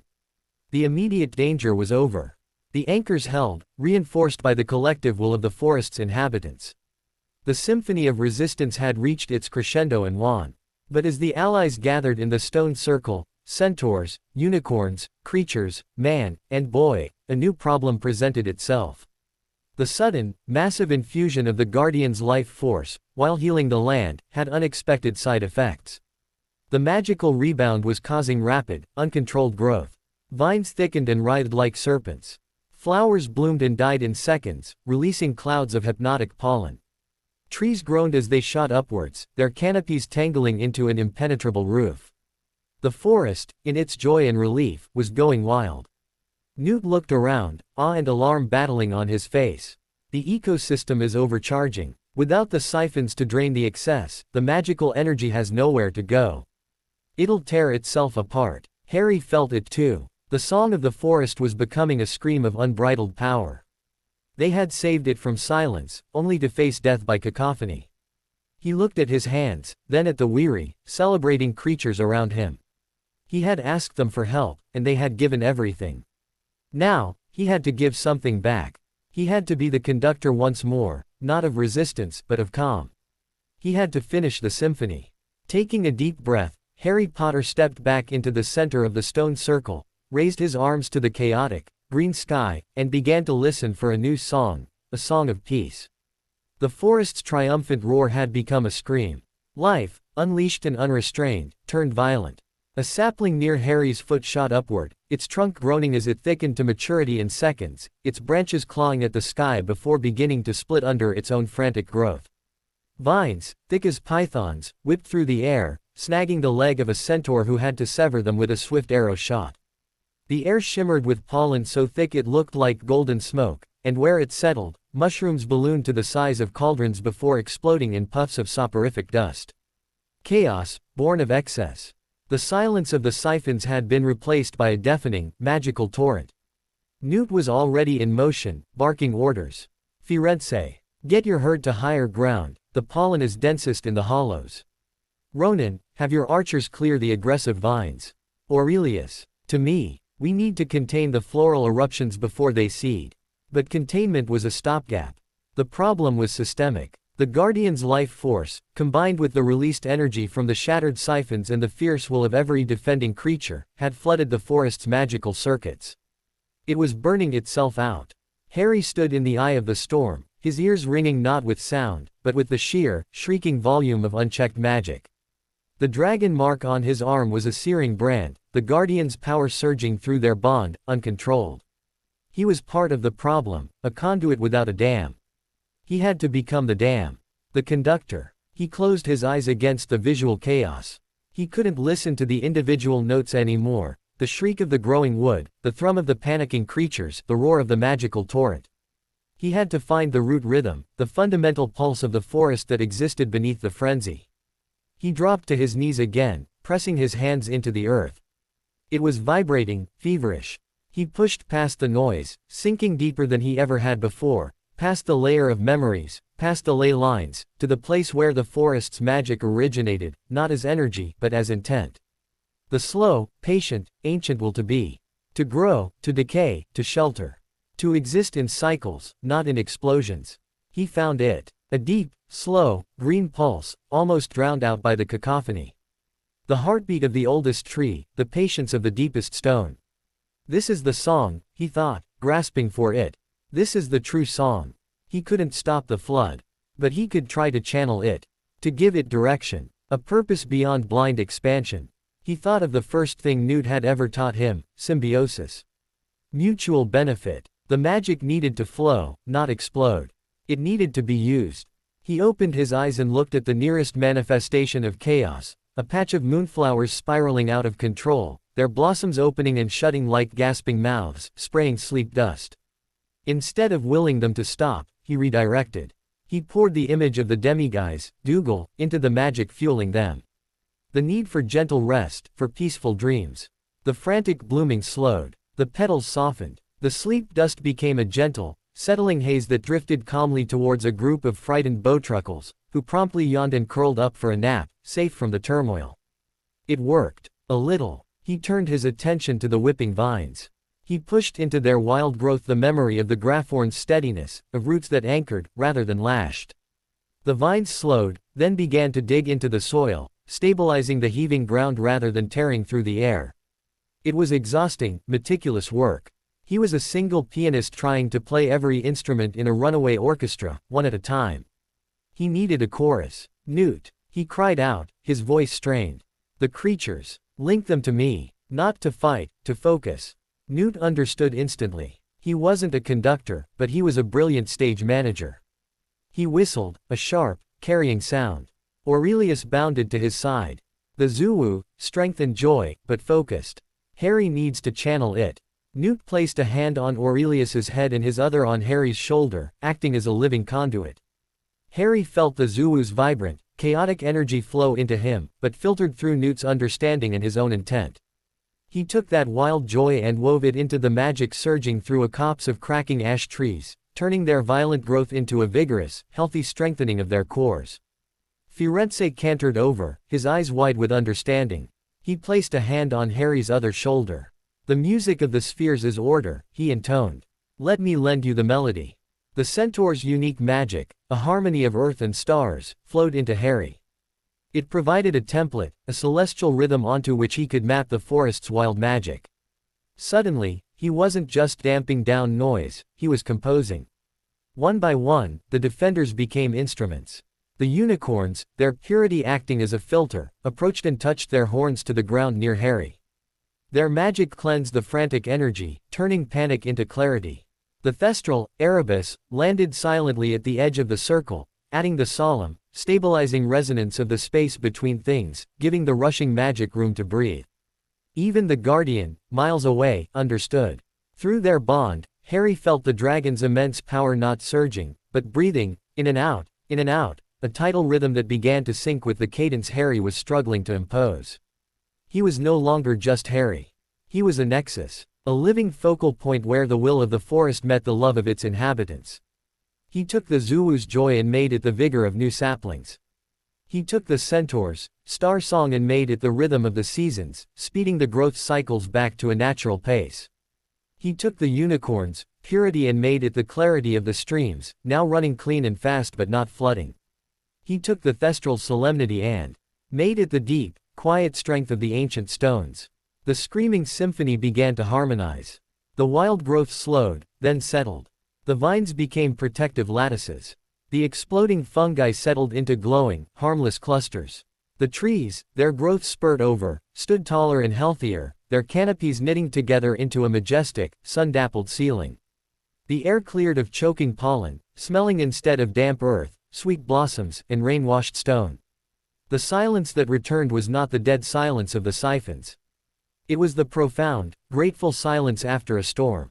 The forest stood, vibrant, magnified, but whole. Balanced. Harry collapsed. He didn't lose consciousness, but he was spent, lying on the now calm moss, gasping as if he'd run for days.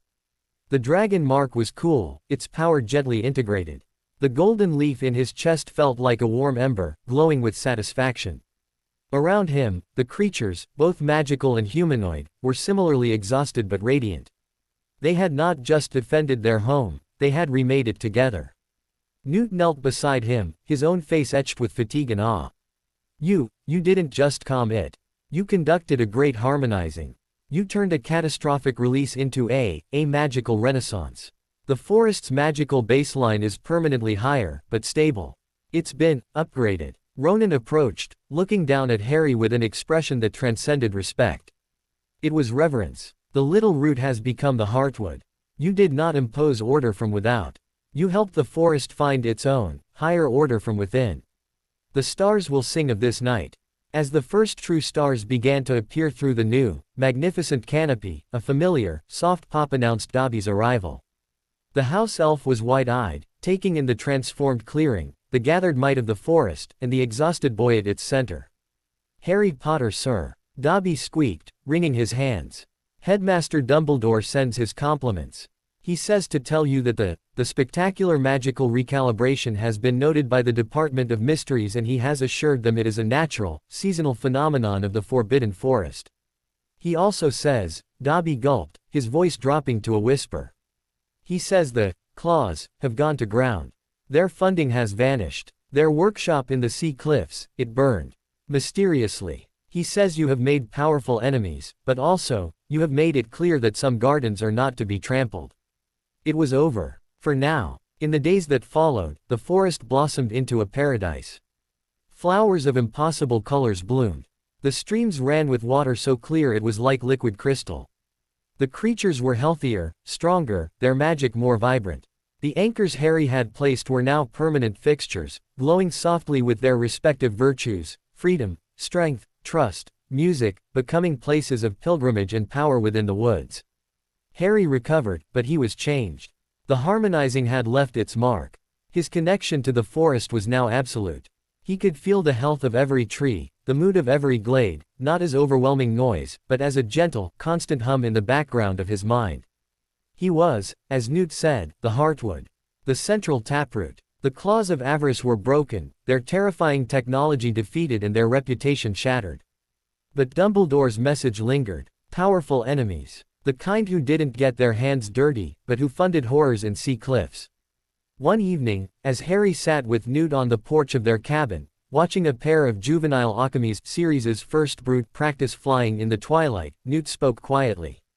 You know, the world out there will hear of this. Not the true story, but whispers. Of a fortress forest. Of a boy who talks to dragons and commands herds. The legend of Harry Potter is going to change. It will no longer be just about a baby who survived. It will be about a guardian who commands loyalty from the wildest of things. Harry watched the Occam's spiral, their wings catching the last of the light. I don't command them, he said softly. We just understand each other. That, Newt said with a smile, is the most powerful command of all. The path ahead was uncertain. Hogwarts loomed in his future, a world of wands and human politics. The fragment in his scar was quiet, silenced by the density of life around and within him, but not gone. The wider darkness that had funded the claws still gathered. But as Harry sat there, feeling the deep, contented pulse of the forest, his forest, he was not afraid. He had faced silence and chaos and had found the music between them. He had a family that spanned species. He had a home that was alive and loved him back. He was Harry Potter. The boy who lived was a title from a past life. Now, he was the heartwood, the conductor, the little root who had held fast and helped an entire world remember how to sing its own, most beautiful song. And his song was just beginning. The aftermath of the great harmonizing was a season of deep, resonant peace. The Forbidden Forest did not simply return to normal, it settled into a state of preternatural balance, as if every leaf, stone, and creature had finally found its perfect place in a grand, living mosaic. The air held a permanent, gentle hum, the sound of magic content in its own flow. For Harry, it was like living inside a slowly beating heart. His days took on a new rhythm. The frantic work of defense and healing was over. Now, it was a time of stewardship, of quiet observation. He walked the paths not as a warden on patrol, but as a gardener admiring his blooms.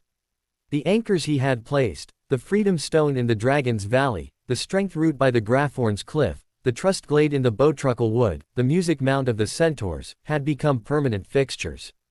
They pulsed softly, like gentle lighthouses in the magical landscape, and the creatures often gathered near them, basking in the amplified feelings.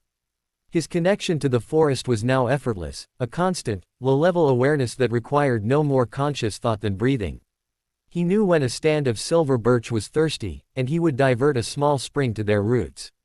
He sensed the first flutter of life in Sirius's newly laid clutch of Occamy eggs, their shells warm and singing with potential.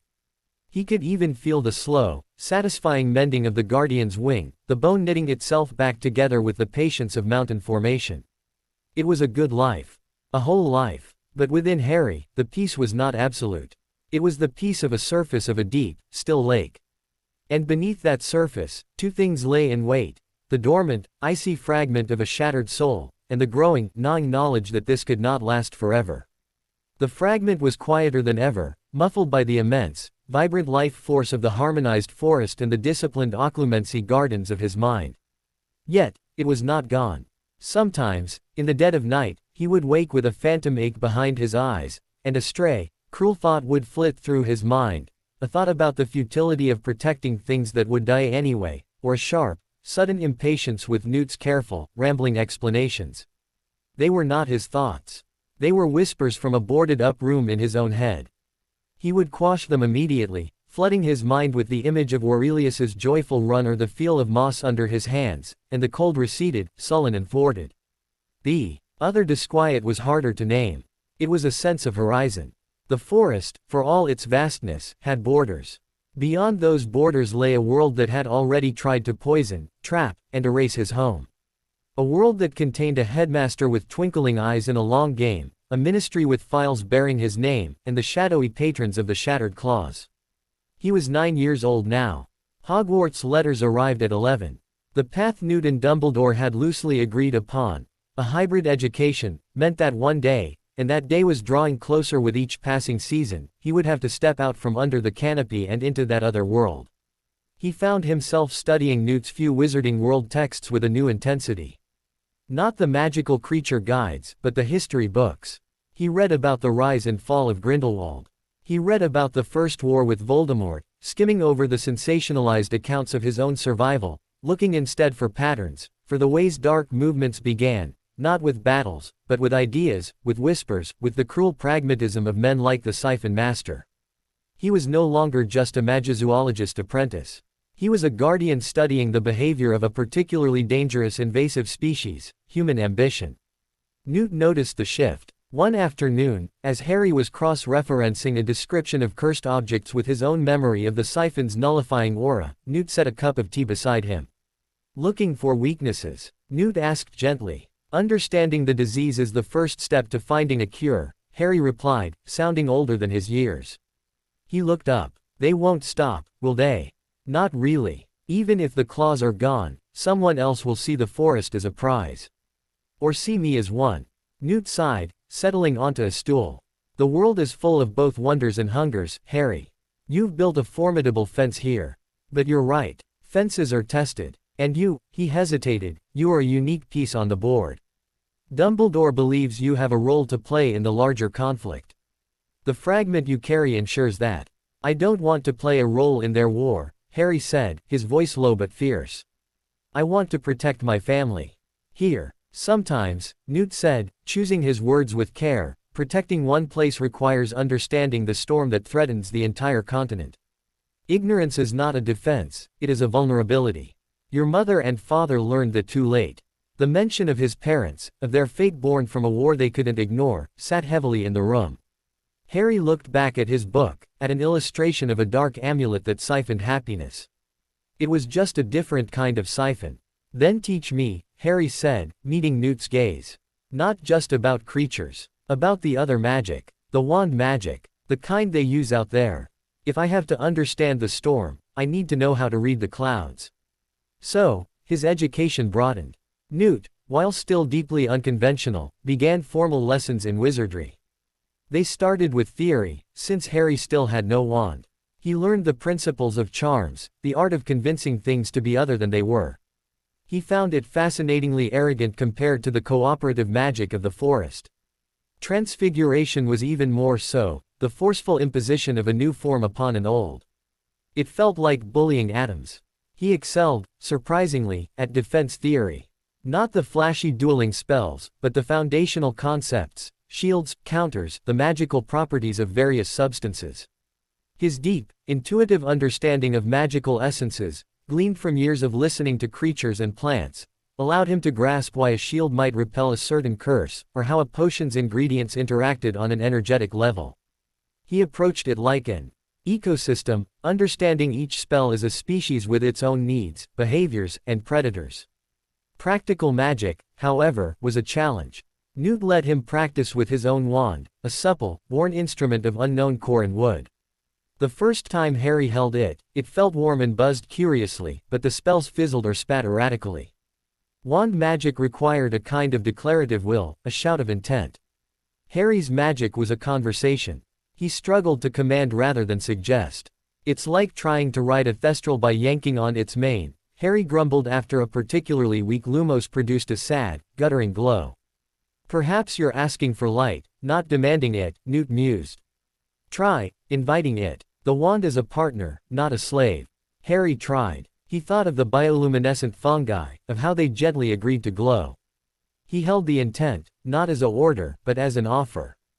Lumos. The wand tip bloomed with a soft, steady, moon-like radiance. It wasn't the brilliant spear of light most wizards produced. It was gentler, wider, illuminating the clearing in a natural, shadowless way.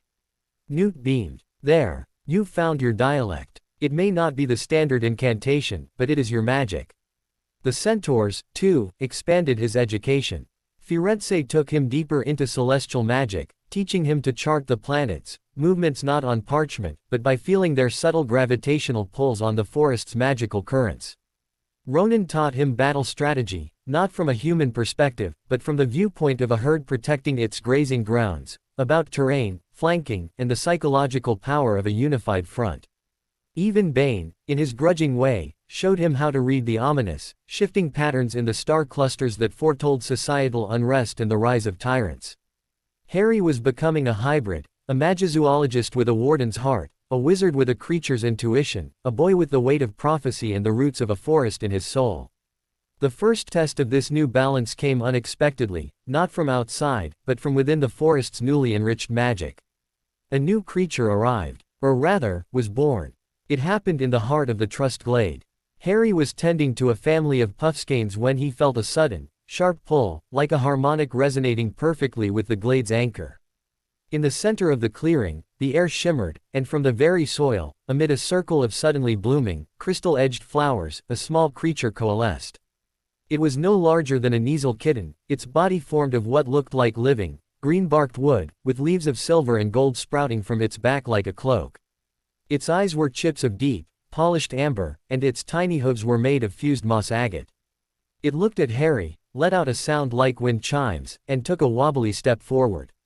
Harry knelt, awestruck. He had never felt magic like this. It was pure, nascent concept given form. He reached out slowly, not with his hand, but with his magic, with the essence of the Trust Glade itself. The creature chimed again and bounded into his lap. It felt solid, warm, and vibrated with a profound sense of belonging. New, it thought feeling sang into his mind, a clear, bell-like tone. Place is good. Safe. Grow here. Yes, Harry sent back, overflowing with wonder. You can grow here. Welcome. Newt, summoned by the unique magical signature, observed with rapturous excitement. A woodland spriggan, but not like any on record. Those are usually mischievous, territorial. This one, it feels like it's made from the glade's own magic, from the trust anchor itself. It's a manifestation, Harry. A child of the harmonized forest.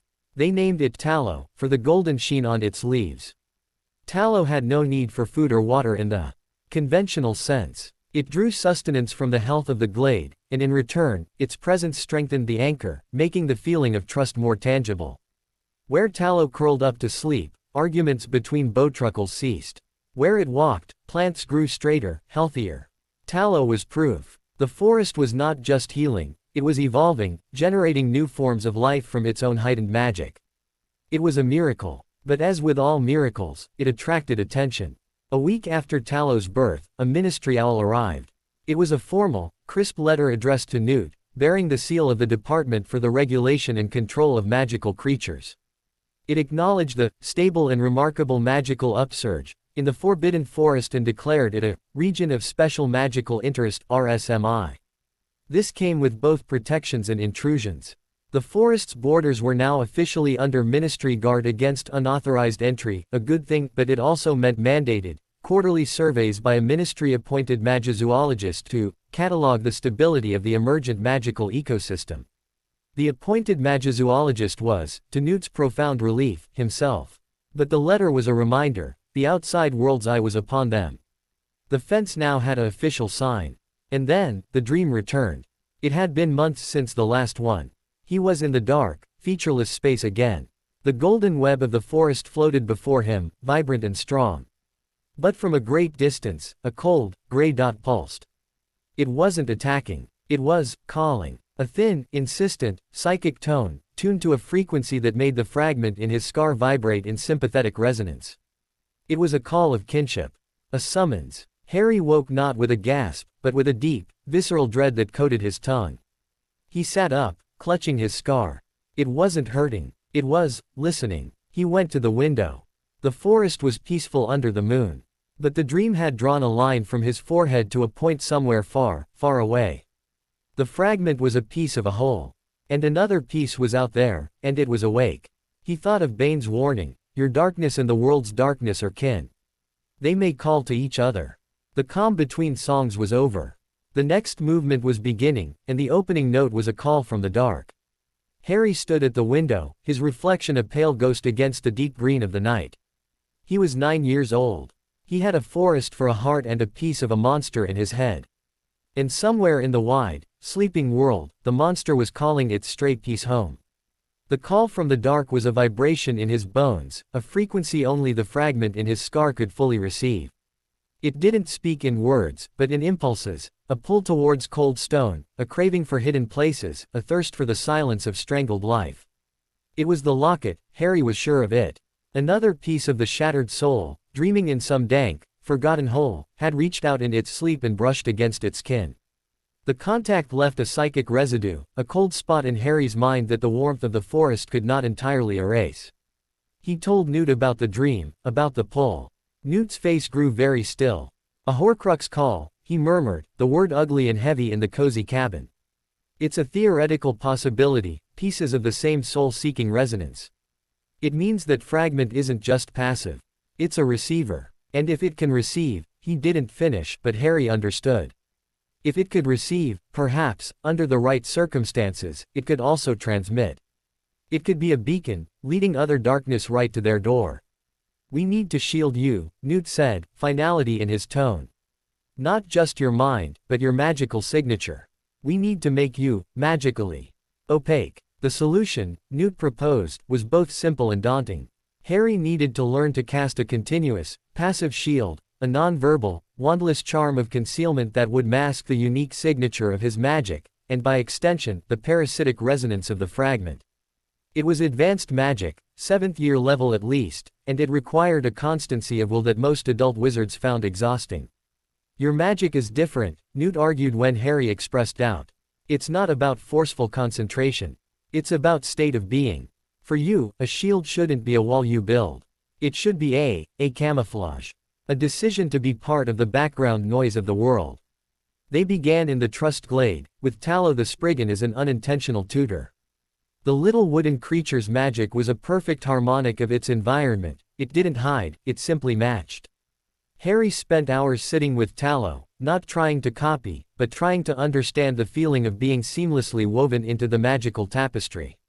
He'd close his eyes and imagine his own magic not as a bright, distinct flame, but as the dappled pattern of sunlight on the forest floor, present, but inseparable from the whole. It was frustratingly subtle. He could vanish glass in a burst of fear, open portals with desperate need, and harmonize an entire forest with connected joy. But this quiet, sustained blending was a new muscle, and it ached with the strain of constant, low-grade use. After a week of minimal progress, Newt changed tactics. Perhaps we're being too gentle. The threat is a pull. So we need an equal and opposite pull. An anchor, not just camouflage. He took Harry to the Guardian's Valley. The great dragon was more alert now, often seen stretching its mended wing, testing the healed muscles. It watched them approach, its amber eye knowing. Your bond with the Guardian is one of the strongest magical connections you have, Newt explained. It is ancient, rooted, and fiercely protective. We are going to use that bond as the foundation of your shield. You will tether your magical presence to the dragons, so that to any outside seeking magic, you will feel not like a boy, but like a piece of the dragon's own territory, something too dangerous to scrutinize. The process was intense. With the dragon's permission, Harry placed his hands on its scaled flank, directly over the great, slow beat of its heart. He felt the immense, green-gold river of the creature's magic, a force of nature as patient and deep as continental drift. Little Root, the dragon greeted him. The cold speck in you hums a hungry song. I need to silence its song, Harry sent back. I need to borrow your strength, to wear it like a skin. Strength is not given. It is shared, the dragon corrected. Be still. Listen to the rhythm of the stone. Harry listened. He sank past the dragon's immediate awareness, into the deeper magic that tied it to the valley, to the bedrock, to the very bones of the earth. He found a rhythm there, a slow, implacable pulse that had been beating for millennia. The pulse of a land that refuses to die. He began to sync his own magic to that pulse. Not to mimic it, but to let his own energy fall into step with it, like a small stream joining a great, underground river.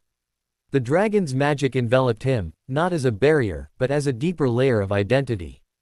He felt his own bright, human magic become subdued, filtered through the ancient, terrestrial power of the Guardian. The dragon mark on his arm glowed, becoming a conduit, a seal on the pact. When he opened his eyes, the world seemed quieter. The usual vibrant buzz of the forest was muffled, as if he were hearing it from underwater.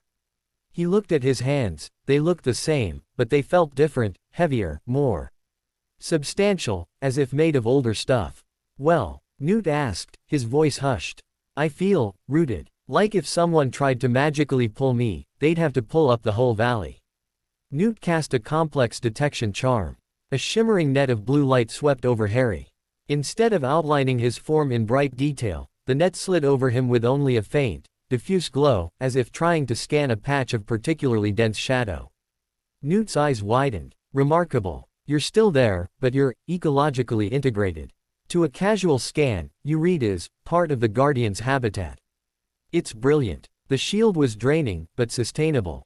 Harry learned to maintain it at a low level constantly, a background hum of connection to the dragon, only strengthening the tether when he felt particularly stressed or when he slept, times when the fragment might be more active.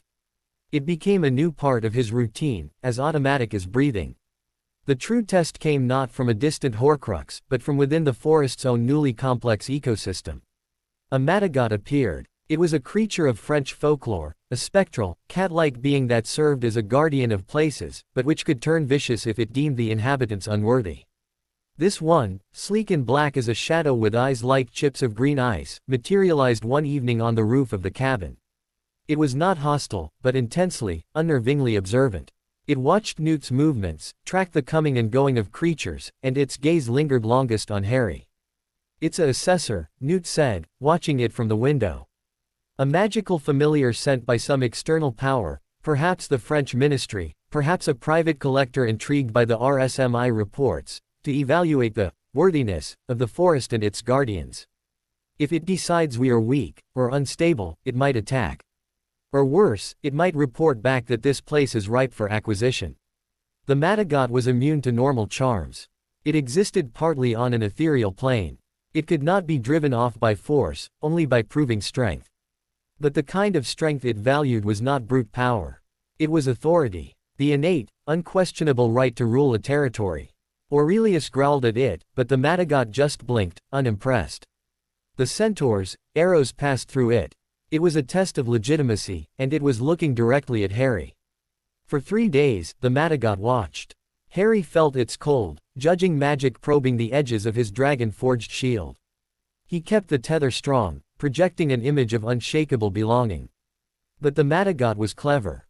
It began to subtly test the environment, creating minor disturbances, stealing a shiny trinket from the Nifflers, startling the Mooncalves during their dance, to see how the Guardians would react.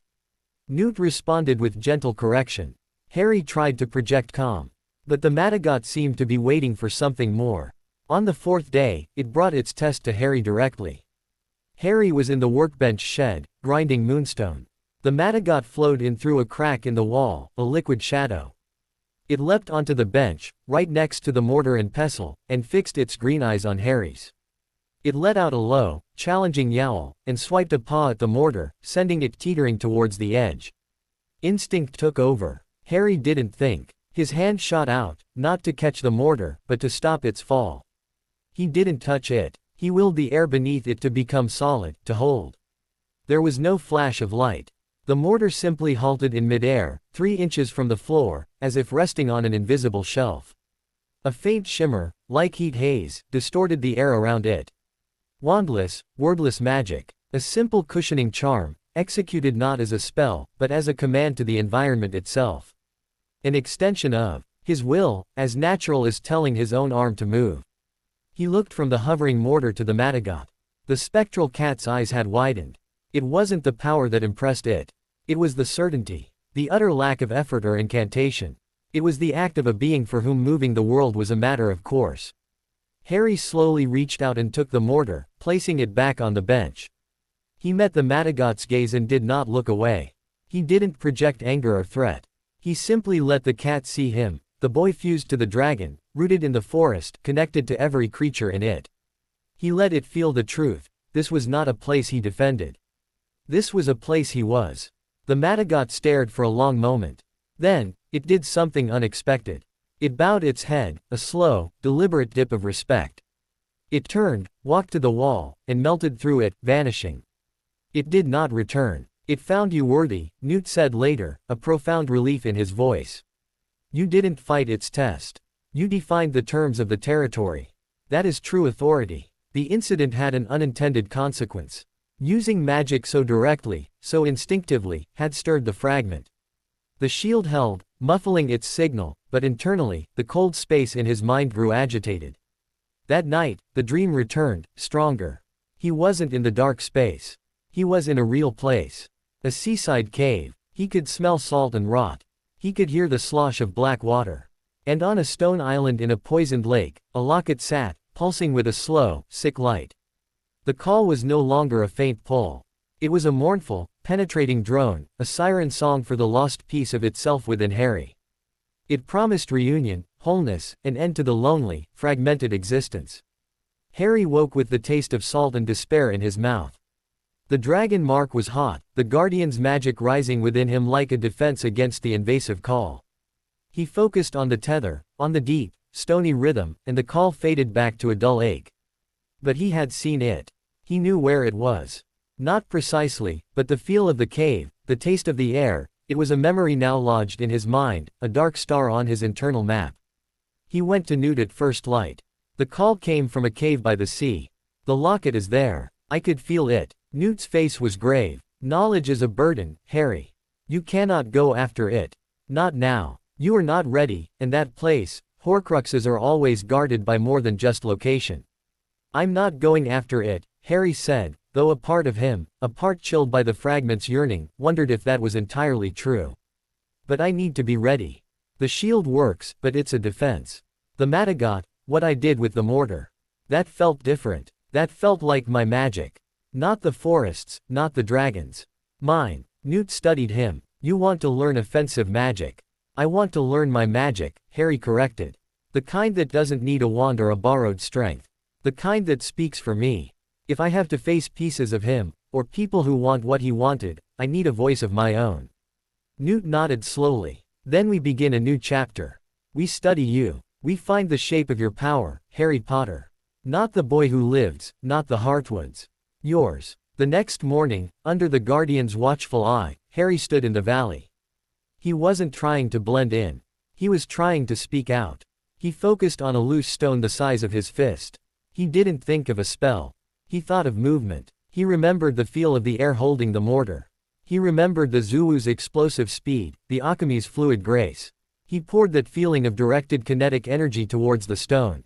The stone didn't levitate. It shot across the clearing, not like a thrown object, but like a living thing fired from a bow, embedding itself in a soft bank of earth with a solid thump. It was uncontrolled, wild, but it was his. He looked at his hand, then at the distant stone. A fierce, singular smile touched his lips. The fragment in his scar was quiet, perhaps listening. The forest around him hummed its approval. He had found his wandless word. It was not abracadabra, or Wingardium Leviosa. It was the language of will, spoken with the accent of a boy who was part dragon, part forest, and entirely himself. And he was just learning to pronounce the verbs. Mastering his own magic was like trying to catch smoke with his bare hands. Harry could produce spectacular, uncontrolled effects, stones that flew like cannonballs, gusts of wind that knocked Newt's papers into the Graphorn's paddock, a spontaneous geyser that erupted near the singing stream and briefly created a rainbow-coated pond for the delighted mooncalves. But precision eluded him. He could not light a single candle. He could, however, cause every flammable object in the cabin to smolder simultaneously if he grew frustrated enough. Newt took to keeping a charmed fire extinguisher on hand at all times. It's the difference between a monsoon and a watering can, Newt explained, calmly using his wand to siphon water out of a sodden copy of Fabulous Beasts and Where to Find Them. Both deliver water. One is a force of nature, the other is a tool. You must learn to be the gardener, not the storm. The problem was intent. With creatures, with the forest, his magic was a conversation, a question asked and an answer received. This new, internal magic was a declaration. It required him to impose his will upon the world with a clarity that felt, to him, shockingly rude. The fragment in his scar, however, understood this language perfectly. It whispered of dominance, of the simplicity of taking what you wanted. Harry had to constantly navigate between the fragment's seductive, brutal clarity and his own deeper, more cooperative nature. He found an unexpected tutor in the most chaotic of his charges, the Nifflers. Their magic was simple, a magnetic, compulsive attraction to shiny things. But watching them, Harry saw it wasn't just brute force. A skilled Niffler didn't blast a lock open, it convinced the mechanism that being open was the most desirable state. It was persuasion, not theft. He began to practice on small, simple objects, a copper coin, a silver thimble. Instead of yelling, "Come!" at them with his magic, he would project the coin's own latent shininess, amplifying it, making the air between his hand and the object feel dull and undesirable in comparison. The coin would slide towards him, as if making its own choice. It was slow, painstaking work. But it was his. While Harry wrestled with his internal landscape, the external world's attention solidified. The official designation is a region of special magical interest (RSMI) brought parchment work. Official owls arrived weekly, bearing forms for Newt to fill out. Magical biomass estimates, ambient thaumic field readings, non-wand sentinel activity logs. Newt grumbled but complied, knowing the bureaucracy was a shield as much as an intrusion. The more official the forest seemed, the harder it would be for private entities like the Claws to move against it. Then, the visitor came. A ministry delegation. Not Aurors this time, but from the Department of Magical Creatures itself. A witch named Celestina Marchbanks, elderly and sharp-eyed, with an aura of no-nonsense authority, and her assistant, a pale, clipboard-clutching wizard named Perkins. They arrived via portkey in a cleared area at the forest's edge, as per the RSMI access protocol. Newt met them, looking more flustered than Harry had ever seen him. Harry lurked at the tree line, his dragon-forged shield firmly in place, making him feel like just another shadow under the canopy. "Scamander," Marchbanks said, her voice like dry parchment. "Your reports are exuberant. Sentient fungal networks. Atmospheric harmony clusters. The committee finds it fanciful. We are here to verify stability." "The forest stability is self-evident," Newt said, gesturing to the vibrant, humming woods. "What's self-evident to an enthusiast is not data for the ministry," she replied, her eyes scanning the trees. They landed on Harry. "And who is this?" "My apprentice. Harry. Last name." "Just Harry," Newt said smoothly, a hint of steel in his voice. Marchbanks's eyes narrowed. She was old enough to remember the headlines, to recognize the lightning bolt scar partially hidden under a fringe of hair, even through Harry's shielding magic which made his features seem slightly blurred. She said nothing, but her gaze lingered a moment too long. The inspection was thorough and deeply invasive to Harry's senses. Marchbanks used a series of complex probing charms, sending pulses of sterile, analytical magic into the ground and air. It felt like being poked with cold, metal rods. The forest reacted with subtle unease, leaves shivered where the charms passed. Perkins took notes, his quill scratching furiously. They visited the centaur clearing. Ronan and Bane stood like statues, offering no greeting, their presence a wall of silent defiance. Marchbanks didn't attempt to speak to them, she simply took readings, muttering about elevated astral harmonics. They saw the unicorn grove from a distance. The silver-maned stallion stared them down, and Marchbanks actually lowered her measuring rod, a flicker of something like shame crossing her face. Purity levels, off the scale. Noted. The tension peaked at the Guardian's Valley. The dragon was not visible, but its presence was a physical pressure in the air. Marchbanks's detection charms fizzled out at the valley's entrance, unable to penetrate the dense, living magic. She tried a different spell, one designed to map large magical signatures. A low, warning rumble shook the ground. A plume of green-tinged smoke drifted from behind a rocky outcrop. Marchbanks went very still. She slowly lowered her wand. A mature forest dragon. Truly. Class XXXXXX. Your permit for habitation here, Scamander, is for study and conservation. Not for maintaining a weapon. He is not a weapon, Newt said, his voice cold. He is a resident. The primary resident. We are his guests. Semantics, she sniffed, but she retreated. The data is sufficient. The region is stable. Unnaturally so, but stable. She looked at Harry again, who was carefully calming a nervous bowtruckle on his shoulder. The apprentice. Does he have a wand? He is taught in the magizoological tradition. Wandless application. Wandless. She said the word as if it were a diagnosis. Irregular. The boy will need a formal magical education. The Hogwarts exemption for home tutoring only extends so far.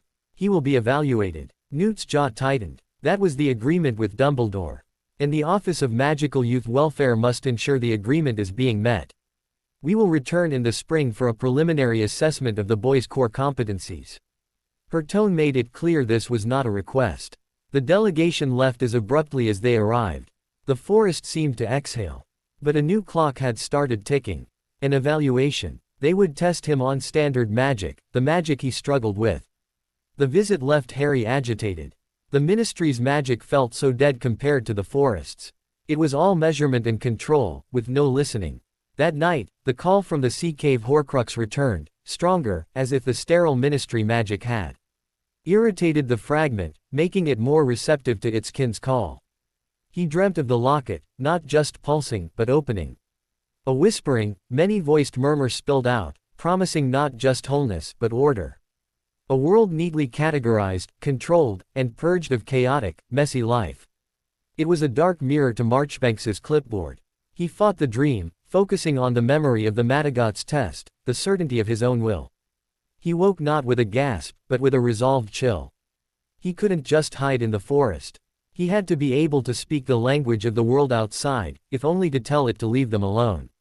He redoubled his efforts. He practiced the standard charms from Newt's books with a stubborn focus, using his unique approach to negotiate the effects. His Lumos was still a soft, moon-globe light, but it was consistent. His Wingardium Leviosa didn't make feathers dart, it persuaded them to drift serenely. It was different, but it worked. He also began to explore the edges of his more volatile power. With Newt's cautious supervision, he practiced outside the wards, in a barren, rocky field no creature called home. He learned to channel his will not as a shout, but as a focused beam. He could now knock a specific rock off a specific ledge, rather than triggering a landslide. He learned to conjure not a gale, but a sharp, directed gust that could extinguish a single candle from 20 feet away. He was forging his own lexicon, somewhere between a wizard's spell and a creature's innate gift. Spring arrived, and with it, the evaluator. Not Marchbanks, but a younger, anxious-looking wizard from the Office of Magical Youth Welfare, a Mr. Hobbs. He was clearly out of his depth, flinching at every forest sound. The evaluation was a farce. Hobbs had Harry attempt standard first-year spells. Harry's unusual results baffled him. A color change charm turned a white feather not red, but a shifting, iridescent rainbow. A simple mending charm on a broken cup didn't just fuse the pieces, but made the ceramic look artistically kintsugi-ed with veins of gold. It's not incorrect, Hobbs stammered, checking his manual.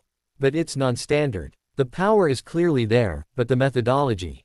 Is the methodology unsafe? Newt asked pointedly. No, but, is it effective? Yes, but the Hogwarts curriculum will be adapted, as per the agreement with Headmaster Dumbledore, Newt finished. The boy's magical development is healthy, holistic, and extraordinary. Your report will reflect that. Cowed, Hobbs left, promising a comprehensive and unusual report. Harry knew it wasn't over. The evaluation was just the first pebble of an avalanche of scrutiny. The world was pressing in, its rules and expectations a steady, encroaching tide against the shores of his sanctuary. That evening, he went to the highest point in their territory, a rocky spire where the Occamies nested. He looked out over the endless, dark green ocean of the forest, then east, towards the distant lights of Hogsmeade and the silhouette of Hogwarts Castle. 2 more years. Then he would have to walk into that world of wands and rules. He would have to sit in classrooms and learn spells the right way. He would be Harry Potter again, a symbol. But as he stood there, the dragon mark warm on his arm, the forest's night chorus rising around him, he made a silent vow. He would learn their ways. He would even carry their wand. But he would never forget his own language. He would never unhear the song of the roots, the speech of scales and feathers, the whisper in the moss. He was a creature of two worlds now. And he would protect his first home, even from the second. The tides of notice were rising, but Harry Potter was no longer a boy hiding in a cupboard, or even just a boy in a suitcase. He was the heartwood, and deep roots do not fear the wind. He turned his back on the distant castle lights and climbed down into the welcoming, living dark of the trees. The forest sighed around him, a mother gathering her child close. The call from the sea cave was a faint, nagging ache, a discordant note in the symphony. He had time, not much, but some. And he would use it to grow stronger, stranger, and more rooted than anyone in the world of wands could possibly imagine. The next evaluation wouldn't be a test of his ability to conform. It would be their first glimpse of what a Magizoologist raised by a forest could truly do. Spring in the harmonized forest was not a season, it was a revelation. Life didn't just return, it performed. Flowers unfurled in complex geometric patterns that hummed when the moonlight hit them at the correct angle. Trees exchanged nutrients through glowing fungal networks that painted the forest floor with maps of starlight after dusk. The very air thickened with possibility, tasting of ozone and nectar. For Harry, now 10, this magical spring brought a new kind of education. The foundational work was done. He could maintain his dragon-forged shield in his sleep. His wandless magic had found a middle path between storm and whisper, a reliable, if idiosyncratic, force of will. He could mend a broken eggshell by convincing the pieces they missed being whole, or summon a specific herb from across the clearing by reminding it of the sun's call. It was magic as diplomacy, and he was its ambassador. Newt, observing this, decided it was time for Harry to encounter problems that couldn't be solved by empathy or direct will alone. Problems that required knowledge. Magic, Newt announced one morning, is also a science. And every stable ecosystem, no matter how wondrous, has its equations. Its balances. The forest's new intensity may have created a few imbalances. It's our job to find them before they find us. The first imbalance appeared in the trust glade. Tallow, the woodland spriggan, was thriving. But its very presence, a manifestation of the trust anchor, had begun to attract other, less benign embodiments. Harry noticed them first as cold spots in the periphery of the glade, fleeting shadows that drank the light but reflected nothing. They were shade spriggans, born not from trust, but from secrecy and withheld truths. They were the negative image of tallow, and they fed on the unspoken fears of the forest creatures. They were harmless in isolation, but as their numbers grew, a pall settled over the glade. The bowtruckles became paranoid, hiding their favorite grubs. The mooncalves danced with less abandon, glancing over their shoulders. Trust was being eroded by its own shadow. You cannot empathy shade away, Newt said, examining one of the cold spots with a prism that split the absence into colors of indigo and charcoal. They are not creatures with feelings. They are magical constructs, symptoms. To cure the symptom, we must diagnose the cause. What fear is feeding them? Harry spent 3 days in the glade, listening not to thoughts, but to the spaces between them. He heard the unvoiced worries, a young Thestral foal's fear that it would never be seen, a hippogriff chick's anxiety about its first molt, his own buried dread of the evaluation and the call of the locket. These silent fears were the roots of the shade spriggans. But knowing the cause wasn't the same as knowing the cure. He couldn't just tell the creatures to stop being afraid. That was like telling the wind not to blow. He sought Ferenzi's counsel. The centaur listened, his eyes on the canopy. You speak of an imbalance of light and shadow. In the stars, such imbalances are corrected not by destroying the shadow, but by understanding its place in the cycle. Fear has a purpose. It protects. The problem is not fear, but stagnation. When fear pools without flowing, it becomes poison. Harry mulled this over. The fears were stuck, festering in silence. They needed to flow, to be acknowledged and released. But how? He remembered the sorrow spinner. It processed grief. Was there something that processed fear? Not by consuming it, but by transforming it. He described the problem to Newt, who snapped his fingers. A boggart. Of course. A boggart doesn't just show fear, it materializes it, makes it laughable, diffuses it. But we can't release a boggart into the glade. It would run amok. We don't need the creature, Harry said, an idea sparking. We need the principle. The magic of turning fear into farce. Newt's eyes lit with the fire of a theoretical challenge. A crafted enchantment. A stationary, non-migratory fear transformation ward. It would require a catalyst, something that embodies confrontational humor. And a power source tied to the glade itself. The catalyst was easy. They recruited a particularly mischievous, and surprisingly brave, young Niffler named Moke. Moke loved shiny things, but he loved a good joke more. The power source was the trust anchor itself. The ward's design was a collaborative masterpiece. Newt handled the intricate arithmancy, calculating the precise magical frequency needed to tickle fear without causing panic.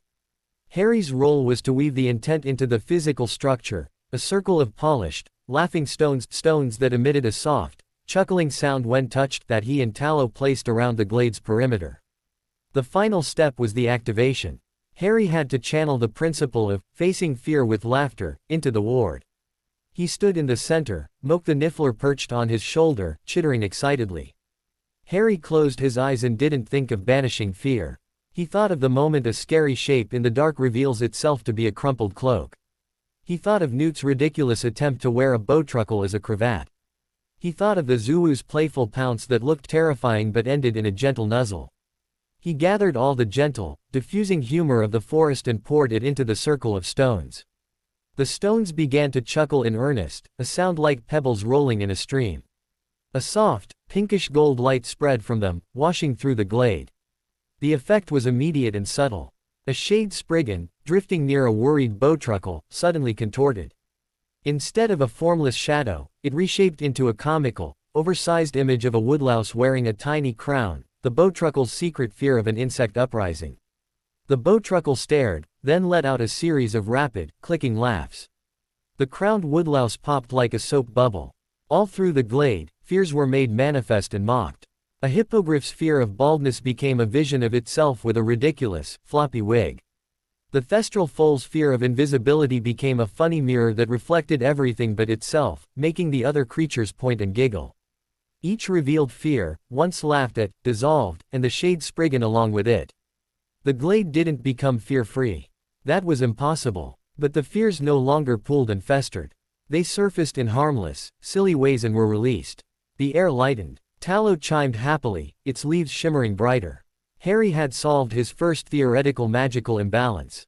Not with force, or even pure empathy, but with applied magical theory, creature behavior, and a deep understanding of the ecosystem's emotional needs. Newt was ecstatic. That was advanced interdisciplinary magizoology. You've just designed and implemented a therapeutic environmental charm. The success was a revelation. Harry began to see the forest not just as a home to protect, but as a complex, magical engine to maintain. He and Newt started regular, survey walks, identifying other subtle imbalances, a patch of hyper-aggressive venomous tentacula that was over-fertilized by nervous Niffler dung, a small pond whose water had become so magically reflective it was trapping water sprites in loops of vanity. Each required a unique solution blending conventional magic, creature knowledge, and Harry's intuitive connection. He was learning to think in systems. It was the most challenging, satisfying work he'd ever done. It was during this time of focused study that the second owl arrived from Hogwarts. It was not from Dumbledore, but from Professor McGonagall, deputy headmistress. The letter was crisp and formal, acknowledging his unusual educational path, and announcing that, given the upcoming Hogwarts enrollment, a faculty member would visit before the summer's end to perform a practical placement assessment to determine his suitable year in elective readiness. The letter felt like a summons to a trial. A practical assessment meant they would test him on the spot. Not on theory, but on spellwork. Standard spellwork. A coil of anxiety, sharp and familiar, tightened in Harry's gut. The fragment in his scar gave a sympathetic, icy throb. See, it seemed to whisper. They will force you into their little boxes. They will make you deny what you are. He showed the letter to Newt, who read it with a frown. Minerva is fair, but she is a traditionalist. She will expect a certain formalism. We have a few months. We can prepare. But Harry knew no amount of preparation would make his Lumos look like theirs. His magic was fundamentally different. The anxiety pooled, and for the first time in months, he felt a shade Spriggan form at the edge of his perception, feeding on his own hidden fear, that he was a fraud, a wild thing pretending it could pass for a wizard. He banished it with a forced chuckle, imagining Professor McGonagall wearing Moke the Niffler as a hat. The sprite popped, but the fear remained. He needed a different kind of preparation. He needed to understand what he was, not what he wasn't. He went to the Guardian, as he always did, for perspective. The dragon was more active now, often seen circling high above its valley, testing its fully healed wing. It landed as Harry approached, folding its great, leathery wings with a sound like a sail's being furled. Little Root's song is troubled, the dragon observed, its great head lowering. The metal and stone nest calls. They will chip you to see if you fit their wall. I have to go, Harry sent, leaning against the warm scales. But I don't want to be chipped. I don't want to be something I'm not. Then show them what you are, the dragon's thought rumbled, simple and profound. A tree does not apologize to the axe for being wood. It stands. It is. If your roots are deep, their measuring strings cannot change your height. The dragon's wisdom calmed him. He wouldn't try to mimic standard magic. He would demonstrate his own. But to do that convincingly, he needed to master it on a new level. He needed a project. Something undeniable. He found it in the most damaged part of the forest, the scar left by the original Siphon. While the surrounding woods had rebounded, the exact spot where the nullification core had burned itself out remained a place of strange, fragile magic. Plants grew there, but they were translucent, their forms shifting with the wind like mirages. It was a magical cataract, a blur on the lens of the land. It's a resonance scar, Newt diagnosed after extensive testing. The violent negation left the local magical field bruised. It can't hold a stable form. It's harmless, but it's a flaw. Harry looked at the shimmering, dreamlike patch of forest. It reminded him of the fragment in his scar, a place where reality had been wounded and hadn't healed right. He couldn't heal his own scar, not yet. But maybe he could heal this one. This would be his project. His demonstration. Not a charm, not a transfiguration, but a healing of magical space itself. He spent weeks studying the scar. He learned its rhythms, the way it flickered at dawn, the way it soaked up sound, the particular, fractured quality of its light. He consulted with Firenze on celestial alignment, thinking the star's pull might stabilize it. He asked the sorrow spinner about mending broken emotions, seeking a parallel. The solution, when it came, was from an unexpected source, the Demiguise, Dougal.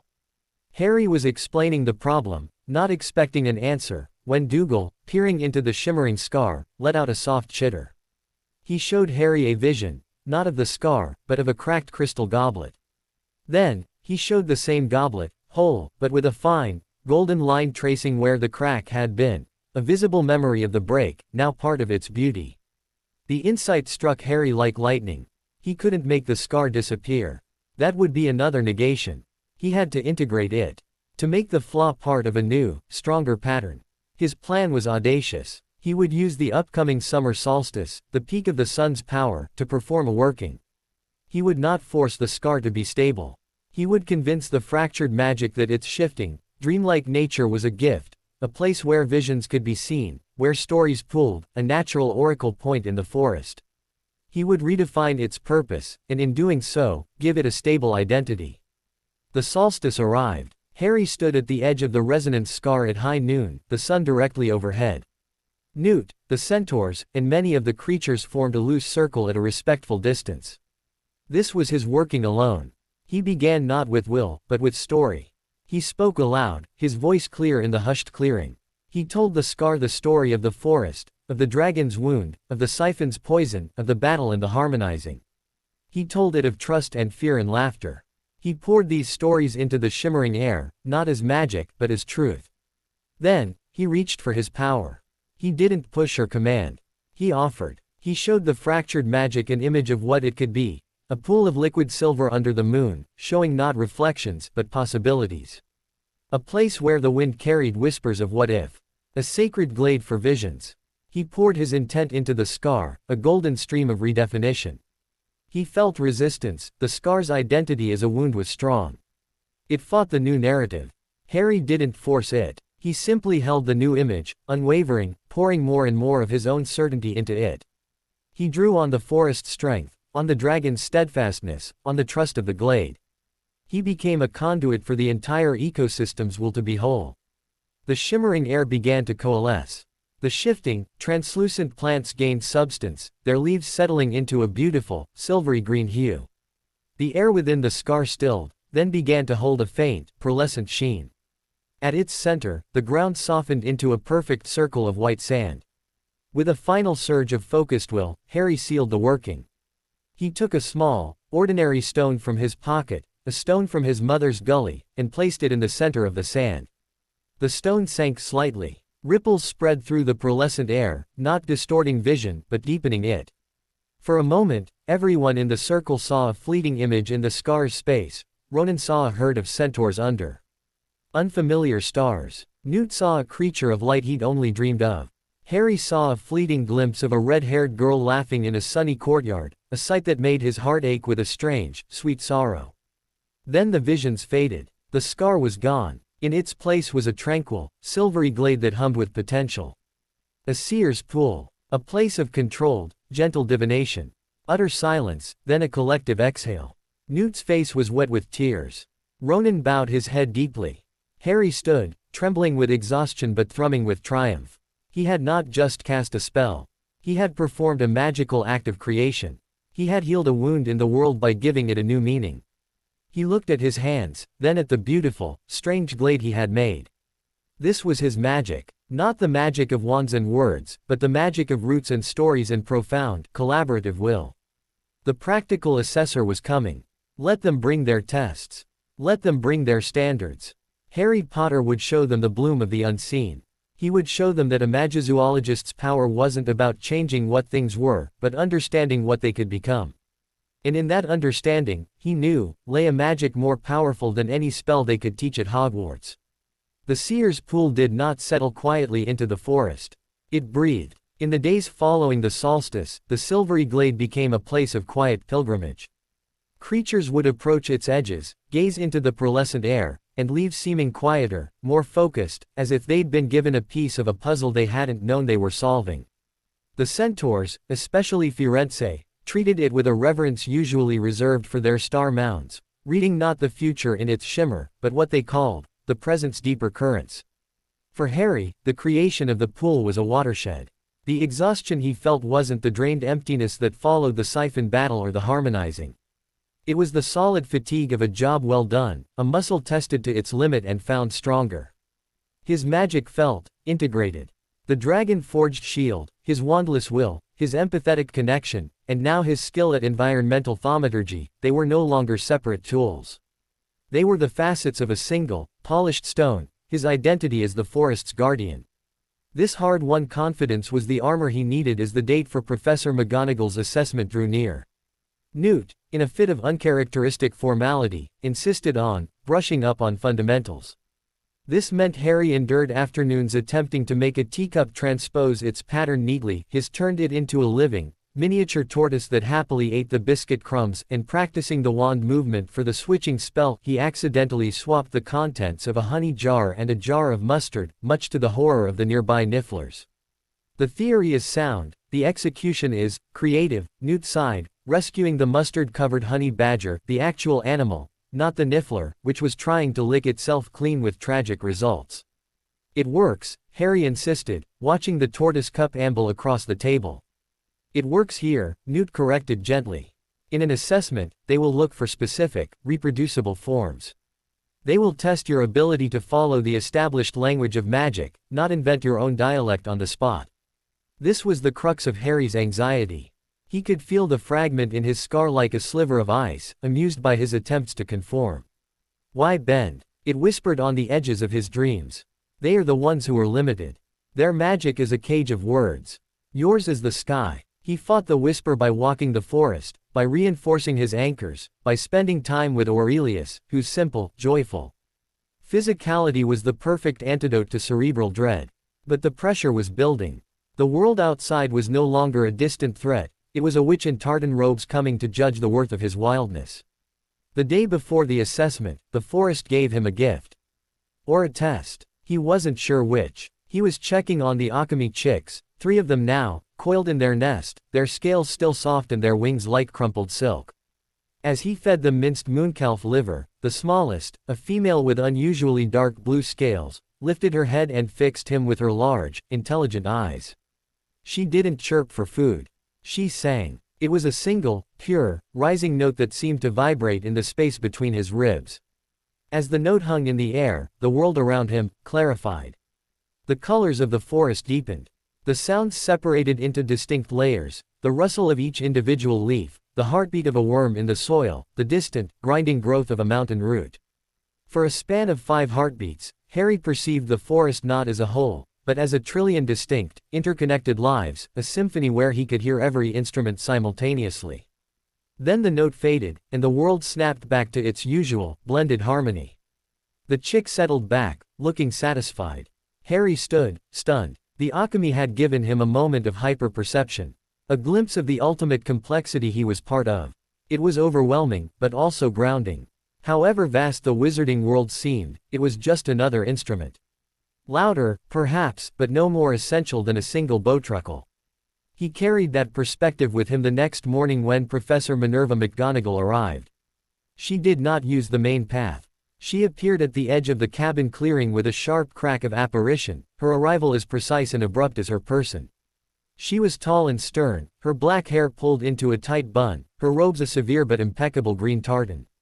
Her glasses glinted in the morning sun, and her gaze swept the clearing, missing nothing: the self-mending wicker fence, the Akami aviary in the distance, the small demiguise currently visible in braiding vines by the woodpile, the pair of tiny, jewel-colored dragonflies, a new species attracted by the enriched magic, zipping past her nose. Her eyes landed on Newt, who was trying to look professionally welcoming and not like a man who had just hidden a jar of doxy eggs in his pocket. Scamander. Minerva. Welcome. This is Harry. McGonagall's gaze shifted to Harry. He felt it like a physical touch, analytical and penetrating. He kept his dragon-forged shield steady, letting himself be seen as part of the landscape, but he did not look away. He met her eyes, his own green and steady. "Mr. Potter," she said, her voice crisp. "I trust you are prepared for today's evaluation." "Yes, Professor," Harry said, his voice even. "The purpose is to ascertain your core magical competency and determine an appropriate starting point within the Hogwarts curriculum. We will proceed with a series of practical demonstrations. Standard charm work first." She had brought a case. She opened it to reveal a set of pristine, ministry-issued testing objects: a white feather, a brass bell, a small, plain wooden cube, a glass orb filled with smoke, and a wilting sunflower in a pot. "We shall begin with levitation. The incantation is Wingardium Leviosa. The wand movement is a swish and flick. Observe." She drew her own wand, a long, elegant instrument, and performed the charm flawlessly. The feather rose, hovered, and drifted gently as if on a breeze. "Now you." Harry picked up his own wand, Newt's spare, which still felt like a borrowed limb. He focused on the feather. He didn't think of the words as a command, but as an introduction. Wingardium Leviosa, he thought, his swish and flick more of a gentle coaxing motion. The feather didn't drift. It sprang into the air, executed 3 cheerful loop-the-loops, then settled into a serene, steady hover at eye level. McGonagall's eyebrow twitched. Adequate levitation. Unconventional animation. Proceed. The banishing charm. Depulso. Target the bell. Harry aimed. Depulso was a word of rejection, of pushing away. It felt harsh. When he cast it, he imagined not banishing the bell, but persuading the air around it to expand rapidly, creating a gentle but firm cushion of force. The bell didn't go flying. It rang once, a clear, sweet note, and rolled sedately off the table to land softly on the moss. Controlled, if underpowered, McGonagall noted, her quill scratching on a clipboard. Transfiguration. Your goal is to transform this cube into a glass sphere. The incantation is Vera Verto. Precision of form is key. Transfiguration was the hardest. It was the ultimate imposition of will. Harry looked at the wooden cube, feeling its stolid, grainy identity. To turn it into smooth, transparent glass felt like an insult. He hesitated. "See." The fragment whispered, a needle of cold in his mind. They want you to violate a thing's nature. To dominate. It is the only true power. Harry shut it down. He wouldn't dominate. But he could negotiate. He thought of the seer's pool. He hadn't forced the scar to heal, he had offered it a new story. He looked at the cube and didn't think of glass. He thought of potential. Of the tree it came from, which drank light. He whispered, Vera Verto. The cube shimmered. It didn't become a perfect sphere. It became a multifaceted, crystalline object that caught the light and split it into rainbows. It was part wood, part crystal, part captured sunlight, a beautiful, impossible hybrid. McGonagall was silent for a long moment. She removed her glasses, polished them, and put them back on. That is not the spell as taught. It's what happened, Harry said simply. It is transfigurative alchemy of an unstable order. Can you reverse it? Harry looked at the beautiful crystal wood object. He willed it to remember being a cube. It shimmered and resolved back into plain, boring wood. The return trip was flawless. McGonagall made another note, her expression inscrutable. The orb of smoke is for the Bluebell Flame's charm. A simple fire-making spell, controlled. Fire. Harry's stomach tightened. His memories of fire were the Dursleys, bonfire and the ribbon of flame that had obeyed him. Fire was not a toy. It was alive, hungry. He pointed his wand at the smoke-filled orb. Incendio. He didn't summon fire. He invited it. He created a space of perfect burnability within the orb, a welcoming home for a spark. Blue flames, cool and beautiful, not leaping but dancing, swirled within the orb, intertwining with the smoke in complex patterns that looked like ancient, fiery script. McGonagall leaned forward slightly. Flamel's notation, she breathed, so quietly Harry almost missed it. She shook her head. Finally, the reviving spell. Vivificus. For flagging plants. The sunflower in the pot was indeed drooping, its leaves pale. The reviving spell was about channeling life force. This, Harry understood deeply. He knelt before the plant, ignoring his wand. He placed a hand on the soil. He felt the sunflower's feeble struggle, its roots thirsty, its leaves starved for light. He didn't pump magic into it. He showed its cells the memory of the sun from that morning. He reminded its roots of the rain from 2 nights past. He shared a trickle of the forest's boundless, green vitality. The sunflower didn't just revive. It grew. It shot up a foot, its stem thickening, its leaves turning a rich, waxy green. A second bloom, then a third, burst from its crown, each face turning to track the real sun across the sky. McGonagall put down her quill. She looked from the triumphant sunflower to the crystalline object, to the softly ringing bell, to the loop-de-loop feather, then finally to Harry. Her stern expression had not softened, but it had deepened into something more complex. Your magic, Mr. Potter, she said, her voice measured, is not incorrect. It is dialogic. You do not command, you converse. You do not impose, you propose. It is a form of high-level magical empathy intertwined with raw, instinctive power. It is utterly without precedent in standard pedagogical literature. Will it be enough? Harry asked, the core question laid bare. For Hogwarts. A faint, almost imperceptible smile touched her lips. It will be disruptive. It will infuriate some professors. It will baffle your peers. And, she added, her eyes sharpening, it will require careful guidance to ensure you are not pushed into paths that seek to exploit such a unique talent. Or worse, try to correct it. She closed her clipboard with a definitive snap. The assessment is concluded. My report will recommend your placement at Hogwarts. I will also recommend a tailored curriculum with exemptions from standard practical examinations, to be replaced by special projects under the supervision of Professors Scamander, via correspondence, and myself. Headmaster Dumbledore will approve it. Relief washed over Harry, so potent it made his knees weak. However, McGonagall continued, her tone turning grave, there is another matter. The intensity of your localized magic, and the resonance of your magical signature, even muted as it is, has been noted. There are those at the Ministry who are less interested in education than in classification.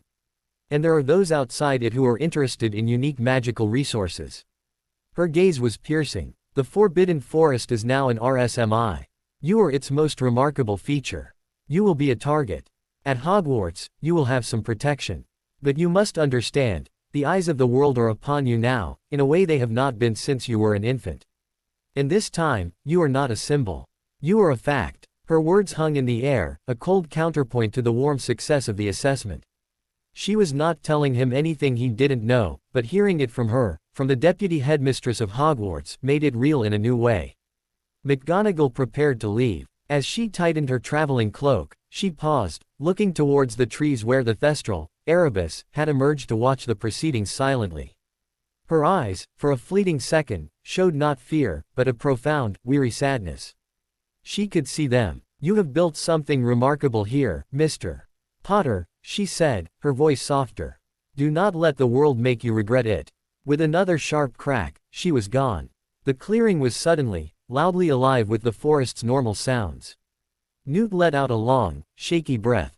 Well, you passed. With flying, looping, rainbow-colored colors. But Harry wasn't celebrating. He was looking at the spot where McGonagall had stood. She had seen through his shield, at least partly. She had recognized the uniqueness, and the danger. And she had confirmed his deepest fear: sanctuary was an illusion. The path forward led through a gauntlet of scrutiny, curiosity, and greed. The fragment in his scar gave a slow, cold pulse, not in triumph, but in anticipation. The assessment was over. The real test was just beginning. And the first lesson was this: even approval from the wizarding world came with a price tag attached. His freedom, his strange magic, his very connection to the forest, they were now official. And in a world of forms and files, what was official could be controlled, traded, or taken. He walked to the edge of the clearing and placed his hand on the trunk of the ancient beech tree. He felt its steady, patient life, its roots deep in the dark earth. He sent a pulse of gratitude, and of promise. No matter what files they had, no matter what tests they devised, his first loyalty was here. To the roots, to the song, to the family of scales and feathers and solemn, star-reading centaurs. He was Harry Potter, apprentice Magizoologist, guardian of the Forbidden Forest. And soon, he would be a Hogwarts student. He would walk their corridors and learn their spells. But he would carry the forest in his chest, a secret, living heartwood, and its song would be the counter-melody to every rule they tried to make him follow. The assessor's gaze had judged him worthy. Now, he would have to prove, to a much wider and more dangerous audience, that his wildness was not a flaw to be fixed, but a strength to be reckoned with. The certainty that followed McGonagall's assessment was a short-lived creature.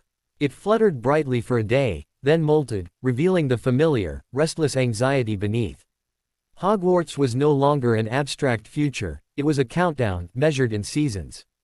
The forest, in all its vibrant, humming glory, began to feel like a childhood room he was slowly outgrowing, a thought that filled Harry with a guilt so sharp it felt like disloyalty.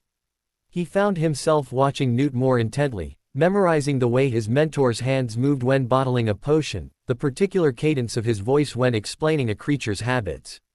He walked the familiar paths with a new, aching attention, trying to press the feeling of moss underfoot, the dapple of light through oak leaves, the chorus of the bowtruckles, into some permanent part of himself. He was gathering memories like nuts for a long winter. It wasn't enough. Knowledge, he realized, was not the same as readiness. He could name every fungus in the clearing and soothe a startled Graphorn, but Hogwarts was a different ecosystem entirely, one of shifting human alliances, unspoken rules, and magic measured in inches and syllables. He had defended the forest from external threats, but could he defend himself in a world where the threats wore robes and smiles? The idea came to him one evening as he watched Aurelius teach his own growing cubs how to pounce. The Zuu parents didn't intervene unless absolutely necessary. They allowed the cubs to stumble, to misjudge, to learn the consequences of a poorly planned attack in the safety of the family circle. Independence was the final lesson. "I need to do something," Harry told Newt the next morning over breakfast. "Before I go. A test. On my own." Newt lowered his teacup, his expression immediately cautious. "What sort of test?" "A night. Alone in the deep forest. No supplies. Just me and, whatever happens."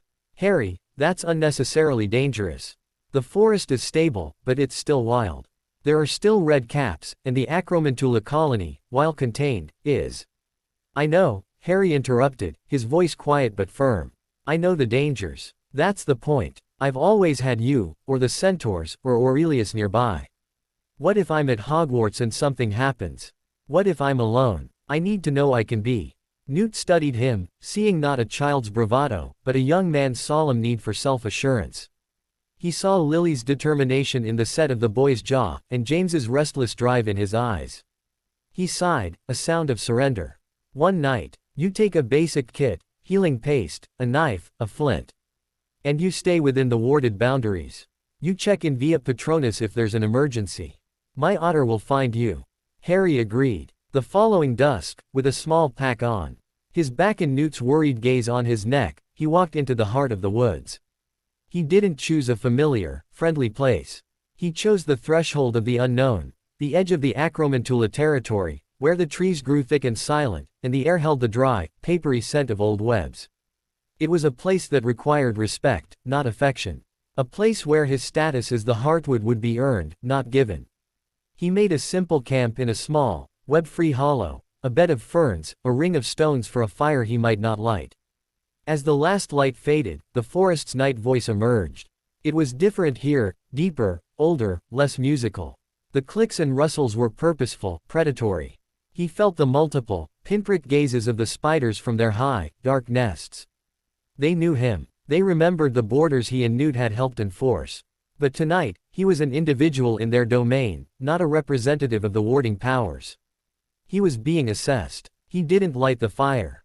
He sat in the dark, back against a broad tree trunk, and let the solitude wash over him. It was a vast, empty feeling, so different from the comforting solitude of the glade or his willow bunk. This was the solitude of being a single heartbeat in a hungry dark. The fragment in his scar stirred, uncoiling like a snake in the sudden quiet of his mind. Alone, it whispered, the thought slick and cold. This is the truth. All connections are temporary. All trust is alone. In the end, there is only the self, and the will to persist. Harry didn't fight it. He observed it, as Newt had taught him to observe a potentially venomous insect. You're wrong, he said aloud, his voice startlingly loud in the quiet. I'm not alone. I'm just not surrounded. He closed his eyes and reached not outward, but inward, to the network of bonds he carried. He touched the warm, steady pulse of the dragon mark, aligned to the guardian miles away. He brushed against the joyful, colorful strand that was Aurelius, currently sleeping near the cabin. He felt the silvery chime of the trust glade, the deep, rhythmic hum of the centaur's star mound. He was a nexus in a web of connections that distance couldn't sever. The fragment's cold whisper was just noise against that symphony. Sometime in the deepest part of the night, the test arrived. Not from the spiders, but from the land itself. A low, grinding groan vibrated through the earth, followed by a sharp, psychic twang, the sound of a ley line snapping under sudden, unnatural stress. It came from the north, near the singing stream. Harry was on his feet in an instant, his senses flaring. This wasn't a creature in distress. This was the forest itself, wounded. He ran, his feet sure on the dark path, his magical awareness guiding him like a compass needle. He found the rupture in a small, rocky gorge. The singing stream was now screaming, a high, pained, discordant shriek as its water writhed and boiled, turning a sickly, phosphorescent green. The magic that fed it was being poisoned, and the poison was spreading up the stream bed, killing the luminous moss and turning the stones brittle. The cause was immediately apparent, a meteorite. Or something that looked like one. A jagged, pockmarked stone the size of a cauldron, glowing with the same vile green, had crashed into the stream's source spring.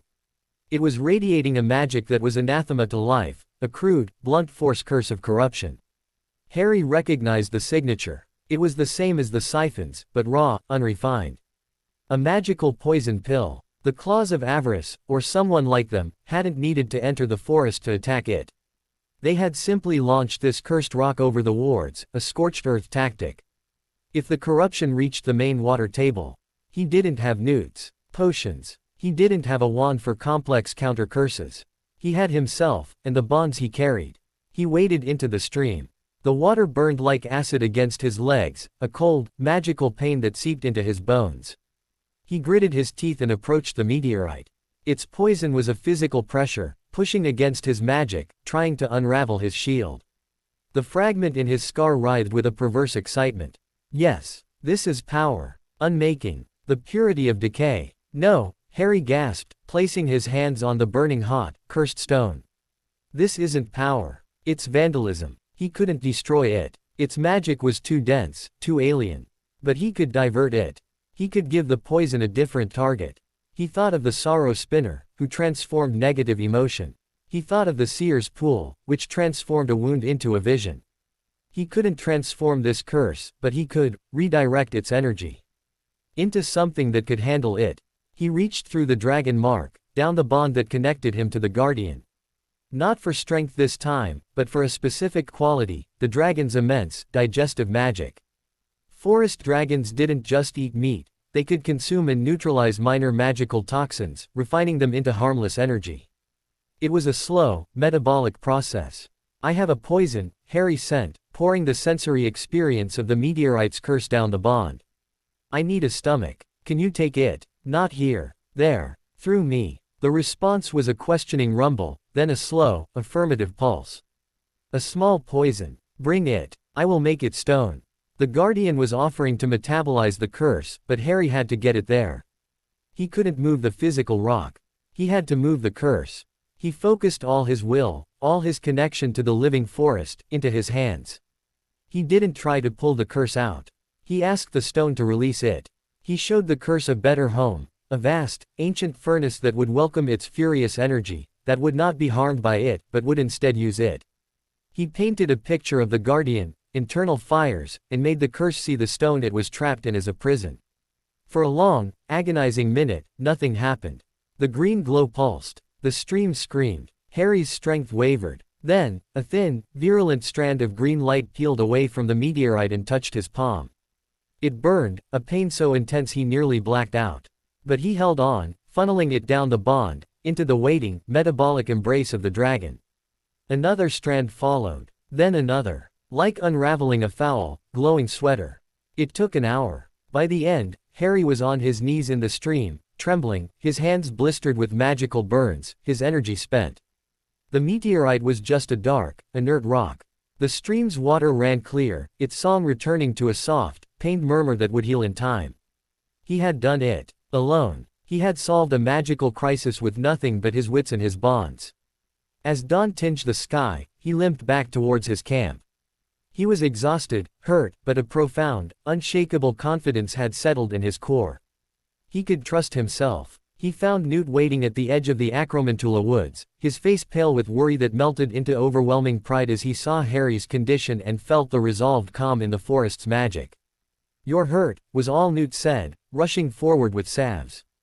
"It's handled," Harry replied, and the simplicity of the statement said everything. Back at the cabin, as Newt tended to his burns, the morning owl arrived. It carried 2 letters, both on heavy, expensive parchment. One was addressed to Newt, the other to Harry. Both bore the Hogwarts crest. Newt opened his. His eyebrows rose. "It's from Dumbledore. He requests, politely insists, really, that you arrive at Hogwarts a week prior to the start of term. For integration and preparatory consultations. He cites your unique circumstances and the need to acclimate you to the castle's magic without the distraction of the full student body." Newt's voice was neutral, but his eyes were troubled. Harry opened his letter. It was in Dumbledore's own, looping script. "Dear Harry, I hope this letter finds you well and that your summer has been enlightening. I have received Professor McGonagall's fascinating report, and I concur with her recommendations. However, to ensure a smooth transition, I believe it would be beneficial for you to familiarize yourself with Hogwarts in a quieter setting. I therefore extend an invitation for you and Mr. Scamander to arrive on the 24th of August. You will be my guest, and we may use the time to discuss your curriculum, introduce you to key staff, and allow the castle to grow accustomed to your unique magical signature. I have taken the liberty of enchanting this letter as a portkey. It will activate at 10 a.m. precisely, 1 week from today. Simply hold it, and it will bring you both to my office. I look forward to our conversation. Yours sincerely, Albus Dumbledore." Harry looked up at Newt, the letter feeling suddenly heavy in his hand. A portkey. A set time. No opportunity to decline or delay. It was an offer wrapped in an ultimatum. "He's not asking," Harry said quietly. "No," Newt agreed, his mouth a thin line. "He is not." The triumph of the night, the hard-won confidence, curdled into a new, sharp anxiety. Dumbledore was moving the timeline. He was taking control. Was this the protective guidance McGonagall had mentioned? Or was it the first step in the classification she had warned about? Harry looked out the window at the forest, his forest, glowing in the morning sun. The dragon mark on his arm tingled, a reminder of the bond that anchored him.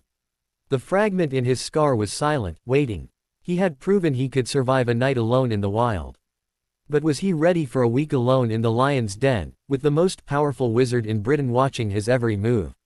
The Heartwood had made its choice, to grow, to leave, to face the world. But now the world was reaching in with a scheduled, unstoppable hand, and all Harry could do was hold on and see where it took him. The week passed in a blur of preparation that felt oddly futile. How do you pack for a new life? Harry filled a small, magically expanded trunk with essentials, his few clothes, a set of Newt's old but serviceable robes, notebooks filled with sketches and observations, vials of basic medicinal pastes, and a pouch of forest-gathered ingredients that hummed with familiar magic. He left the bulk of his belongings in the cabin. This wasn't a move, it was a deployment. On the morning of the 24th, he stood with Newt in the cabin clearing. The forest seemed to hold its breath. Aurelius lay with his great head on his paws, whining softly. The Occamy chicks, now juveniles, coiled in their aviary, watching with unblinking eyes. The centaurs had gathered at the tree line, a silent, solemn honor guard. Even the guardian had lifted its head in its distant valley, sending a pulse of steadfast strength through the bond that warmed the dragon mark on Harry's arm. Harry wore his shield like a second skin, the tether to the dragon a steady, grounding cord. He could feel the fragment, a sliver of ice behind his eyes, alert and watchful. "Remember," Newt said, his voice unusually thick. "You are a representative of an entire branch of magical understanding. You are not less than them. You are different. And different is not deficient." He placed a small, leather-bound book in Harry's hand. "My first field journal. It's mostly about misidentifying droppings, but there are some useful thoughts in there on listening before acting." Harry took the book, a lump in his throat. He nodded, unable to speak. At precisely 10 o'clock, he held Dumbledore's letter. Newt placed a hand on his shoulder. The parchment grew warm, then hot. A hook seemed to latch behind his navel, and the world twisted violently. The colors and sounds of the forest, the green, the hum, the chorus of life, were ripped away, replaced by a nauseating spiral of blurred shapes and a roar in his ears. Then, with a bone-jarring thud, they were elsewhere. The first sensation was silence. Not true silence, but a contained silence. The air was still, dry, and smelled of lemon drops, old parchment, and a faint, cold stone dust. The vibrant, living magic of the forest was gone, replaced by a deep, ancient, and incredibly structured magical field. It felt like stepping from a wild ocean into a vast, echoing cathedral. Harry stumbled, and Newt steadied him. They were in a circular room. The headmaster's office. It was exactly as it had appeared in the mirror months ago, yet infinitely more real and imposing. The whirring silver instruments on spindly tables seemed to watch them. The portraits of old headmasters and headmistresses snoozed in their frames, but a few cracked an eye open to peer at the new arrivals. On a golden perch near a large, claw-footed desk, the magnificent crimson phoenix, Fawkes, preened, one bright eye fixed on Harry. And behind the desk, rising with a gentle smile, was Albus Dumbledore. "Newt." "Harry," he said, his voice warm and welcoming, yet it filled the quiet room with an effortless authority. "Welcome to Hogwarts. I trust the journey was not too disorienting. Portkeys can be rather emphatic." "We're here, Albus," Newt said, his tone polite but guarded. He was subtly positioning himself slightly in front of Harry. "That you are." Dumbledore's twinkling blue eyes swept over Harry, and Harry felt the gentle, immense pressure of his scrutiny. The headmaster's gaze lingered for a fraction of a second on Harry's forehead, then on the dragon mark visible on his forearm. "You have grown, Harry. And you carry your home with you, I see. A remarkable aura. Like a walking glade." It wasn't a compliment, it was an observation. Harry felt exposed. His shield held, making him seem part of a larger, draconic whole, but under Dumbledore's gaze, it felt thin. "Thank you for having us, Professor," Harry said, forcing his voice to remain even. He used the title deliberately, establishing the dynamic. "It is my pleasure. Please, sit." Dumbledore gestured to two comfortable chairs. As they sat, a tray with a steaming teapot and 3 cups appeared on the desk with a soft pop. "Now, to business. The purpose of this early arrival is threefold. First, to allow you to explore the castle without the cacophony of the start-of-term frenzy. Second, to tailor your academic schedule. And third, his eyes grew more serious, to discuss certain unique aspects of your situation, and how we might navigate them together. He poured the tea. Professor McGonagall's report was illuminating. Your magic is not simply wandless or instinctive. It is relational. You do not cast upon the world, you engage in a dialogue with it. This is a rare and precious gift. It is also, within the walls of a school built on centuries of structured spellcraft, a potential source of great difficulty. I can learn the standard ways, Harry said, taking the cup. It was warm in his hands. I have no doubt you can mimic them, as your assessment showed, Dumbledore agreed. But to suppress your nature in favor of mimicry would be a tragic loss. My proposal is this: you will attend core classes, charms, transfiguration, potions, defense, where you will learn the theory and the forms. Your practical work, however, will be evaluated not on conformity, but on efficacy. If you can vanish a mouse by asking it nicely to be elsewhere, and the mouse is gone, you will receive an outstanding. It was more than Harry had hoped for. Yet, it felt like a carefully baited trap. And the other professors, will they agree? They will be instructed to do so, Dumbledore said, a hint of steel beneath the gentleness. I am still the headmaster. There will be resistance, particularly from Professor Snape, but that is a bridge we will cross. The second part of your education will be independent study with Newt, via correspondence, focusing on advanced magizoology and the application of your unique talents to creature husbandry and habitat magic. Newt gave a sharp nod, looking slightly mollified. And the third part? Harry asked, setting his cup down. Dumbledore's smile faded. He leaned back, steepling his fingers.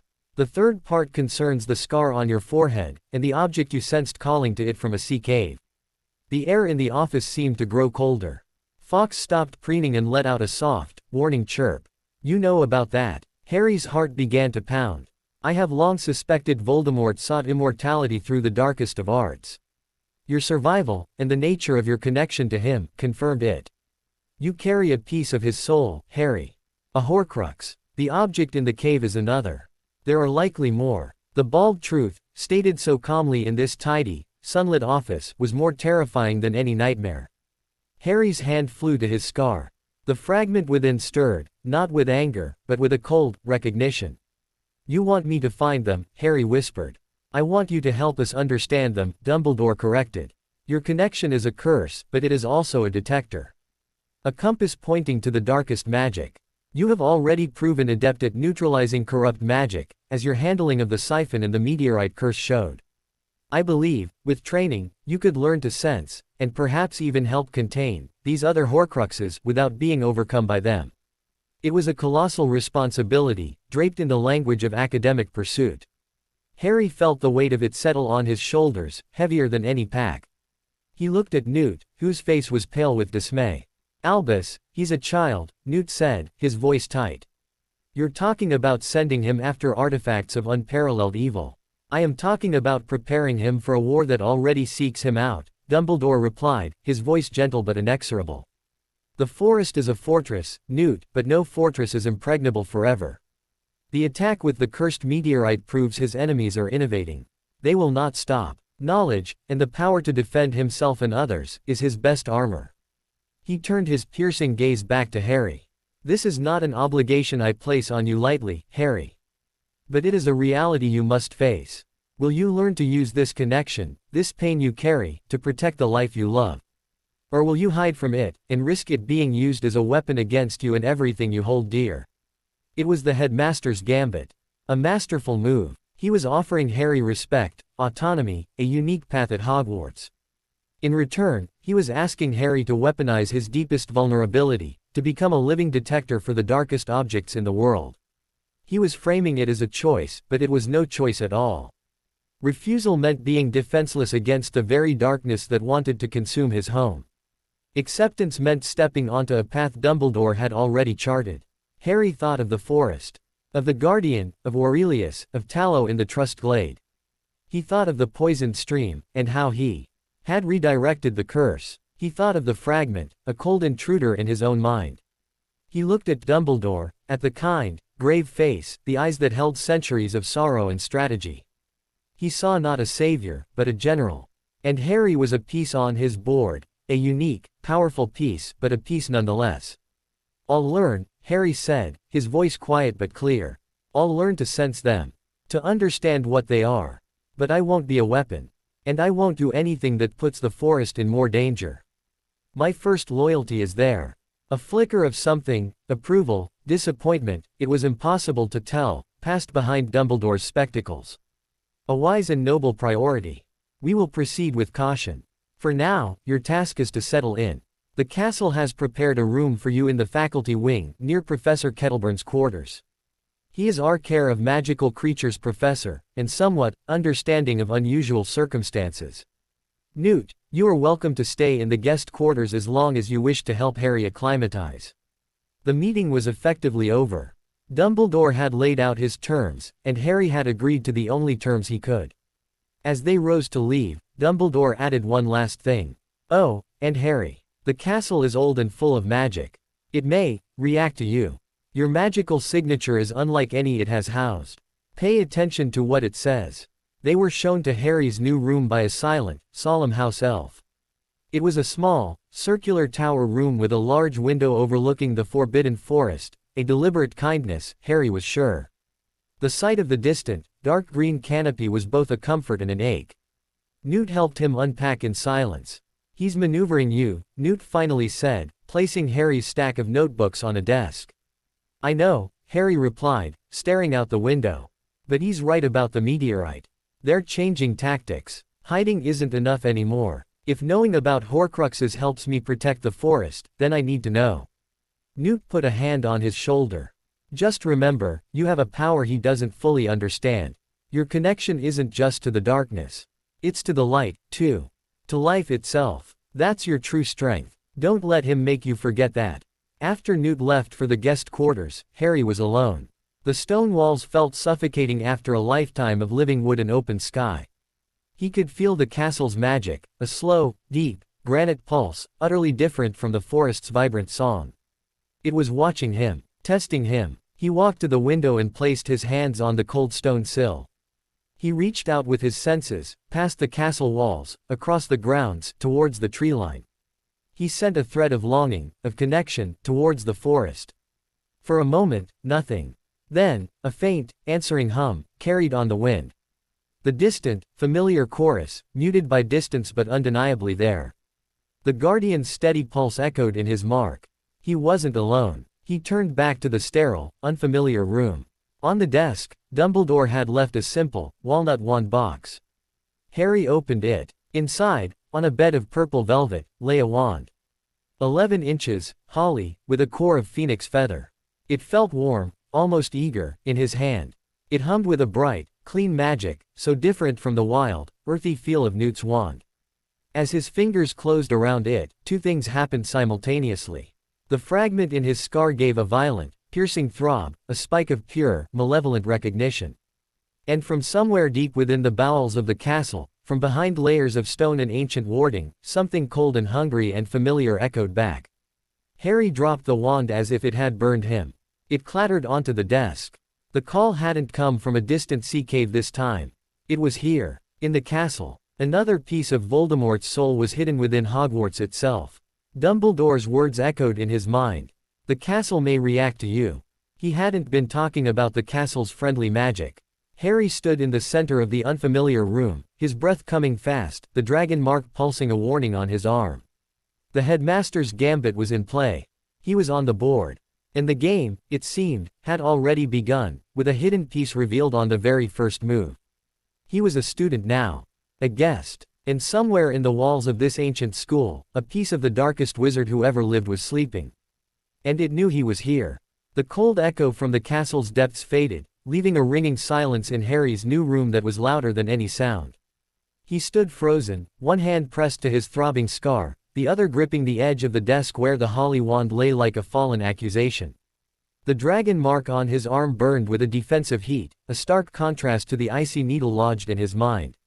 Here. Kin is here. The fragment's whisper was no longer distant or dreamlike. It was a sharp, intimate hiss of recognition. Close. Sleeping. Not stone, metal. Book. Harry forced his fingers to unclench from the desk. He took a slow, deliberate breath, pulling on the deep, stony rhythm of his dragon tether. The scar's pain receded to a dull ache. The fragment's eager murmuring was pushed back behind the mental walls he'd so carefully reinforced. But the knowledge remained, a poison pill in his gut. Dumbledore knew. He had to know. He'd spoken of Horcruxes hidden in the world. He'd invited Harry here, to the castle, knowing full well Harry would sense it. Was this the first test? To see if he could detect it? Or was it a trap they'd left in the one place Harry couldn't avoid? Anger, clean and hot, cut through the fear. He was being used. His connection, his curse, was being treated as a dowsing rod for dark objects. He looked at the wand. It represented everything the wizarding world wanted him to be. A standard wizard, learning standard magic, following a path they had laid out. But they'd also laid a piece of a monster in his school, and expected him to sit in class while it whispered to him from the walls. No, he wouldn't be passive. Not here. If this was his battlefield now, he would learn its terrain on his own terms. He left the wand on the desk. He wouldn't touch it again until he understood its language. Instead, he slipped out of his room and into the silent, torchlit corridor of the faculty wing. It was late. The castle slept, but its magic did not. He could feel it in the stones under his bare feet, a low, ancient intelligence, watchful and weary. It was not hostile, but it was reserved. Assessing him, just as the forest had once done. He walked, not with a destination, but with intention. He opened his senses, letting his magic, the green, rooted, listening magic, brush gently against the castle's granite consciousness. He wasn't probing for the Horcrux. He was introducing himself. I am here, he told the silent stones. I am a guardian of growing things. I mean no harm to your stones. Can we walk together? At first, nothing. Then, a subtle shift. The torch flames in their sconces flickered, not with a draft, but in a gentle, wave-like pattern as he passed. A suit of armor, standing sentinel at a corner, gave a soft, metallic sigh, its helmet tilting a fraction as he went by. The castle was acknowledging him. He found a wide, arched window that looked out over the grounds. The forbidden forest was a dark, sleeping beast under the star-dusted sky. The distance was a physical pain. He leaned his forehead against the cool glass and sent a thread of longing across the space. A moment later, a warm pulse answered from the dragon mark. Steady, little root. We are with you. It was enough. He pushed away from the window and continued. He found moving staircases that shifted lazily in their sleep. He passed towering doors that led to classrooms, their brass nameplates glinting. The air was thick with the residue of thousands of spells, layers of intention pressed into the very atmosphere, excitement, frustration, triumph, boredom. It was a museum of adolescent magic. And underneath it all, like a foul thread in a rich tapestry, was the cold, thin call. It wasn't constant. It pulsed softly, directionally. When he faced east, towards the higher towers, it faded. When he turned south, towards the lower levels, it grew stronger. It was below him, deep below. He found a descending spiral staircase, narrow and dark. The air grew colder, damper. The castle's welcoming magic here felt older, more neglected, tinged with a melancholy that had nothing to do with Horcruxes. This was a part of the building that had been left to its own quiet thoughts for a long time. The staircase ended in a rough-hewn corridor. This was no longer finished castle, this was foundation. The walls were bare stone, slick with condensation. The call was stronger here, a persistent, icy drip in the back of his mind. It led him to a blank wall. He stopped. The call seemed to emanate from the stone itself. He placed a hand on the damp rock. It was just stone, cold, inert. But the feeling, it was like the Siphon scar, but subtler. A hiding place. A pocket of nothingness woven into the fabric of the castle. He couldn't open it. He didn't have the power, or the knowledge. But he could listen. He closed his eyes, shutting out the physical world, and focused on the cold spot. He didn't reach for the Horcrux. He listened to the space around it. The magic Dumbledore had used to hide it. It was brilliant. Not a lock, or a seal, but a forgetting. A powerful, complex enchantment that persuaded the castle itself to ignore this spot, to slide its awareness around it like water around a stone. It was the ultimate notice me not, woven with a mastery that took Harry's breath away. This was Dumbledore's work. It had to be. But nothing was perfect. The Horcrux's own vile nature was a slow leak, a stain on the enchantment. And Harry, with his parasitic twin, could see the stain. He committed the feeling to memory, the specific taste of the magic, the texture of the concealment, the exact frequency of the cold call. This was his map. He wouldn't confront it. Not now. But he would know it. He would watch it. As he pulled his awareness back, something else brushed against his senses. Not cold, but warm. Not hidden, but waiting. It came from a side passage he hadn't noticed, a crack in the rock that led into profound darkness. From that darkness emanated a feeling of immense, patient age, and a curious, gentle intelligence. It felt like the oldest tree in the forest, but wiser, and sadder. The castle's magic nudged him subtly towards the crack. Here, the stones seemed to sigh. This one, you should meet. Cautiously, Harry approached. The crack was just wide enough for him to slip through. Beyond was a cavern, vast and natural, part of the bedrock upon which Hogwarts was built. The air was warm and smelled of clean rock and something else, a dry, papery, benevolent scent. And in the center of the cavern, curled on a mound of golden coins and glittering gems, was a dragon. But not like his guardian. This dragon was smaller, its scales a muted, coppery bronze, dulled with age and dust. It was impossibly ancient, its wings thin as parchment, its eyes closed. It was the source of the warm, patient intelligence. A Hogwarts dragon, a secret keeper. As Harry stepped into the cavern, the great, lidless eyes opened. They were not amber like the forest dragons, but a milky, cataract blue, seeing not with light, but with magic. They fixed on Harry, and a voice, dusty and slow as continental drift, sounded in his mind. Ah, a new root. You smell of sky and grief and green, growing things. And you carry a sliver of the great cold. You are an interesting sapling. Harry bowed, the respect instinctive. I didn't mean to intrude. The castle guided me. The castle and I are old friends. It brings me things I should see. It is worried. The cold sliver in the wall, it dreams louder lately. It senses you. The dragon shifted, a mountain of coins chiming softly. I am Hebrida in black, of a line older than this stone. I came with the founders, to sleep and dream and guard the deep heart. I am the last watch. You guard the castle. I guard its memory. Its truth. The cold sliver is a lie in the foundation. A sickness. The tall silver one, Dumbledore, put it there, wrapped in forgetting. He says it is to keep it from worse hands. Perhaps. But a sickness locked in a basement is still a sickness. The dragon's words confirmed everything. Dumbledore had hidden a Horcrux here, in the most heavily guarded place he knew, under the watch of a forgotten guardian. Can you feel what it does? Harry asked. It whispers. To the stones. Slow, patient lies about power, about purity, about the right to break what is whole. The castle is strong, but even granite can be worn down by a constant drip. The dragon's milky eyes seem to see through him. You hear its song, do you not, Sliver Bearer? Yes. Then you must learn a new music. To sing the stones to sleep when the cold song rises. To remind them of their strength.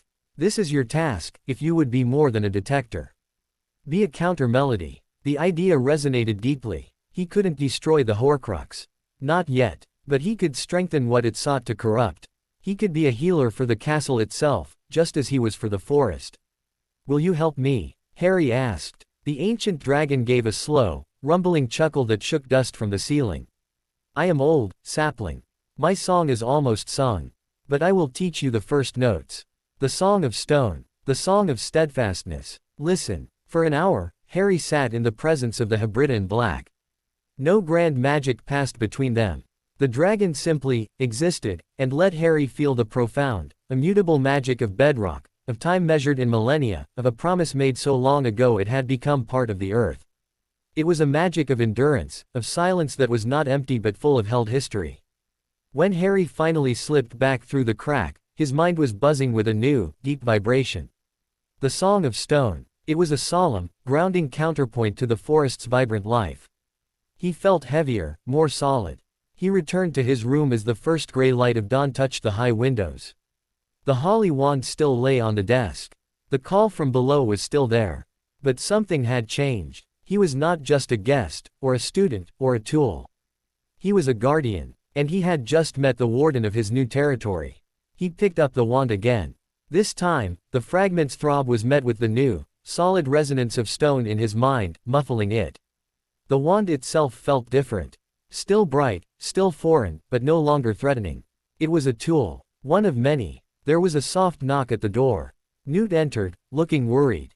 "You're up early. Or haven't slept. Which is it?" "I'm at the castle," Harry said, turning the wand over in his hands. "And it's dragon." Newt's eyes widened. He listened, stunned, as Harry recounted the night, the sensed Horcrux, the descent, the ancient Hebridean black, the Song of Stone. A basil dragon, Newt breathed, a mix of professional awe and personal concern. Albus never said, of course he wouldn't. And the Horcrux, here. He rubbed his face. "He's playing a deep game, Harry. Deeper than I feared. He's using every piece on the board," Harry said. "Including me. Including the castle. Including that dragon." But, he looked at Newt, a new determination hardening in his green eyes. "He's not the only one who can play. I'm not a piece. I'm a player. And I have allies he doesn't understand." He placed the wand back in its box. "I'll learn their magic. I'll carry their wand. But I'll also sing to the stones. I'll listen to the castle. And I'll watch the hole in the wall. This is my habitat now, too. And I will learn to protect it." Newt looked at him, seeing the boy he'd pulled from a burning garden now standing straight, marked by dragons both wild and ancient, rooted in two worlds and owned by neither. He saw not a soldier being conscripted, but a warden taking his post. "What's the first move?" Newt asked quietly. Harry looked out the window, where the sun was beginning to gild the towers of Hogwarts. "Breakfast," he said. "And then, I think I'd like to see the library. If I'm going to understand what I'm up against, I need to read the enemy's field guide." He smiled, a small, fierce thing. "And then, I believe I have a care of magical creatures professor to meet. One who might appreciate a conversation about the differences between Hebridean blacks and forest dragons." The game was indeed underway. But Harry Potter had just decided to rewrite the rules. He had entered Hogwarts as a curious, conflicted boy. He would walk into its great hall for the first time as something else, a Magizoologist, a guardian, and a silent, steadfast counter-melody to the darkness sleeping in the walls. The castle had echoed with a cold call. Now, it would learn to echo with a new, green, and deeply rooted song. The great hall at dawn was a cathedral of empty space. Sunlight streamed through the high, enchanted windows, painting long, dusty gold rectangles on the longhouse tables. The ceiling showed a clear, pale blue sky dotted with a few wispy clouds. The scale of it was overwhelming after the close, living embrace of the forest or the intimate clutter of Newt's case. Harry felt like a beetle on a banquet table. He and Newt sat at the staff table, which was only slightly less intimidating. A few other early arrivals were present. A tiny wizard with a flyaway hair and a nervous blink who Newt whispered was Professor Flitwick, the charms master, a witch with a face like a kind, tired hawk, introduced as Professor Sprout, who smelled faintly of compost and dittany, and a towering, bearded man in shabby robes who was enthusiastically eating kippers with his fingers, Professor Sylvanus Kettleburn. Kettleburn spotted them and boomed a greeting that echoed in the vast hall. "Scamander, heard you were skulking about. And this must be the famous apprentice. Heard you've been wrestling Graphorns and chatting with dragons before breakfast. My kind of student." His voice was loud, but his eyes, peering from a face crisscrossed with scars, a missing leg and several missing fingers were also notable, were sharp and keenly intelligent. Harry liked him immediately. "I've mostly been listening to them, sir," Harry said, helping himself to toast. "Best way to start," Kettleburn agreed, waving a fork. "Though a bit of wrestling never hurts to establish respect. We'll have you up to the paddocks soon. Got a pair of young hippogriffs that could use a firm hand, or a good listener." Breakfast was a quiet affair, punctuated by Kettleburn's booming anecdotes and the soft, assessing gazes of the other professors. Harry could feel their curiosity like a physical touch. He kept his dragon-forged shield steady, presenting an image of quiet, grounded competence. He answered questions about the forest's ecosystem politely but vaguely, deflecting anything too personal. As they finished, a soft, silvery otter Patronus glided into the hall and spoke in Dumbledore's voice.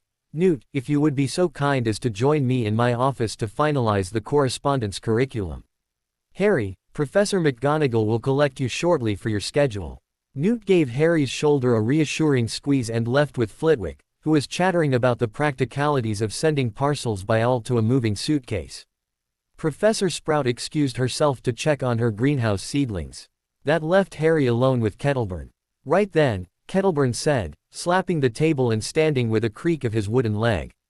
"No time like the present. Let's take a stroll to the creature pens. See what you make of our lot." They left the castle through a side door, emerging onto the sloping grounds. The morning air was cool and carried the scent of grass and the distant, tantalizing smell of the forest. Harry's heart gave a little tug. Kettleburn led him around to a series of fenced paddocks and outbuildings behind the greenhouses. The Hogwarts creature menagerie was a humble, bustling place compared to Newt's curated habitats. There were nests for owls, a pond for grindylows behind strong wards, a dusty paddock with a bored-looking abraxan, and a large, shady enclosure where the 2 juvenile hippogriffs Kettleburn had mentioned were preening. They were beautiful, steel-gray creatures with sharp, intelligent eyes. "Buckbeak and Stormwind," Kettleburn said proudly. "Proud as peacocks, both of 'em. Stormwind's all right if you're polite, but Buckbeak here has a temper. Nipped off 2 of my buttons last week because I blinked at him funny." Harry observed them. He could feel their magic, proud, sky-oriented, easily offended. It was familiar, but also different from the wild hippogriffs of the forest. These were captive-born, their edges slightly dulled by routine. "May I?" Harry asked. "By all means. Remember, eye contact, bow, wait." Harry approached the fence. He didn't bow immediately. He stood still, letting the hippogriffs get a sense of him. He lowered his magical shield just a fraction, allowing a hint of his true essence to leak out. Not the dragon tether, but the green, forest magic, the scent of open sky and deep woods. The scent of a place where hippogriffs could, if they chose, fly free. Buckbeak, the larger of the 2, stopped preening. His head swiveled, his orange eyes fixing on Harry. He let out a low, questioning click. Harry then bowed, dipping low, keeping his eyes on the creature's fierce face. He held the bow, projecting not submission, but respect. An acknowledgement of sovereignty. For a long moment, nothing happened. Then, Buckbeak bent his scaly front knees and bowed in return. Not a perfunctory dip, but a deep, graceful arc. Stormwind, seeing his companion's action, followed suit. Kettleburn let out a low whistle. "Well, he's never bowed that deep for me." "What did you do?" "I showed him where I'm from," Harry said, straightening up. He recognizes it. He spent the next hour with Kettleburn, discussing the care of the various creatures. Harry's practical knowledge, born of daily hands-on experience, was evident. He pointed out that the abraxan's coat was dull because its feed lacked a specific mineral common in high-altitude grasses, and suggested a supplement. He noticed the grindylows were listless because their pond water was too clean. They needed a bit of rotten algae to feel at home. Kettleburn listened, his bushy eyebrows raised, taking mental notes. "You're not a theorist, are you, lad?" Kettleburn said finally, leaning on the fence. "You're a practitioner. A natural. Hogwarts hasn't seen your like in a century. Maybe more. I just pay attention," Harry said, but he felt a flush of pride. "Attention is the rarest magical ingredient of all," Kettleburn replied. Then his expression grew more serious. "You'll have to be careful, though. Not everyone appreciates a different way of doing things. Especially down in the dungeons." He jerked his head towards the castle. "Snape's a brilliant potioneer, but he likes things exact. By the book. Your improvisations might ruffle his feathers more than Buckbeak ruffles mine." It was a friendly warning. Harry nodded his thanks. Later that morning, true to her word, Professor McGonagall found him. She led him on a brisk tour of the castle, pointing out classrooms, giving him a schedule. His weekdays were a mix of core classes with the other first year's charms, transfiguration, potions, herbology, history of magic, defense against the dark arts, and astronomy in designated blocks for independent magizoological study, and practical environmental magic, which were, for now, blank slates to be filled with Kettleburn and his correspondence with Newt. "Your first class will be potions, tomorrow morning, with Professor Snape," McGonagall said, her lips tightening almost imperceptibly. "I advise punctuality and precision." After the tour, she left him at the doors of the library. Madame Pants is the librarian. She is protective of her books. You will find the standard texts for your courses on the shelves. For anything else, you may require a note from a professor. The library was another vast space, but this one was hushed, the silence thick and reverent. Tall shelves stretched into dimness, and the air smelled of dust, aging parchment, and the faint, sweet smell of magic used to preserve paper. Harry felt a thrill of anticipation. Knowledge. Here, perhaps, he could find answers. He found the section on magical creatures easily and spent some time pulling down familiar texts, noting the differences between Newt's first-hand accounts and the more academic, sometimes inaccurate, descriptions. He then went in search of the subject that gnawed at him, Horcruxes. He started with the dark arts section, a corner of the library that felt colder, the books bound in darker leather. He scanned titles: Magic Most Evil, The Dark Forces, A Guide to Self-Protection, Curses and Counter-Curses. Nothing explicit. He looked for anything on soul magic, on immortality. The books were either vague or clearly forbidden, locked behind chains. He approached the librarian's desk. Madame Pants was a thin, austere woman with a face that looked like it had been permanently pursed around a lemon. Yes, I'm looking for information on a specific kind of dark object. Something that can contain a piece of a soul, Harry asked, keeping his voice low. Pants's eyes narrowed to slits. That topic is not available to students. It is in the restricted section. Access requires a signed note from a professor. And I do not give out such notes lightly. Which professor would be able to authorize it? The headmaster. Or perhaps the defense against the dark arts professor. But I warn you, such knowledge is dangerous. It is restricted for a reason. Harry thanked her and retreated. A direct approach was blocked. He wandered the aisles, thinking. The castle had helped him last night. Would it help him now? He placed a hand on a shelf, sending a quiet, polite query into the stone and wood. Where do you keep your secrets? He felt a faint, almost reluctant vibration under his fingers. He followed it, moving deeper into the library, away from the main aisles, into a narrow corridor of shelves that seemed older, less frequented. The vibration led him to a small, wooden carrel tucked in an alcove. On the desk lay a single, thin, unmarked volume. It looked forgotten. He opened it. It was not about Horcruxes. It was a diary of sorts, written by a long-ago Hogwarts groundskeeper who had an affinity with the castle's creatures. The entries were mundane, but towards the back, in a cramped, anxious hand, the writer described a cold spot that had developed in the dungeon corridor near the Slytherin common room. He wrote of bad dreams affecting the students nearby, of a general feeling of unease. The groundskeeper had tried to tell the headmaster of the time, but was dismissed as superstitious. The final entry read, I have placed a ward of my own devising, a simple charm of warmth and remembrance, on the stones. It seems to help, but the cold is clever. It hides. I fear it is not of this castle, but something placed here. A sleeper in the walls.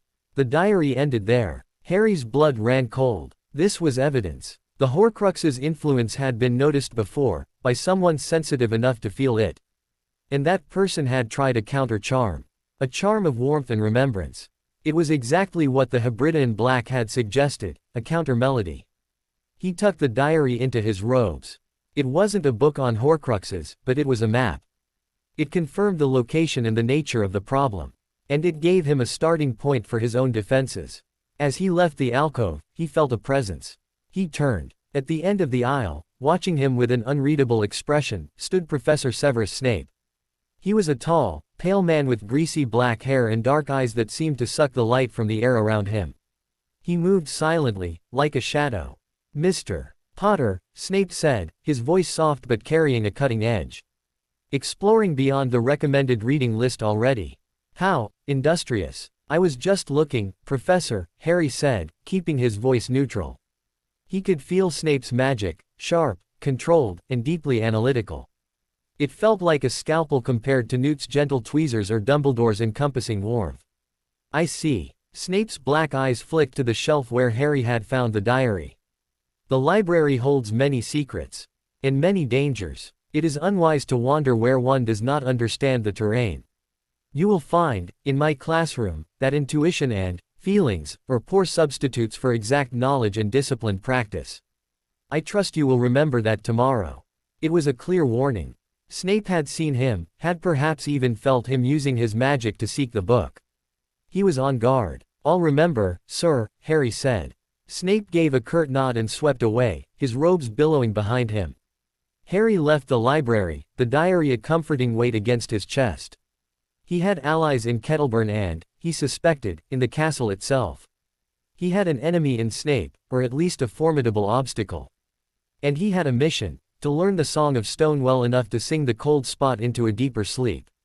That evening, after a solitary dinner in the Great Hall, he returned to his room. He placed the groundskeeper's diary on his desk next to Dumbledore's wand. He then sat on the floor, placed his hands flat on the stone, and closed his eyes. He reached for the memory of the Hebridean Black's presence, for the feeling of bedrock steadfastness. He began to hum, low in his chest, not a tune, but a vibration. He pushed it into the stones, a simple, repeating pulse of solidity, memory, warmth. He imagined it flowing down through the castle, seeping into the foundations, towards that cold spot in the dungeon. He didn't know if it would work. But he would do it every night. A lullaby for a sleeping poison. A gardener tending a blighted patch. Later, as he lay in bed, he felt a familiar, warm nudge at the edge of his consciousness. He focused, and an image formed in his mind. Newt, in Dumbledore's office, looking at a complex chart. The image was accompanied by a feeling of reassurance and a question. Harry sent back an image of the hippogriffs bowing, of the diary, of Snape's warning face, and a feeling of steady determination. A moment later, Newt's otter Patronus shimmered into the room. All well. Chart agreed. Be careful with the potions, master. Sing loud. Good night. The otter faded. Harry lay in the dark, listening to the strange silence of the castle. It was not the forest. It would never be home. But it was his to understand, to protect, and to learn from. He had survived his first day. He had mapped his obstacles and found his first tools. Tomorrow, the real work began, potions with Snape. He touched the dragon mark on his arm, felt the distant, steady pulse of the guardian, and the newer, deeper resonance of stone in his bones. He was ready, or as ready as he could be. The castle slept around him, and in its deepest dungeon, a locket dreamed its cold dreams, unaware that a new, green root had begun to grow in the stones above, a root that sang of warmth and would not let the cold lie easy. The dungeons of Hogwarts held a different kind of silence. It was not the library's reverent hush, nor the forest's watchful quiet. This was a damp, heavy silence that seemed to swallow sound, a silence that had absorbed centuries of muttered incantations, bubbling cauldrons, and the sharp, disappointed sighs of a particular potions master. The air was cool and carried the complex, astringent scent of preserved ingredients, dried nettles, powdered root, something that smelled suspiciously like dragon dung, and underneath it all, the clean, mineral tang of deep earth. Harry stood outside the heavy oak door to the potions classroom, his heart a steady, nervous drum against his ribs. He wore his plain school robes, and in his pocket, he carried the holly wand, which still felt like a stranger's hand in his own. The dragon mark on his arm was a warm, private comfort. He'd spent the morning reinforcing his mental shields, preparing for Snape's inevitable, probing scrutiny. He knocked. The door swung open silently. The classroom was larger than he'd expected, with long, dark wood tables, each equipped with a brass cauldron and a neat set of scales. Shelves lining the walls held jars of bizarre, floating things. The light came from greenish lamps that cast long, dancing shadows. At the front, behind a large, imposing desk, stood Severus Snape. He was grating parchment with a sharp, black quill, not looking up. Enter. Close the door. Harry did so. The click of the latch was unnaturally loud. He walked to the front of the room, stopping a respectful distance from the desk, and waited. Snape finished marking a line with a savage slash, set the quill down, and finally lifted his eyes. They were black and depthless, and they swept over Harry with a dispassionate, analytical coldness that felt more invasive than any spell. Punctuality is a virtue, Mr. Potter. Let us see if you possess any others. You are here for an introductory assessment. Potion making is not wand waving. It is not feeling. It is a precise and subtle science. The smallest deviation, a milligram too much, a second too few, can transform a healing draught into a toxic soup. You will follow instructions to the letter. You will not improvise. You will not listen to the ingredients. You will measure, chop, stir, and heat as directed. Is that understood? Yes, Professor, Harry said, keeping his voice level. We shall begin with a simple boil-cure potion. A first-year standard. The instructions are on the board. You will find your ingredients in the store cupboard. You have 1 hour. Snape gestured to a table at the front. On the blackboard behind him, elegant, spidery script detailed the recipe. Harry read it through once, committing the steps to memory. He then went to the small, dark store cupboard, its shelves meticulously organized. He collected the dried nettles, snake fangs, horned slugs, and porcupine quills, measuring each on the brass scales with meticulous care. He could feel Snape's gaze on his back like a physical weight. Back at his cauldron, he lit the flame beneath it with a flick of his borrowed wand. He added the water, waited for it to simmer. So far, so good. He began crushing the snake fangs with a mortar and pestle. The recipe called for a fine powder. Harry, out of habit, let his awareness brush against the fangs as he worked. They felt resentful, brittle. They had been a part of something living, and now they were just a tool. He unconsciously softened his crushing motion, trying to apologize to them for their fate. You are powdering them, Mr. Potter, not lulling them to sleep. Snape's voice cut through the silence from his desk, where he had resumed grading. Proceed with vigor. Harry stiffened and crushed harder. The powder was acceptable. He added it to the cauldron. The mixture turned a sickly green. He added the nettles, stirring clockwise exactly 3 times as instructed. The potion turned a murky brown. It should be turning blue. Harry frowned, checking the board. He'd followed the steps. The heat is too high, Snape said without looking up.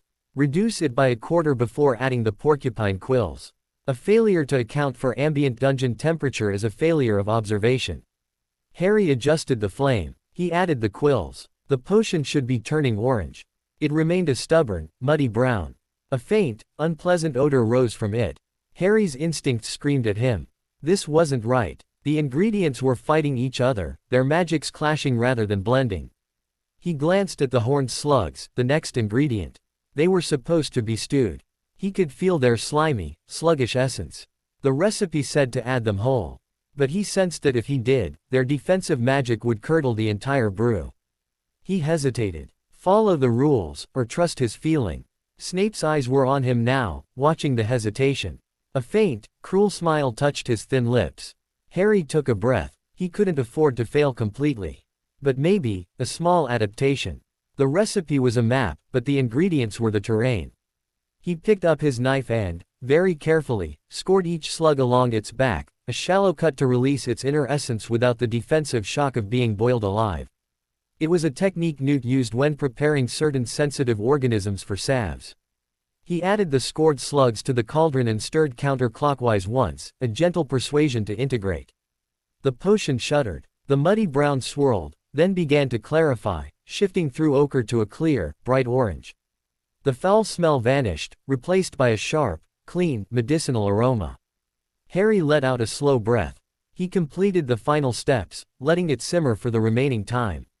When the hour was up, he had a cauldron of perfect, orange boil-cure potion. It even gave off the faint, telltale spiral of smoke described in the textbook. Snape rose from his desk and glided over. He peered into the cauldron, his expression unreadable. He dipped a clean glass rod into the potion, withdrew it, and examined the droplet. Adequate color. Correct consistency. He sniffed the rod. Appropriate aroma. He set the rod down and fixed Harry with those black eyes. You deviated from the instructions. You scored the slugs. Why? They were afraid of the heat, sir, Harry said, meeting his gaze. Their magic would have clenched up. The cut lets it out gently. Afraid, Snape repeated, the word a sneer. Slugs do not feel fear, Potter. They have a primitive magical defense mechanism that is triggered by sudden temperature change. You identified a problem and applied a known advanced technique to mitigate it. That is not intuition. That is applied knowledge. Where did you learn it? From Newt Scamander's notes on mollusk-based potions, sir.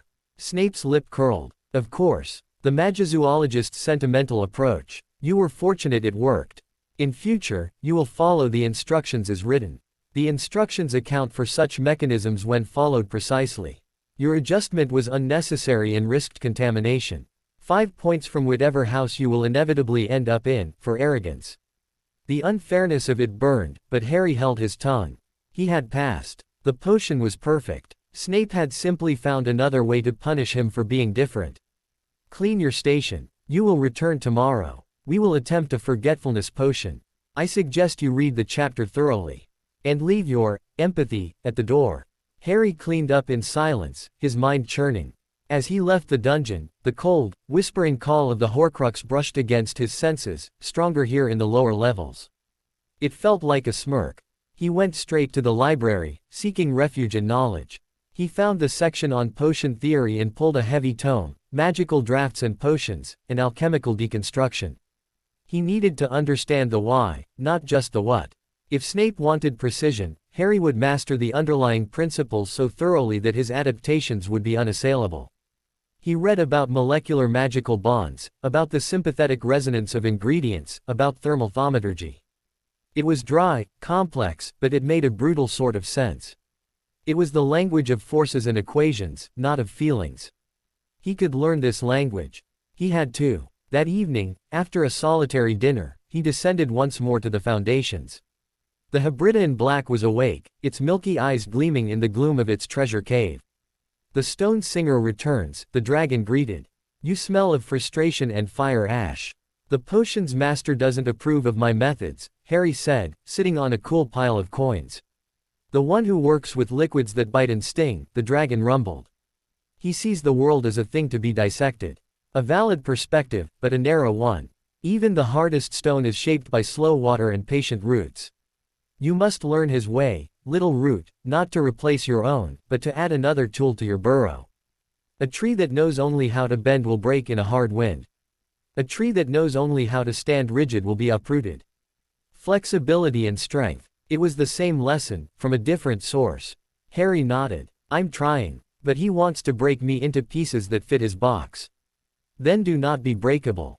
Be like the bedrock. Learn his patterns, but keep your own song inside. Sing it to the stones when he is not listening. Harry spent an hour with the ancient dragon, not practicing magic, but simply absorbing its presence, the immense, timeless patience, the weight of ages. It was a calming antidote to Snape's sharp, critical world. When he returned to his room, he performed his new nightly ritual. He sat on the floor, palms on the stone, and hummed the Song of Steadfastness. This time, he combined it with the new knowledge from the potions book. He thought of ingredients as allies with specific properties, not as slaves to a recipe. He sent that understanding, a magic of respectful collaboration, into the castle's bones, aiming it towards the cold spot in the dungeon. He felt a response. A faint, grateful warmth seeped back. From the stones, not just from below, but from the walls around him. The castle was listening. It was learning his voice.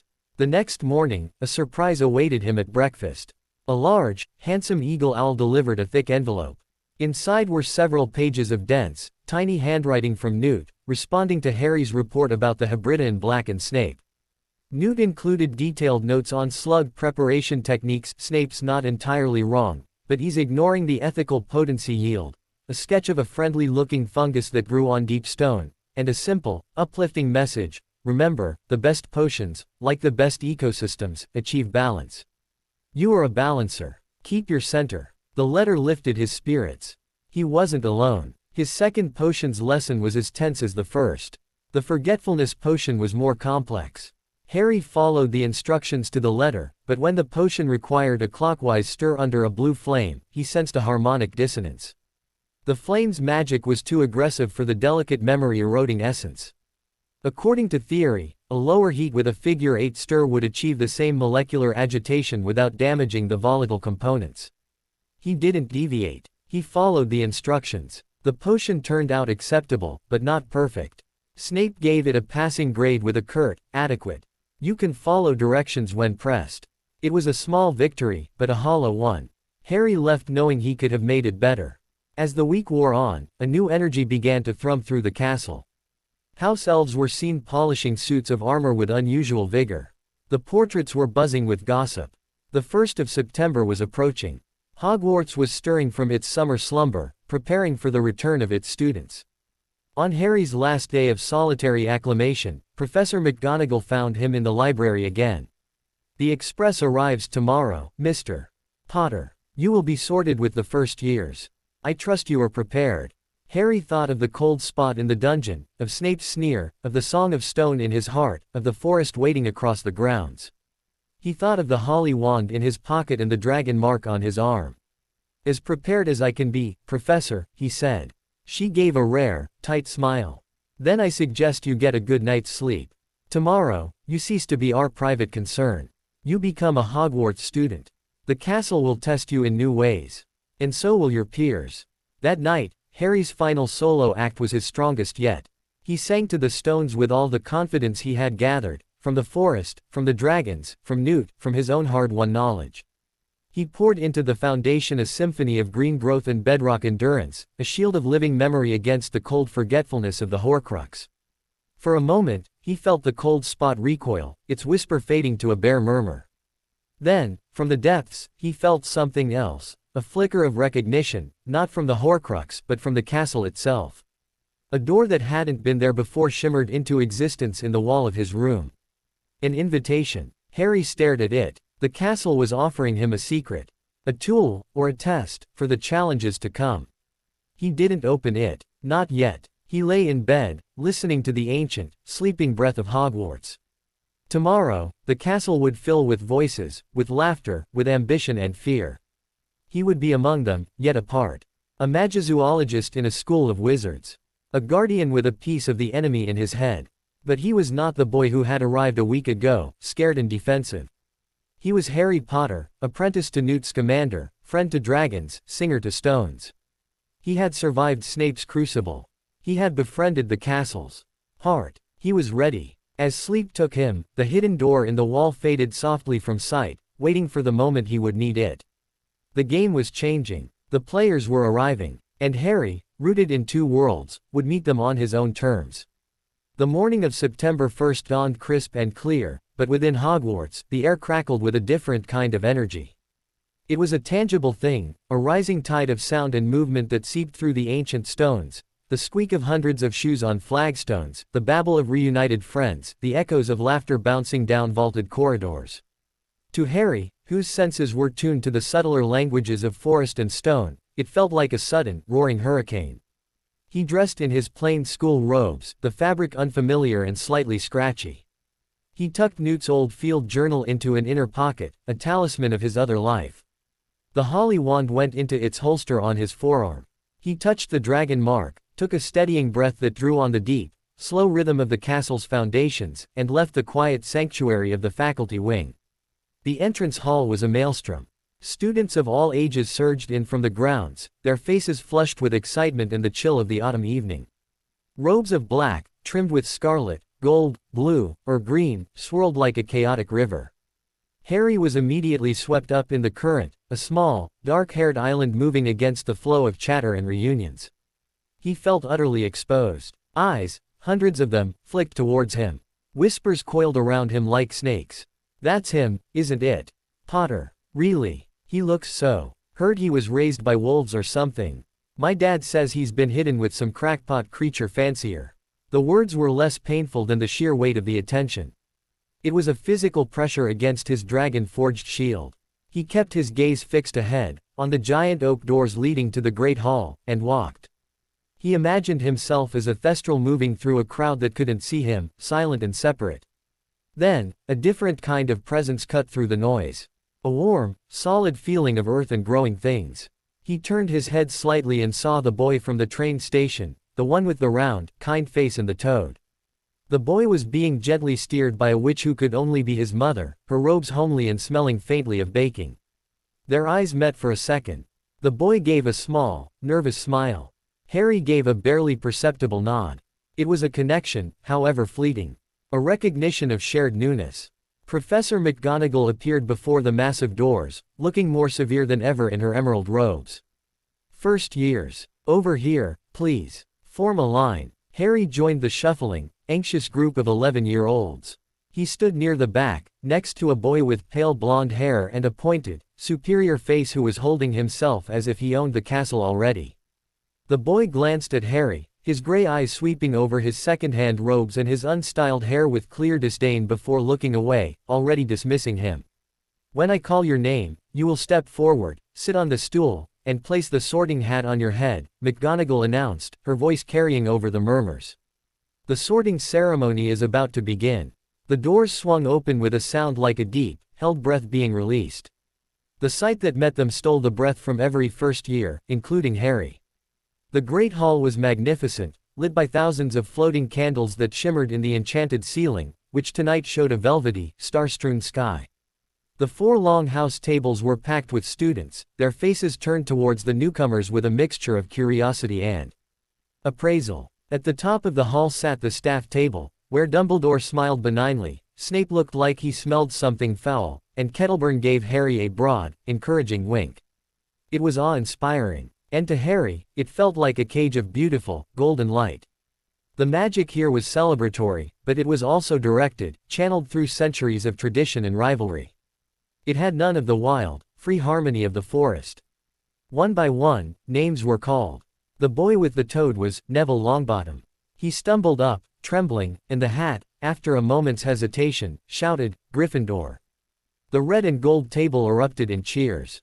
The pale blonde boy, Draco Malfoy, swaggered up, and the hat barely touched his head before declaring, "Slytherin." He strutted to the green and silver table with a smirk. Then, a hush fell, deeper than before.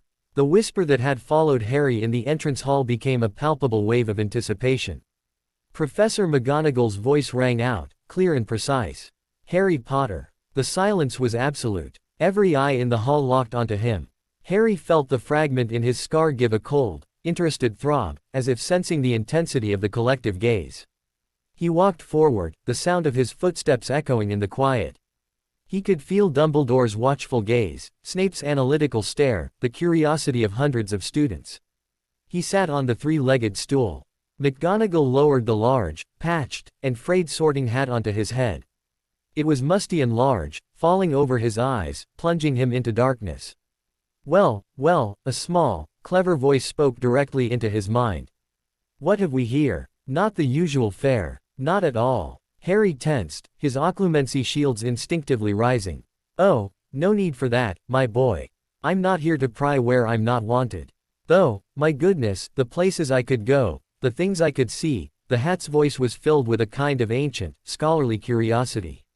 "So much pain, so much love, so much green. My, a forest in your mind. And a dragon, 2 dragons, in fact. How singular. What are you?" Harry thought back, unable to help himself. A repository. A confluence of the Founder's wisdom, charmed to see the potential in young hearts and minds. "And yours, Harry Potter, is the most complex I have encountered in a century. Courage you have, in spades, not the brash kind, but the deep, rooted kind that stands before a storm to protect a sapling. A fierce loyalty to your family. That speaks of Hufflepuff. A keen, observational mind, a thirst to understand the underlying rules of life and magic, that is the heart of Ravenclaw. And oh, there is ambition, not for power or glory, but a burning ambition to protect, to heal, to create a world where your forest can thrive. An ambition with a purpose. That is very Slytherin." The hat was silent for a long moment, sifting through the layers of him. Harry felt it brush against the edges of the fragment, and recoil slightly. "And this cold piece. A burden you carry. It wants Slytherin. It whispers of power, of using your gifts to dominate, to make the world a silent, ordered place safe for you and yours. But that is not your voice, is it? That is a parasite's echo." "No," Harry thought fiercely. "It's not me. Then where to put you?" The hat mused. "Gryffindor would hone your courage into a sword. Hufflepuff would nurture your loyalty into an unbreakable hearth. Ravenclaw would give your curiosity wings. Slytherin would sharpen your ambition into a cunning blade. But you are not a sword, or a hearth, or a set of wings, or a blade. You are a grove. A living, interconnected system. You defy a single house." Harry thought of the Song of Stone, of the Forest Symphony, of his need to be a bridge, a guardian, not a weapon for one side or another. "Ah," the hat said, understanding. "You wish to belong to the whole castle. To be its warden, as you are the forest's. A neutral ground. A heartwood that supports all branches. A rare and difficult path. The houses will not understand. They will pull at you. They will claim you. They will resent your neutrality. I don't care," Harry thought. "My loyalty is to life. Not to a color. The hat chuckled, a dusty, mental sound. Spoken like a true original. Very well. If you wish to be of the castle, then you must be placed where you can learn its deepest secrets, where cunning and self-preservation are taught as arts. Where you will be tested daily, and where your true nature will be most hidden, and therefore, most protected. It must be. It paused, drawing out the moment. The entire hall was holding its breath. Slytherin. The shout echoed in the stunned silence. For a full 3 seconds, no one moved. Then, the Slytherin table erupted into polite, confused applause. The other tables broke into a wave of deafening whispers. Gryffindors looked outraged. Hufflepuffs confused. Ravenclaws intrigued. Harry stood, removed the hat, and placed it back on the stool. His face was a calm mask, but inside, he was reeling. Slytherin. The house of the cunning, the ambitious, the pure-blood elite. The house of Salazar Slytherin, who hated creatures like those Harry loved. The house where Snape was head. It was the last place anyone would expect the boy who lived.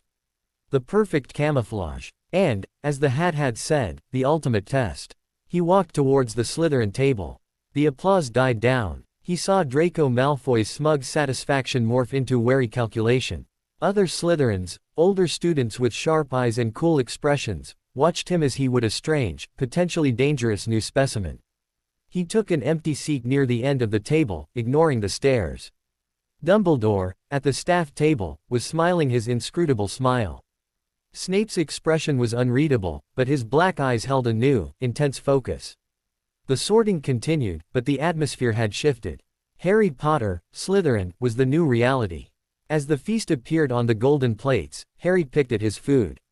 The Slytherins around him conversed in low tones about family, connections, and the upcoming Quidditch season. No one spoke to him directly. He was a ghost at their table, a celebrity they didn't know how to process. Then, a voice beside him, quiet and precise. The Boil Cure Potion. Harry turned. A girl was sitting next to him. She had large, brown, bushy hair and an earnest, intelligent face. She wasn't a Slytherin, she wore Gryffindor robes. She must have crossed the hall to speak to him. I read about your assessment in Potion Prodigy's quarterly newsletter. A modified technique for slug integration. It was statistically brilliant. I'm Hermione Granger. Harry blinked. This was not the interaction he'd expected. You read Potion's newsletters. I read everything, she said matter-of-factly. The standard recipe has a 17% failure rate due to defensive coagulation. Your adaptation, if reproducible, could revolutionize beginner potions. Why didn't you use it in class with Professor Snape yesterday? I was observing from the back. He stared at her. You were observing. I like to be prepared.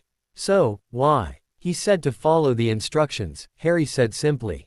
Hermione's brow furrowed. But that's illogical. If you know a better way. Sometimes, Harry interrupted, his voice low, it's more important to understand the rules before you break them. Even if the rules are wrong. She considered this, her eyes bright with intellectual curiosity. A strategic retreat. That's very Slytherin of you.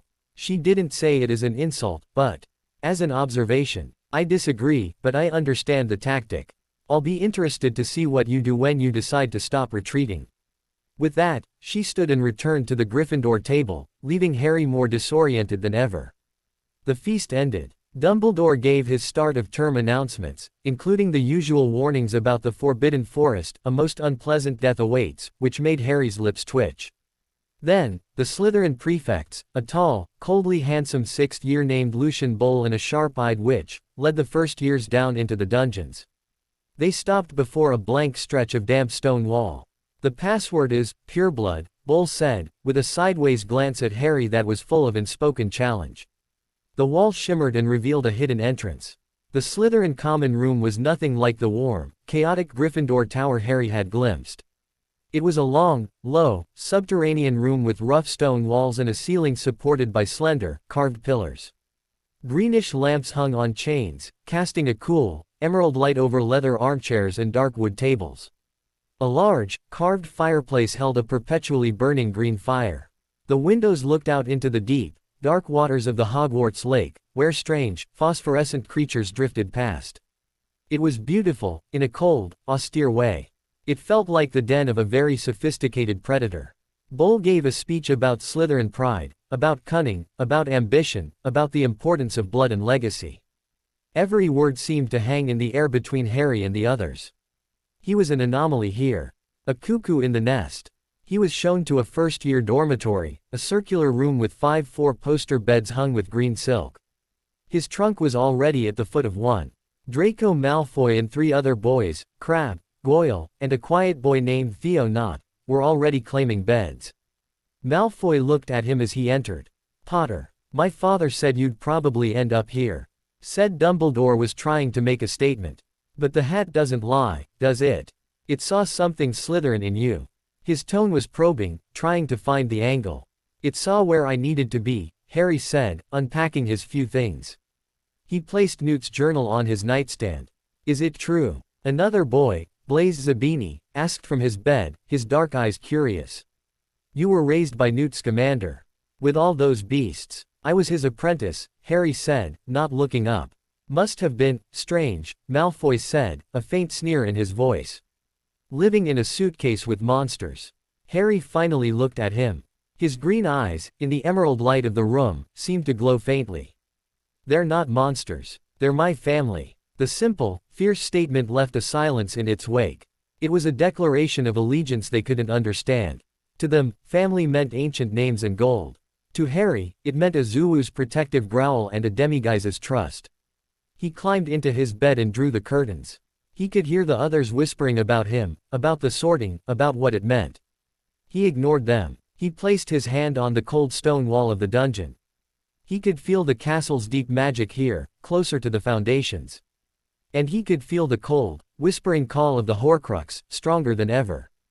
It was nearby, very nearby. He sent a pulse down the stone, the song of steadfastness, a gentle, green whisper against the dark. A faint, warm pulse echoed back. Not from the Horcrux, from the castle, acknowledging him, a warden in the enemy's camp.